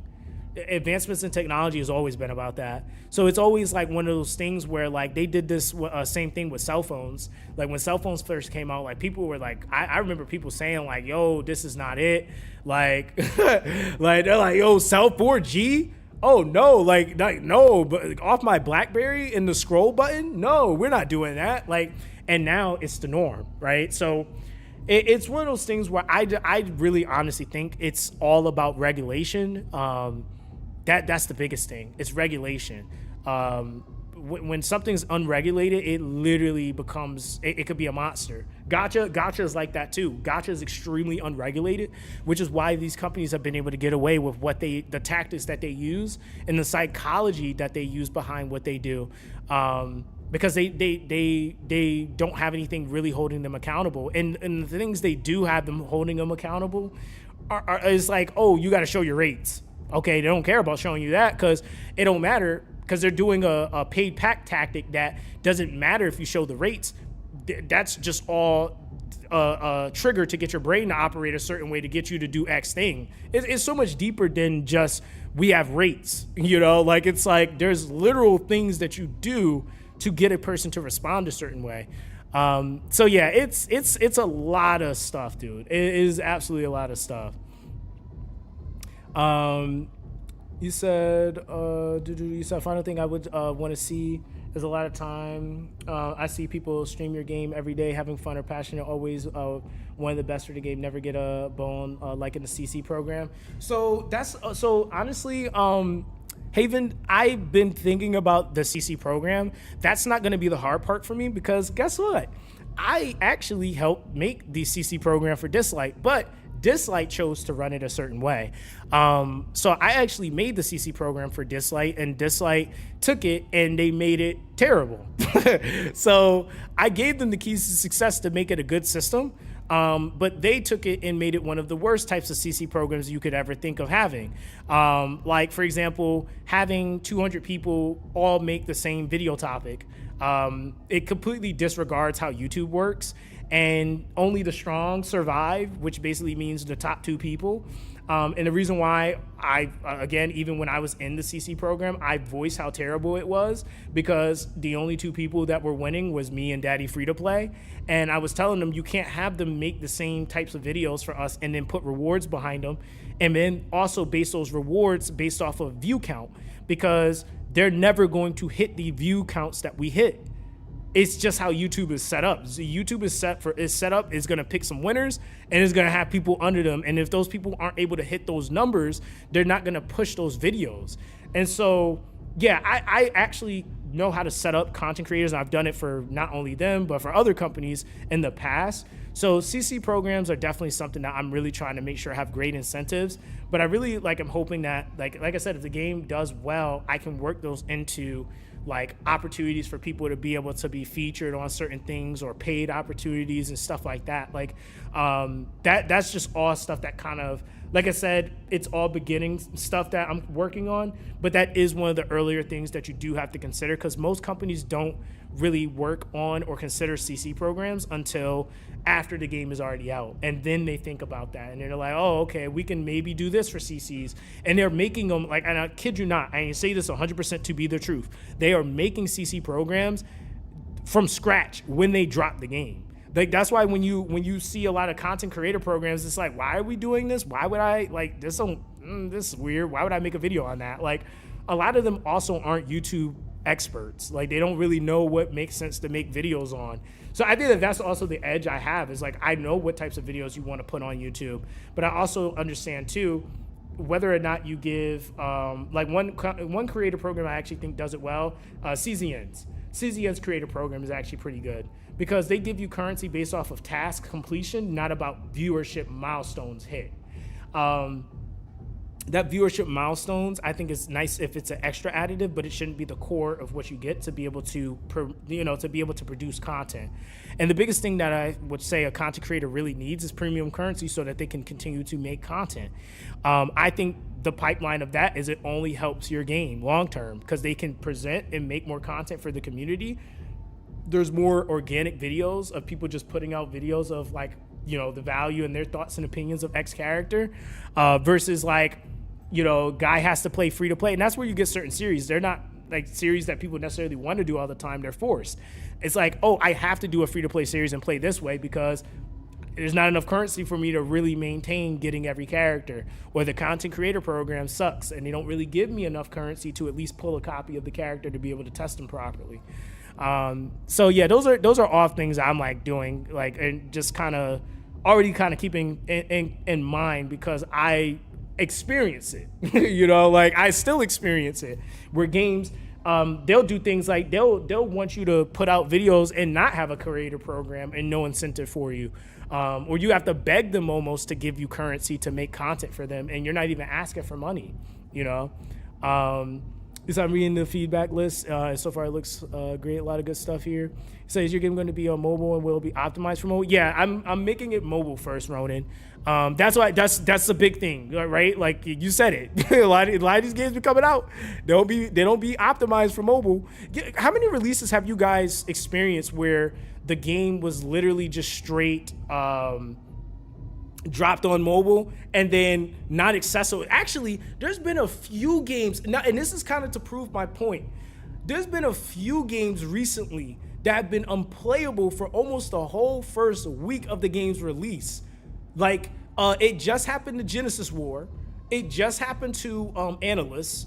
It happened to oh my God, there was another game that it happened to, and it was all mobile. It'd be like Apple servers just don't even work. Like Google's, like none of the games are they're not optimizing them because they're not thinking about mobile first, bro. It is so weird to me. I'd be like, y'all just dead got the game out. It's dying as we speak because your game just not mobile, not optimized. Like, so yeah, that's why I'm really trying to make sure hit home with the mobile optimization, and then I'll make sure that the PC like compatibility, cross platform compatibility is there, so people can play on their PCs and stuff like that. Those will all be things I would want to try to have either ready, if not somewhat ready, right as soon as the game releases. And if the game does well enough, yeah, I'm trying to make sure it could be on Steam and stuff like that as well. So that's definitely like the goal. Like, I don't want to like X out platforms. I don't want it to be only focused on the higher platforms though, because I really do feel like that ability to play things on the go is so huge. And a lot of games, like I said, it's just not optimized. It's like really weird they do that still. You said, are you going to focus a lot on story? Many players just skip it, so not sure you should focus on it too much. Well, having story narrative is very important. I think that for me, it's going to be like definitely an emphasis on story, because story is going to be a big component to progression in one of the systems. But it's not going to be locked progression, if that makes sense. Like, in the sense, like, if you don't sit here and read all this story, you just don't unlock this next mode. Like, no, I'm gonna let people skip the story. But I think that having no story is a bad play. I think a lot of games that do that, they run into issues where if at any other point they like want to really start pushing that aspect of the game, people don't care because it's like, bro, there was no story for the whole damn first 10 chapters of the game. So I think like for me, it's just like not making it to where I'm trying to write, like I'm not trying to go Arknight's graphic novel like route. Like I'm not trying to write a story and make the story components, you know, an hour long of you sitting there reading story. Like, no, I'm not trying to do that. But I definitely want there to be cohesive story that people can actually be somewhat engaged in. And I'm also thinking about all content that can be made on the game. I want there to be people that make content on lore for the game. I think that that's such a dope thing to have in your community when you have lore that people actually can go and like say, you know what, I don't care to maybe like watch it in game, but I'll watch that YouTuber that is making lore videos. A lot of people like don't talk about that, but a lot of games that don't opt out of having story and have it at least, they get so much return value from people that later down the line, okay, we've been playing for a year, the game is the game, we play the combat, we love it, but now here's the story component because this is really cool update. You know what, damn dude, I miss all the story, I need to catch up on that. And then there's that guy that's like, I've been paying attention to the story from day one, and then drops a video and you could just go watch that video and now you're in the fandom. So I think it's that. It's like considering like, you know, I want there to be a fandom because everything is going to be organic. Like these are all original OCs that are going to be in this game. And I'm hoping that there's somebody that resonates with everybody.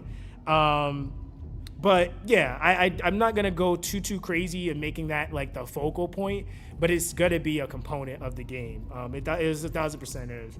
But yeah, it's like, you know, again, the deeper the game goes, the more I can kind of dive more into making story better versus probably how it's going to be in the beginning. But yo, welcome back, Crazy.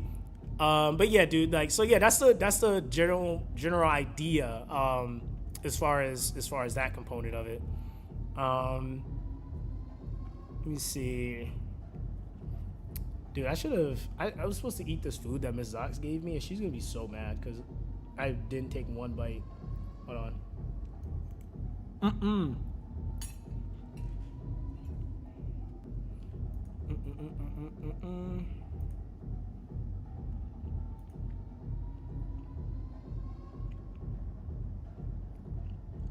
Well, he said there's gonna be a new job title called AIN promoter. Okay, AI. Listen, I've been prompting for 10 years. I'm asleep. I'm just reading that. Yeah, that's funny. All right, so this seems like a pretty solid list. I'll probably post this in the Discord. If you guys aren't in the Discord, make sure you guys join it.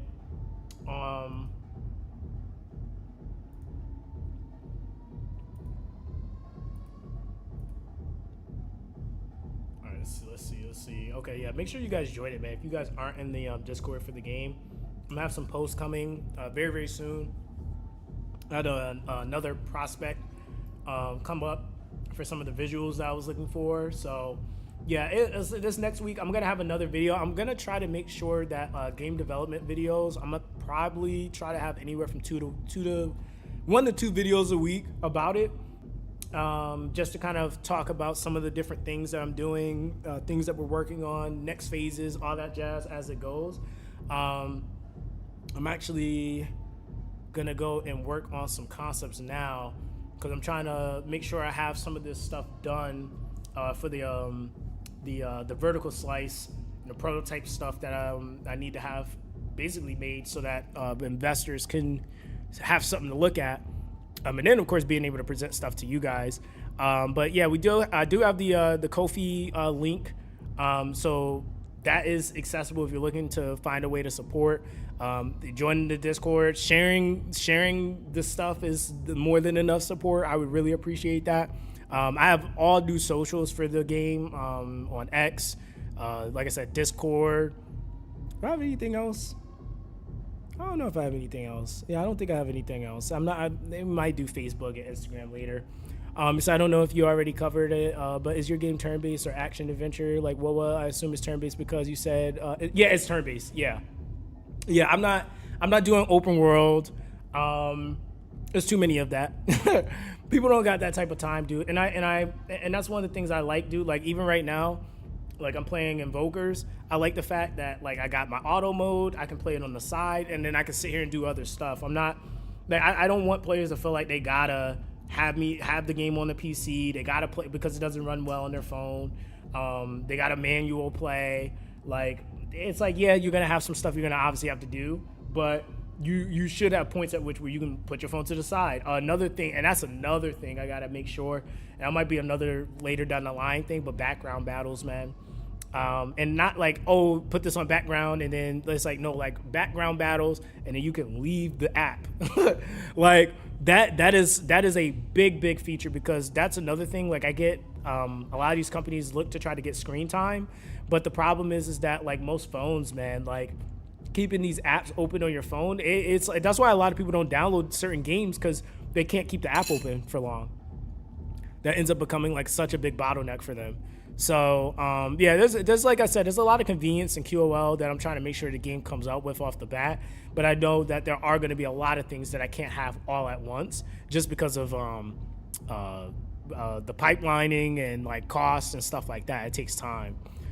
So also, if you're planning on having mental health themes in the story, feel free to hit me up if you ever want to consult about them. So I'm a licensed therapist. So I would do it for free within reason.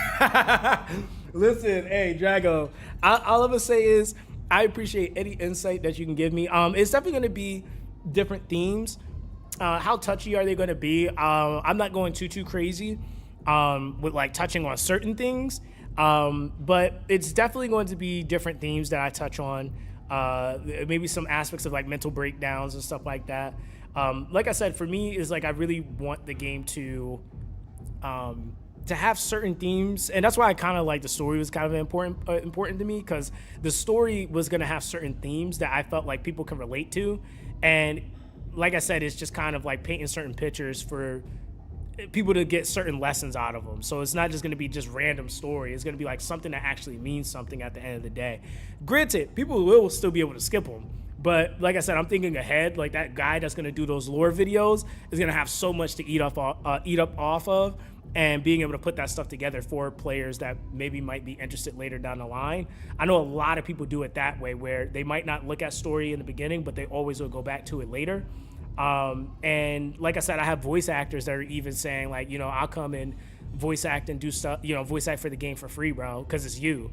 And so I really honestly don't take any support that I'm getting for granted, dude. That's why I'm like trying to make sure it's the best game it could possibly be, because there's a lot of people that are coming together that I've helped out over the years that are actually like, you know, hey, I want to help you out with your project. And I like I said, I didn't go to people personally asking everybody, can you do this for me? Like I didn't do that. It's just people naturally that you know, I guess, you know, see the vision and what I'm trying to do, and I guess appreciated some of the things that I've said about what they do in their respective craft. Because I didn't like, it's like, again, I don't like count it to be like this thing like I'm keeping tabs. But I've helped so many different people over the years, and it was just because I genuinely like to help people. And if it was any way I was connected to somebody, and there was a way I could connect them to that person to then help them, I always would do it, dude. Like even with content creation and stuff like that, I've hooked people up with opportunities. Like even what's crazy is like I think about like even on the theory of restart, like I connected the homie. What is his name? I'm blanking right now. Why am I blanking? I think he still does the theory of restart content now. Dang. Why am I blanking on his name right now? Oh, I'm gonna think of his name. It's gonna come to me because it's gonna make me mad if I don't get it. His name is Sturby. Jesus Christ. Yeah, sorry. I was like, why can't I think of this guy's name? It's Sturby. Dude, Sturby wiped every video. And this is the only reason why I'm saying this, because he wiped every video off of his channel. And I connected him with the developers of A Theory of Restart. and that led to him being able to fly out to Etherea's studio to be an announcer. And I didn't even get an opportunity like that, but I was so happy that he got that opportunity.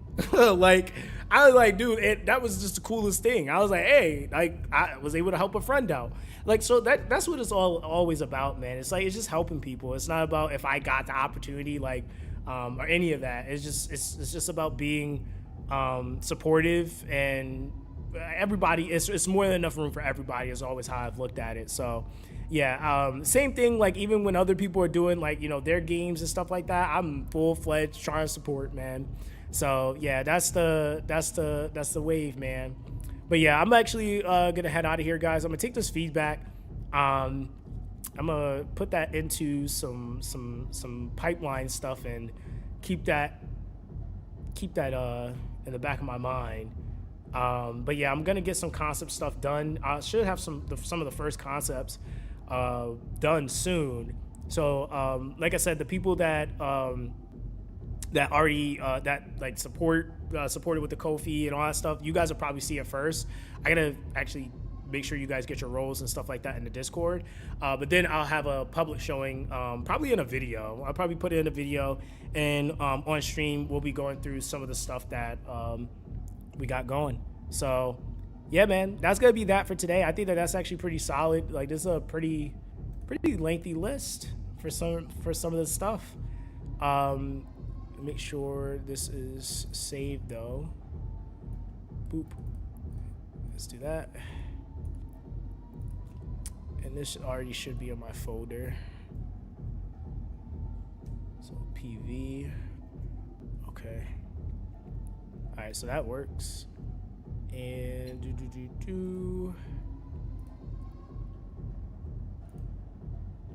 all right, cool.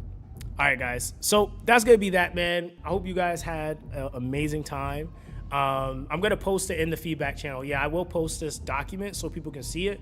And if you guys have any additional feedback, you can just comment the feedback in the channel. So if there was something like you missed it, if you're watching this back and you missed the stream or the vlog, you can still comment in that Discord. So that's why I said make sure you guys join that Discord, because I have those channels there, and these are things I am paying attention to, I'm looking at, and like I said, trying to figure out what I can do now versus later. But I'm gonna have all that stuff at some point anyway, like what V1 and roadmap and all that jazz, but we'll get there when we get there.